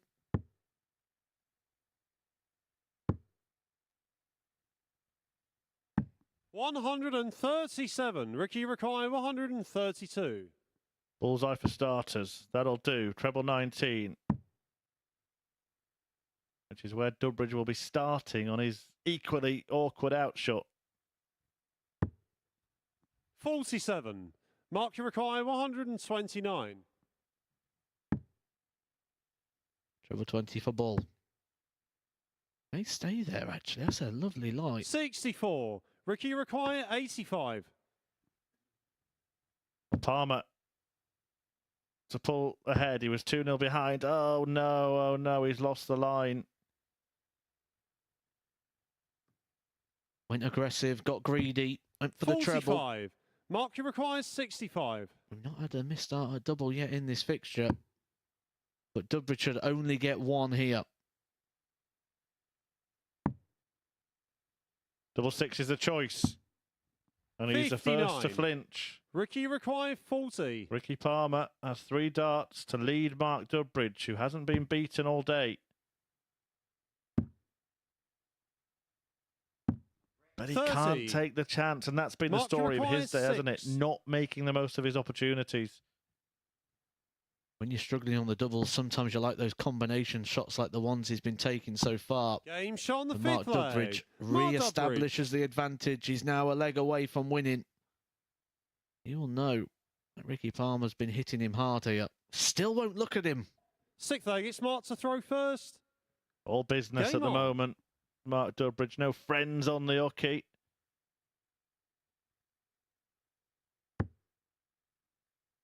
Straight back in the red. He's had a 140. thorough examination here. If he's going to go through the card.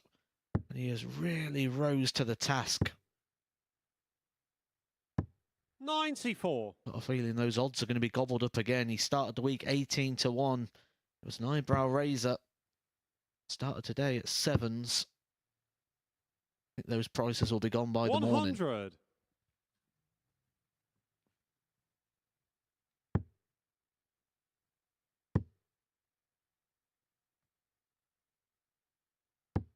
$95. Been very unfortunate today, Ricky Palmer. A lot of darts just on that inside or the outside, whichever way you're looking at it, for the treble 5. It's the wrong side of the wire. 105.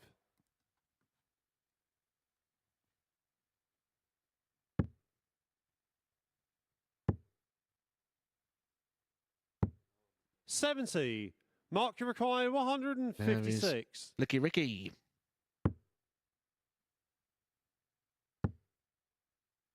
Well, how handy can Dudbridge leave it? 100. 56 is what he'll need for the match, and it will be to complete a perfect day. 100. Mark Rikai, 56.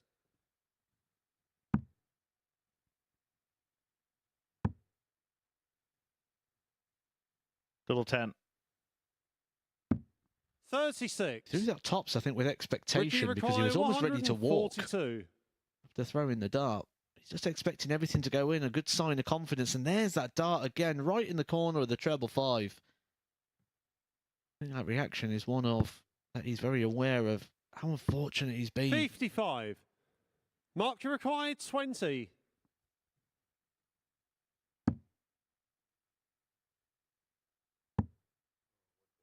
Well, he'll get another go. No score. Ricky Keeps Rikai, being 87. given opportunities, Ricky Palmer. Can he take one?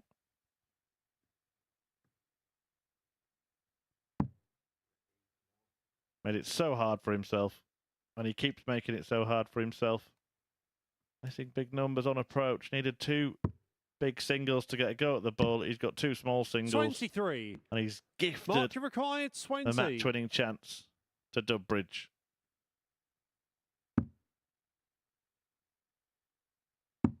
Game, shots, And the Mark match. Dudbridge Mark Dudbridge completes a perfect day here at the MODUS Super Series. It's fantastic from Flash. 5 wins from 5. Capped off with that 4-2 success over Ricky Palmer.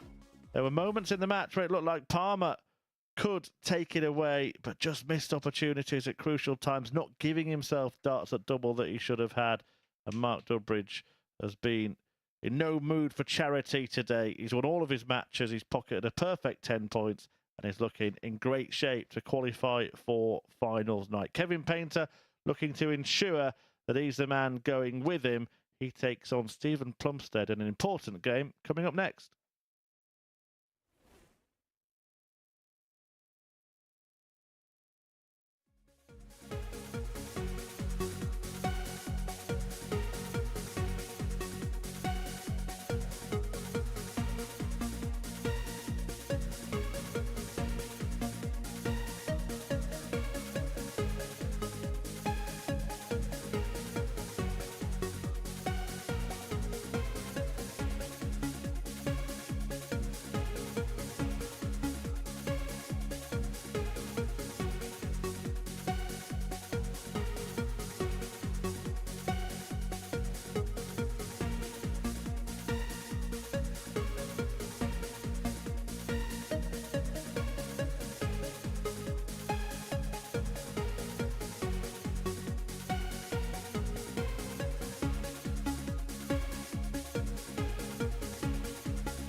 Steven Plumstead and Kevin Painter complete our Group C session for the day. Of course, we will be back at 9:45 tonight for the start of Group B, where our Series 5 champion Jim McEwen will return to the Super Series stage. The question now is, can Kev Painter close the gap on Mark Dudbridge at the top of the table to just 2 points overnight? Let's find out with our commentary team of Chris Murphy and Matt Edgar. Yeah, Mark Dudbridge making it 5 from 5. Kevin Painter looking to make it 4 from 5. It's Steven to throw first. And a day that's kind of gone the way that you would expect, apart from, I would say, and I'll see if Matthew Edgar agrees, for Steven Plumstead. He's produced much better stuff than we've seen from him in the first 3 days this week. And if he can get a win in this match, he'd be level with Painter. He could even be ahead of Painter in the league table. This could be the one that changes things. 55. Kevin's got to be careful here from what we've seen from Steven Plumstead so far. He could lose his position in the qualifying places here, Kevin Painter. Steven Plumstead just continuing to find and produce the good darts today. We could see Steven Plumstead leapfrog Painter. However, if Kevin is able to get the victory here, he'll go 4 points clear, and this makes this such a vital game. Plumstead's up for the fight here.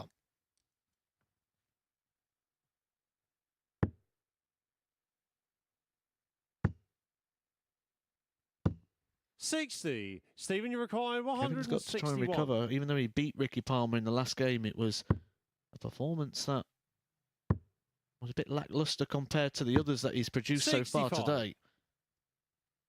He's up against an inspired Steven Plumstead.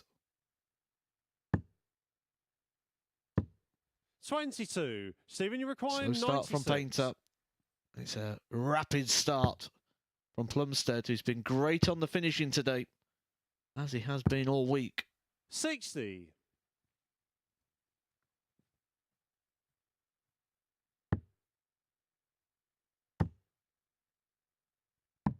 99. Stephen, you require 36. Just trying to Game shot on the fight away the first smile, leg. isn't he? Stephen Plumstead. Steven Plumstead really enjoying his time here at the Super Series. Second leg, it's Kevin to throw first. Game on. Kevin Painter, you said got to be careful. His performance level really dropped in that previous match as well. 83. Ended up winning it against Ricky Palmer, but if he plays like that in this match, Plumstead will punish based on what we've witnessed so far today. 58. This is the biggest fixture of this group so far. Are we going to have two players cut away in those qualifying positions, or is it game on? 36.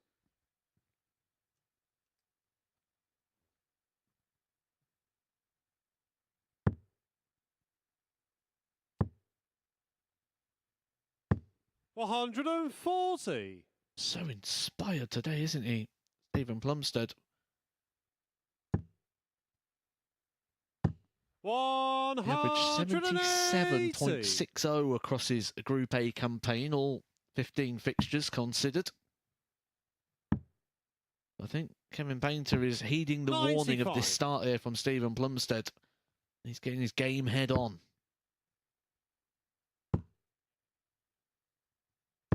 125.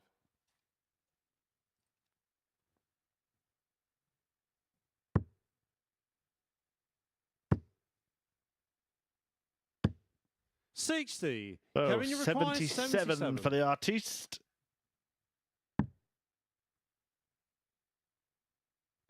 Game shot on the Masterfully second done leg. by Kevin Painter. Third leg, it's Stephen to throw first. That's those Game moments, on. doesn't he, where everything just looks perfect. You wonder how Kevin Painter ever gets embroiled. But the thing is, Kevin Painter always gets embroiled. 121. Another result come through from Bahrain. 98. This time it's Gerwin Price playing his first match 60. in the World Series event. Price played Ronaldo Rivera and he 22. managed to beat him, but again, not by a massive margin, 6-4. So Price and Wright only winning 6-4 and 6-5 in those opening matches, which are supposed to be formalities. 121. So Kevin gets embroiled. He needs to try and find a way to embroil Steven Plumstead here, because on the dart, Steven Plumstead looking unstoppable. 135.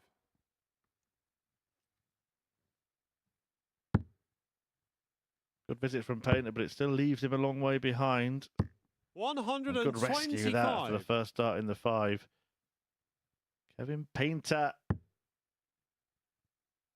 just thinking, how do I get rid of this pesky Plumstead? 60. Stephen, you require 74. This could make things interesting going into tomorrow. Make no bones about that. And don't forget, this will be the first game of the day as well. Double top. Game It's in. shot on the third It's leg. always in when it Steven comes to Steven Plumstead. Plumstead. 2-1. I think the frustration there for Kevin Painter was Fourth leg, the it's Kevin opening to throw dart on both first. those Game visits. Plumstead, it's a single 1, then 2 treble 20s. Comes to the board, single 5. 140. 2 treble 20s. Yeah, you watched how Kevin Painter approaches a game. He sort of walks back quite slowly, looking away. He's a man who doesn't try to concern himself too much with what his opponent's doing. 81. But he ends up concerning himself quite a lot with what his opponent's doing. It's always like, it's the timing, isn't it? It's the point where he finally looks up and he's at a big 5, and then the 2 darts that he 45. watches fly straight in the treble 20.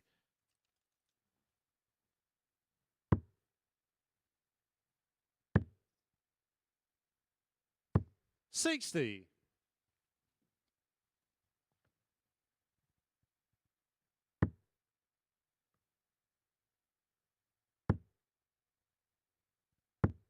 $100. Just be hoping for a bit of a breather here, hoping that Steven Plumstead makes a few mistakes, which at the moment he's not showing too many signs of doing so. Averaging over the 90. 85. Yet to record a average over 90. You do feel it's on the horizon, the way he's been playing today. 43. His worst performance of the day is still better than anything he did in Group A.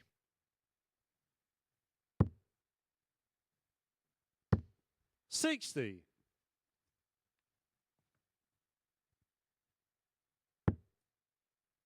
Painter's still in charge of this leg. Of how much longer? 59. No treble in that turn, just opens the door for Steve Plumstead.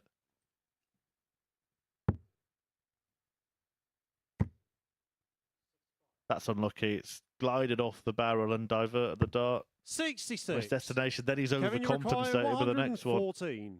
Surprised he stayed there, really. Would have been advisable to go for a nice open bed.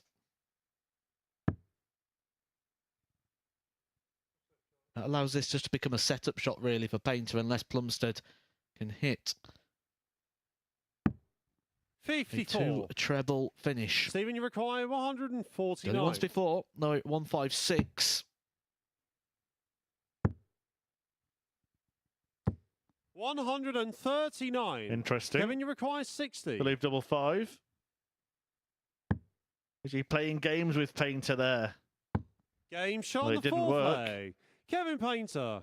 And it's all square. Fifth leg, it's Stephen to throw first. He loves it, Game doesn't he? A on. little smile on his face. Enjoying himself this week, no doubt of that. 60. But for the first time with the darts, he offers an invitation for Kevin Painter.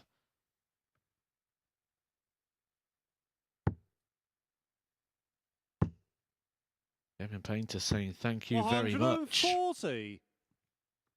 Plumstead asked the question for the first time in this fixture. Again, just surprised he's staying there. He's had to come right across to try and open up the bed. I mean, that's a 100. fantastic dart. That can't be understated how well thrown that was. Completely blocked it. But here comes Painter. 140.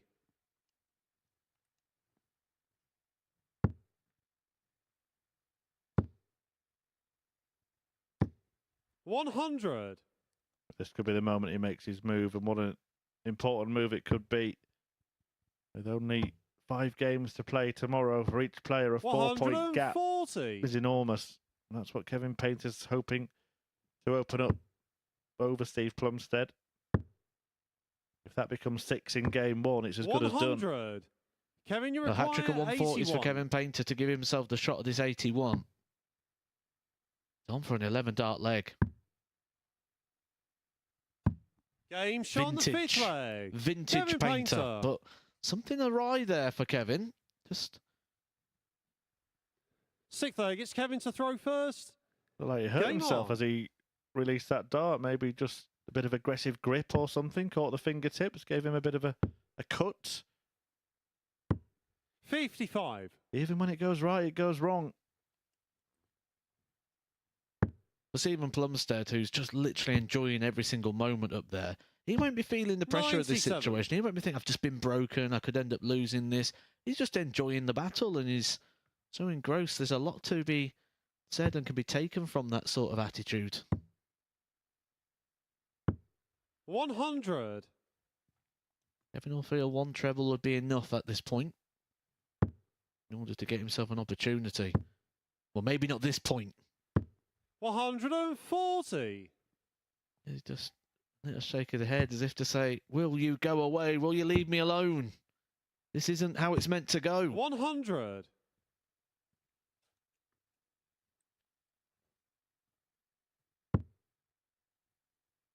Well, this exchange now becomes massive. 58. And no treble in it for Plumstead.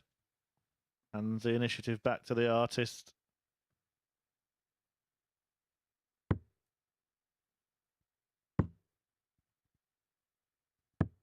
$94. Huge last. Gives him some opportunity. That'll make Plumstead think he's only got 6 darts here now. In which case, this becomes a mightily important dart. 41. Kevin, you Well, it require could not 152. have been worse for Steve Plumstead and could not have gone better for Kevin Painter. And nor could this. Double 16. 120. Will return, but he would like to have had that fanfare finish. Plumstead's going to be there ready to strike should Painter make the mistake, but he's not made many mistakes at all Kevin, you require 32. in this fixture. Game, And shot, Painter pins and it. the match. Kevin And Painter wins it. And that puts him in a very strong position at the end of the first day's play. Kevin Painter picking up a 4-2 success against Steve Plumstead, who's really improved today. Full credit to the man from the Isle of Wight, who's produced some really good performances, got himself a couple of wins, but when it came to the crucial one at the end, Painter just had that little bit too much. That 12 darter in the middle when he got the 81 checkout, that was massive for Kevin Painter in that one. It ends up resulting in a 4-2 victory for Kevin Painter, and it means he gets 4 wins from 5 on his first day in Group C. Mark Dudbridge, though, got 5 from 5, and it is those 2 players in a very strong position in this group. 10 points for Dudbridge, 8 for Kevin Painter, who signs off with a very, very important victory there. Defying the average of 90.92 from Steven Plumstead, but it is Kevin Painter 4, Steven Plumstead 2. Your luck, Steven Plumstead. He's played better all day today than he did at any point in Group A, yet defeated there by KP. Good performance, good day. He's played fantastic darts. I've really enjoyed watching him today as well. He's played this with such a smile on his face, as he has the whole way through. Can't really fault him. His worst performance today was better than anything he did in Group A. So plenty of positives there for Steven Plumstead. And he's still kind of in this tomorrow. He's got Kevin Painter first fixture tomorrow. If he can get out and win that fixture tomorrow, he's going to play himself into contention again. Yeah, and Kevin Painter, how do you think he'll be reflecting on his day so far? 4 wins, as you mentioned, from the fight. But that defeat to Mark Dudbridge, it didn't really weigh as heavily as we thought it might. No, he bounced back well. I think the one for me that would have really hurt... Sorry, we're just going to stop you there. If you could use that microphone instead. Somebody's trying to shut you up. We're not going to let them, though. Someone's always trying, aren't they? Where was we? Ricky Palmer. The Ricky Palmer game, that was the one that would have really surprised the most, and that was the one which would have hurt the most, no doubt. So if he would have not got over that one... Yeah. Dudbridge, he'd have expected a battle, he'd expected a game. That game, they were sort of battling round in the mid-70s, the game with Ricky Palmer. That one would have been the one that hurt. The last game there, though, you could really see Kevin have to dig deep. He was sort of in a battle with Steven Plumstead. Probably didn't expect it, especially if he's been watching it over the last couple of days. So some real positives, though, for Kevin Painter to come through those fixtures, those individual battles. And he's not just a contender in this group. He could be a contender for the week. Yeah, confirmation then of our results that we've seen in Group C today. And as you can see there, victories in all 5 of his matches for Mark Dudbridge. A perfect start to his Group C campaign indeed. We did tip him, didn't we, at the start of the day as our favourite to go on and win the week. And we're not just saying that because he's on his way up to the stage now, but we did say that he's probably the favourite to go on and win the week.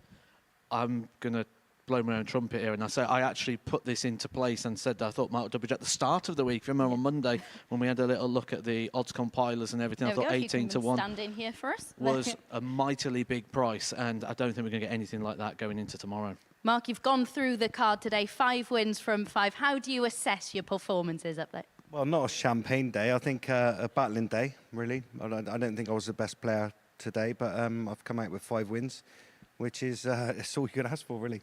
And we highlighted your game against Kevin Painter as one we were really looking forward to watching today. What was it like to play him? Because for us as spectators, it was absolutely spectacular. Well, as the draw was going, I thought it was a big game, and it's always a big game against Kevin. He's probably the hardest player I've ever played against for a lot of reasons. Matt would know what I mean about that. And even at 3-0 up, I knew I was going to be under the cosh at some point, but managed to hold it together in the last leg, and yeah, 5 out of 5. Revenge for the seniors at all? Does that weigh heavy on you? No, absolutely not. It's got nothing to do with that. I mean, we're trying to battle through here today and get as many points on the board as you can. Tomorrow's another day. All these players in there think they can do the business, and we've seen it turn around. So there's nothing guaranteed. I've just got to work hard, graft, and just try and hit those doubles. That's what it's all about. Battling through, it looked at times that you sort of lost the pace. A bit of an issue with the hip, is it? Yeah, I've got a pretty bad hip issue, and yeah, I'm limping around. It's difficult to get into any kind of rhythm, which darts is a rhythm sport. And yeah, a couple of times on the doubles, I stood up there and I felt like I was going to go, you know. And but yeah, it is what it is, you know. I'm 51 now. I'm not a young pup, but at the moment I feel like an old 51. You seem to be moving a bit more freely in your final match, though. Did it ease up at all? I can't tell you. I had a couple of extra drinks. I know I shouldn't be saying this on because I'm trying to tidy the sport up, but yeah, I felt a bit better in the last game in terms of movement. But yeah, I'm going to have a bath now, rest up, and hopefully I could be all right for 2 or 3 games tomorrow. And you seem to raise your eyebrows there. When we were talking before you came to join us, we were talking about how we'd maybe tipped you as the favourite to go on and win the week. You went, really? Do you not feel like you're the strongest player in this group? No, Matt always tips me and I don't do any good. So, yeah, maybe tomorrow. You know, we'll see how it goes. You know, if that first start lands in the 60, I'm capable of it in 180s.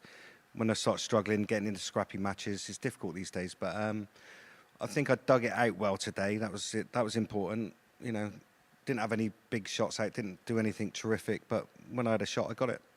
And just finally, Matt mentioned at the top of the show your stamina at Q School. You'd highlighted that was an issue. You've said there you're feeling this week like an old 51. This format, though, how difficult do you find it? And maybe come tomorrow, will you be doing anything different, maybe not practicing as hard in the build-up to matches? No, I think, like, first 4 legs I can deal with. You know, it's the longer matches which is difficult these days, and then you go on and on. So, yeah, I can concentrate. I can get my head round getting to 4. And I'm looking, by today, I'm quite good at it.